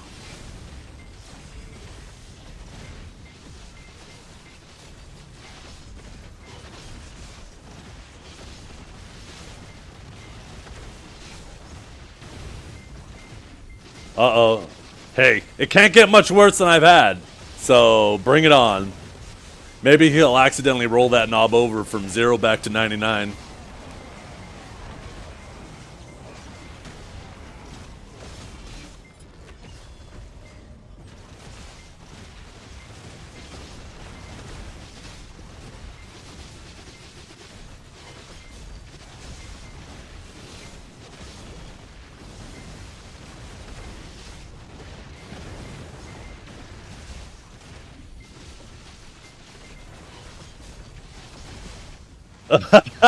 Dukes. I'm pretty sure exit leg, considering how close I am to Chicago, exit leg would probably lower, increase my latency, not lower it. How many monster kills am I at? I'm getting close to 25 million.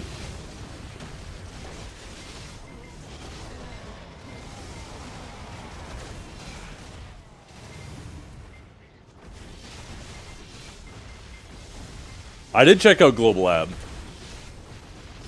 I really like the increased PvP rewards, the retroactive rewards too for AOS wins. I think that's a huge W. The Deadeye nerfs, I'm kind of scared for Deadeye. Deadeye is, it went from probably being like a very strong competitor in AOS to being pretty down bad.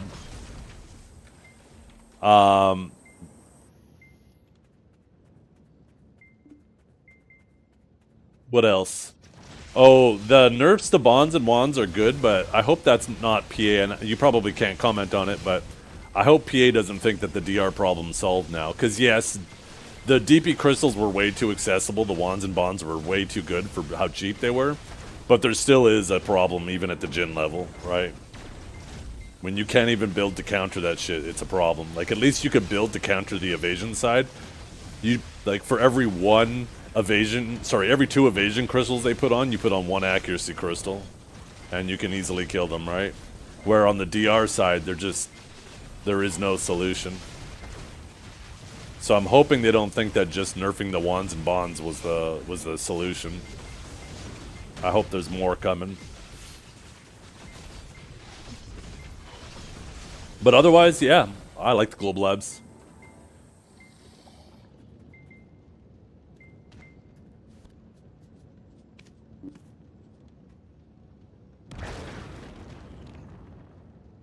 Well, chat, I don't think I should do another cycle. It's going to be a little close on time.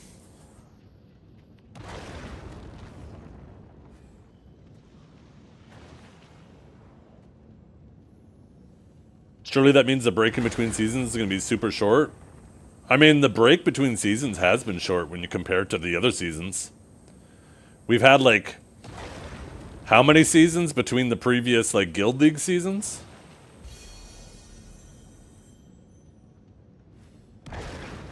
Well, I can't comment on our end, because, well, I'm just me. However, the input is greatly appreciated and will be taken into account. Yeah. Yeah. It doesn't solve the issue of people running around with these Giga Jins. The Jins themselves, too, are just... They're still cheap when you compare it to, like, how much you invest in everything else.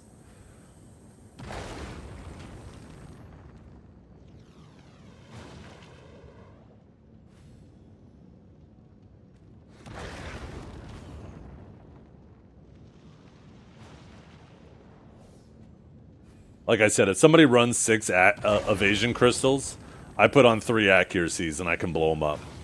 If somebody's running 6 DR crystals, I can't get enough AP in the game to blow them up.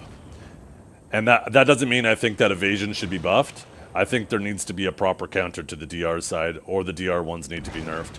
Because I don't think the solution is making the AP crystal stronger. Because all that's going to do is make range damage and iframe classes go even crazier. And they've always been a bit crazy, right? So if you were to like give these crystals, for example, just like human damage, I think that would just make like so many classes unplayable in large scale. If they had to deal with, it's already hard enough to be a bruiser class. Like if you're only running 1 or 2 DP crystals, it's already hard enough to be a bruiser class with all the range damage. But if all of a sudden you buffed all these, they'd be completely unplayable. So I don't think you can buff these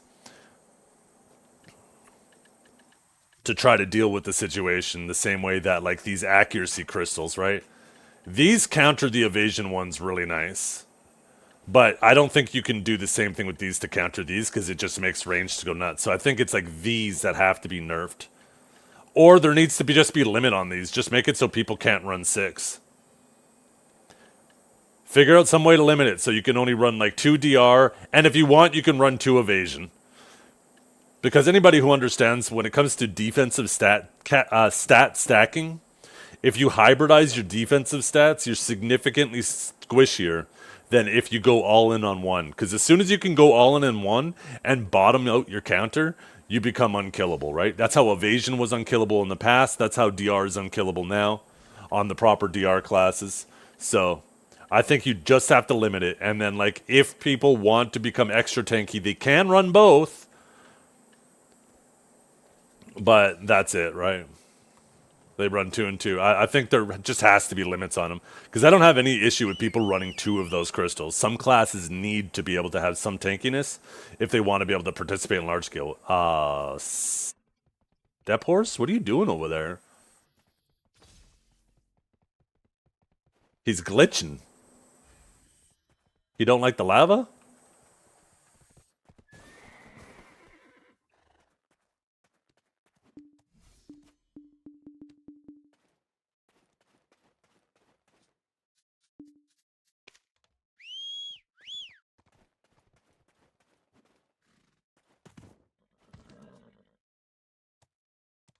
My only other potential solution too is maybe allow both evasion and DR if they're running 6 and 6 to be completely unkillable. If you want it to be that way, but make it so there's a equal cost investment as in building full AP. Because if you go full AP damage, like it's costing you trillions from like the weapons and stuff, right?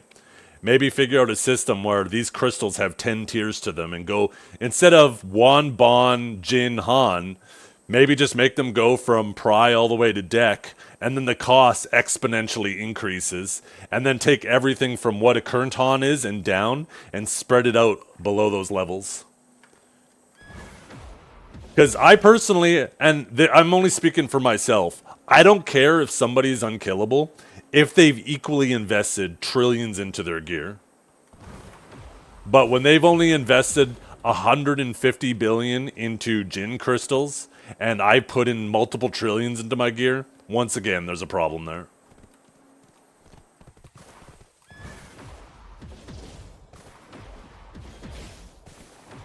But that isn't my ideal solution. I would rather it just be addressed that everything has a counter. I think that's the better thing, right? People being unkillable, I think, is boring. I think it's fine if it ends up being like a proper counter. Like I said, one accuracy crystal countering 2 evasion crystals, I think is good. I think that's perfectly fine. If they could figure out a solution to doing that with the DR side, I'd be more of a fan of that. Or just putting in a limit, yeah. I'd be more of a fan of those 2 solutions.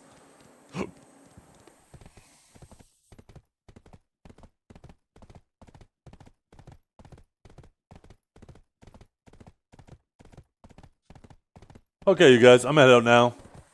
I'm gonna send you guys over to Vert. Oh, wait. Never mind. Vert's not playing BDO. He's playing something else. I'll send you guys somewhere where you guys can collect some drops.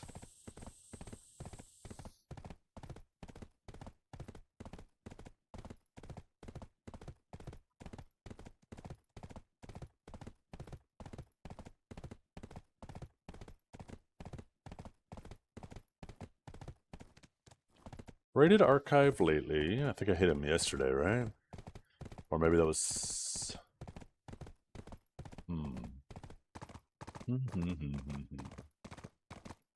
Maybe I send you guys over to Mr. Mazap. He's streaming again. Little warrior. What am I talking about? Ninja action?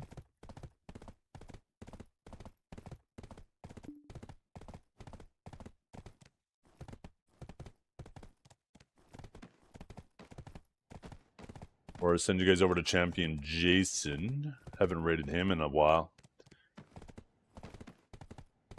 One thing I worry about when I raid EU people is because it's like 9 p.m. right now for you guys, that I'm just going to send you guys there and then, you know, they're going to go offline. Actually, you know what? I'm going to send you guys to Awake. He's streaming some BDO. He comes into my chat every day. I actually just saw him in the list. I was scrolling down there. Let's go check him out. But thanks for hanging out, everybody. I hope you all have a wonderful day. We'll be back tomorrow for a longer stream. We'll be starting a bit earlier, going a bit later, as my Saturday streams usually do. Thank you for hanging out. I hope you all have a wonderful day. And we'll be back tomorrow. Good luck with your enhances. Good luck with your grinds. Thank you all for hanging out.